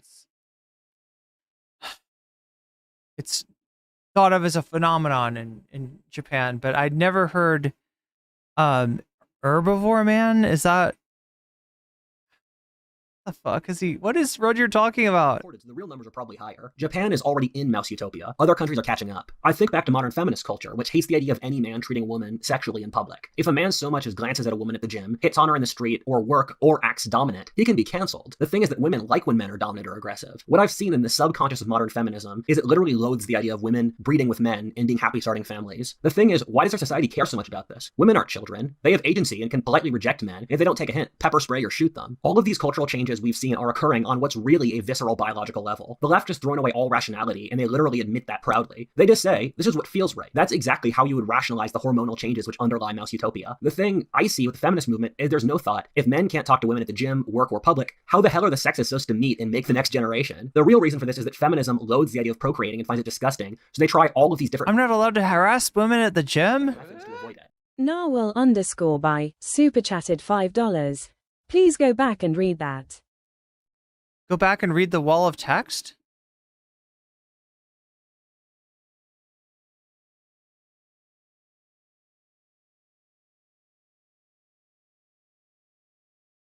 We're not gonna lie, as a guy who is the same age demographic as herbivore men, I completely sympathize with them. Life is brutal now. So I think he said he equated this to hikikomori. If this channel doesn't work out, I'll probably be working a minimum wage job. Social mobility is kind of dead for young men. Also, the sexual incentives are totally messed up. Women have impossibly high standards, like 6 feet, 6 feet, both of which I am. But is like 1% of the population. If you get married, there's a 50% divorce rate initiated on the vast majority of cases by women. What you're looking at here is a society that provides very little incentives towards for young men to really try. The society demographics demonizes young men for tapping out, not empathizing. The real numbers are probably higher. Japan is dominant about this. We admit that proud. The sex is supposed to meet placing them with anything. We'll just lose codes of politeness, intellectual standards, religion, art, and more, and no one notices. Nothing replaces them, just degenerate garbage architecture and streetwear, which is incredibly bad. This isn't normal. When the Greco-Roman culture died, it was replaced by the Christian. When the Mesopotamian civilization fell, the Persian rose. I started viewing our era as a behavioral drain. I then looked up that word and saw behavioral sink, which is a term from the Mouse Utopia experiment. I realized Mouse Utopia is the only explanation for what's going on now. Part 4. What do we do? Man, this is such a hard question. I've honestly been thinking about this every day. Now that I've figured out a mental model which can explain the problems in our society, I can't unsee it. I honestly do believe this. It's the only way I can explain a resolution to the problems going on now, which have no other parallel in human history. How else do you resolve the complete plummet? Yeah, which I am. I mean, I don't know. He may be 6 foot. I literally, he doesn't look like he's 6 feet, but yeah, he is flexing his YouTube income, I guess. The collapse in— Is that what you wanted me to reread? Social values. How do we as a society resolve how a very significant amount of the population, especially those in power, are insane people trying to commit civilizational suicide? I don't want to be like one of the people who gets too depressed around climate change, and past a certain point, you have to keep your theories and your intellectual ideas out of your daily life of work, friends, relationships, or washing the dishes. That being said, I am yet to see Miami or New York City sink underwater, and almost every factor in Mouse Utopia is already swinging. The internet is not a good place to be vulnerable, but I see my realization of this as a duty from God to do something about it. Our society is already getting eaten alive by it, and the establishment is too complicit in it to notice. We need to start— Nancy Pelosi, you establishment. Doing this so our civilizations and everything we love survives. We all saw what the end of this experiment looks like. We can't afford to have our mouse colony fail. Look at everything Western civilization, and frankly from the birth rate numbers, all the other civilizations have accomplished. Imagine if we have to restart with tribes in the Amazon or Congo. The good news is that we as a species are capable of planning and rational thought. We can control our impulses, band together, and survive. We need to do this so to survive. Again, I'm 22. I can't pass this on to my descendants since I'm stuck here. Even if we rage against the dying light, we'll forever be known as those who stood when we needed to, not those who went mad and committed cannibalism, burning their own civilization down. One of my favorite fantasy novels is the Quorum series by Michael Moorcock. It's set in a fantasy world where the gods of chaos have won. They then— Okay, I'm sorry. His name is Michael Moorcock. His name is Michael Moorcock? Really? Okay. I shouldn't, like, no, that's just like, wow. Destroying entire races and sinking continents beneath the sea out of boredom. That was actually Arnold Palmer's pen name. A lot of people don't know. It's Michael Moorcock. He would write under the name, the assumed name of Michael Moorcock, which, you know, now looking at it is a pretty easy. It's pretty easy to, you know, determine that's Arnold Palmer. The thing the book talks about is a little bit of chaos is very creative. A lot of it is completely destructive, as the areas run by the chaos gods for the longest become uninhabitable deserts as chaos needs a structure of order to operate in. There are 6 kinds of people in this novel where the chaos gods win. Some become fanatical cultists who worship the chaos gods. Some become numb zombies who can't handle what's going on. Others become savage sociopaths. Oh god, he's using I think this is terminology he mentioned with the mice. I don't know if this is from the experiment, from the paper written on the experiment, or if he's just applying these labels to the different groups of mice. Barbarians. Another group copes by becoming normies who can't admit it. Others become crazy from the chaos. Another group copes by becoming normies who can't admit it? A final group are a small group of people trying to hold civilization together and beat the chaos gods. I see this split today in our society, especially among people my age. The final group of people need to organize, unite, and fight for the survival of civilization. I think the popularity of zombie movies is a sort of collective subconscious foreshadowing of Mouse Utopia. The zombie apocalypse is a lot like Mouse Utopia. To be honest, each generation I see more zombies. Gen Alpha doesn't seem to have hobbies, independent, or an ability to function outside of iPads. Is it Warhammer? When I look at the TV today, something's off. People look like puppets. Wait, they don't move their eyes enough. Hawkwind? What, the band? Their neck posture isn't right. They don't move their arms enough. It's like the spark is gone. It's the first death which Calhoun talks about. There are 3 things that can forestall Mouse Utopia. The first is communities of those who are sane living together in out-of-the-way places. They can protect each other, farm, maintain sanity, and operate independently from the rest of society. They should test and purge any members who demonstrate signs of chaos corruption. Okay, you're gonna do right-wing communes now? What? Will be like the monks who passed on classical learning through the Dark Age until the revitalization of the Middle Ages. The second thing is that we can't afford for the forces of chaos to maintain control over the government. If they have control of the military, they will use it like the gangs of vicious mice to kill those who continue to procreate and survive. This is the only scenario where we could see complete extinction of the American nation or other world nations. We need the orderly to maintain control of society so that society can survive. The third is that we need a revitalization of religion. Isn't Hawkwind like the first band that Lemmy was in? If you look back over history, God is the only force strong enough to maintain sanity and order in a world that's going crazy. The only thing strong enough to pull together the forces of order and keep them sane in the inevitable horrors that will occur is faith in God. Things will get better eventually, for evil is obviously, yeah, faith in God. Don't be evil. Don't be an evil mouse. Be a good mouse. Be a religious mouse. Be a Christian mouse. All of this being said, I know I'm sounding Read Redwald here.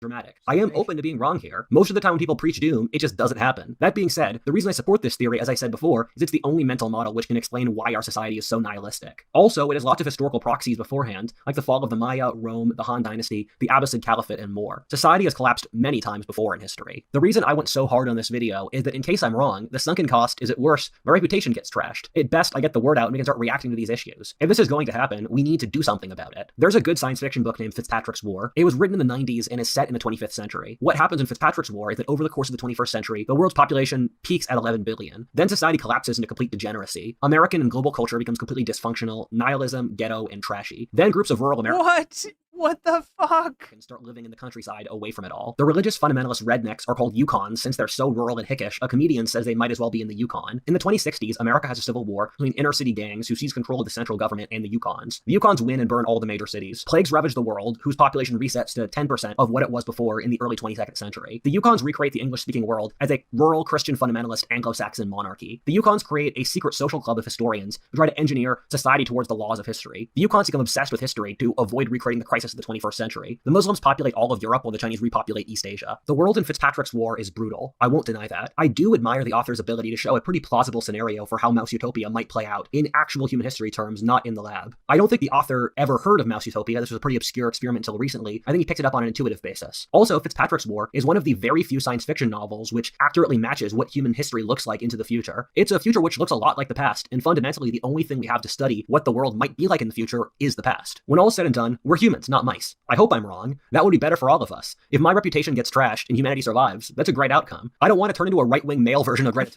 Oh my god! I don't want to have this video make you all so depressed you don't go to work tomorrow. That being said, we need to at least be thinking about this and taking it seriously. I wish you all the best. Go to work tomorrow. Get your labor exploited. Get your wool sheared. And I hope that God will be fine. There it is. There it is. Mouse Utopia in its full glory. Thank you, Rudyard, for bringing us this wisdom. What the actual fuck was that? Like, how is that real? How is any of that how is any of this real?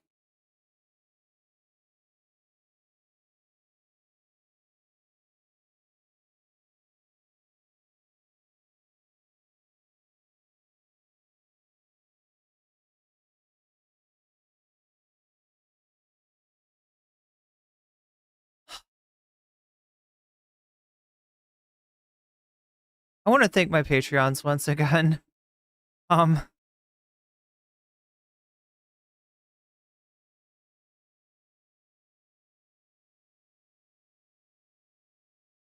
time I stream, I give a shout out to everybody at the $5 or higher level. You get a fancy shout out. Everyone who's a Patreon at all, you get the videos early, but you get a shout out for at the second level and above. So let me shout those people out now. Shouts out to Or Else Ellipsis. Shouts out to Temporal Insanity. Shouts out to Funky Monkey. Shouts out to Shaxba. Shouts out to Nadia. To Moe No Ape. To Just Julie. To Jules K. To JR. Shouts out to Hot Ham Radio. To Good for Gabby. Fancy shouts out to Zerix. To Rachel K. To Crystal Saphira. And to Omega Star. That shit was wild. This stream was wild. I am probably going to be taking a day off tomorrow. Got some things to take care of in regards to trying to move out of this country. And so yeah, I'll take a day off maybe tomorrow, and then I'll get back to it again on Friday. Thank you everybody for being here to support me. I had fun this stream despite the Rudyard. I have to endure the picking of the Rudyard videos. Yeah. Epic stream indeed. 10 out of 10. Completely incomprehensible. That's how I feel about it.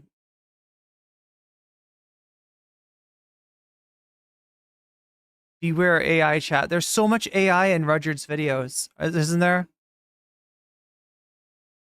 I've become your late night content stream. Oh, I'm glad that I can be there for you as your late night content stream. And I have fun making the content, and hopefully we'll find a way to edit the content and bring the content to more people through making actual videos. Because when I actually do that, I get a lot of damn views. Apparently people like to watch my videos, so I need to figure out a way to make more of them and put more of them out. Chat, we need an Irene industrial complex. I don't know. If anybody wants to make a fan channel, you can do so, and feel free to link me any fan videos that you've made. And hell, if it you know, if it's good enough, I might even make a deal to you know, put it on the channel. But yeah, I gotta get to sleep tonight. We're raiding into USA Hull. So say hello to them for me tonight. And there goes. Have we got everybody in there for the raid? 10, 9, 8, 7. All right. YouTube or Twitch. Moe Kyun. And YouTube. Moe Kyun.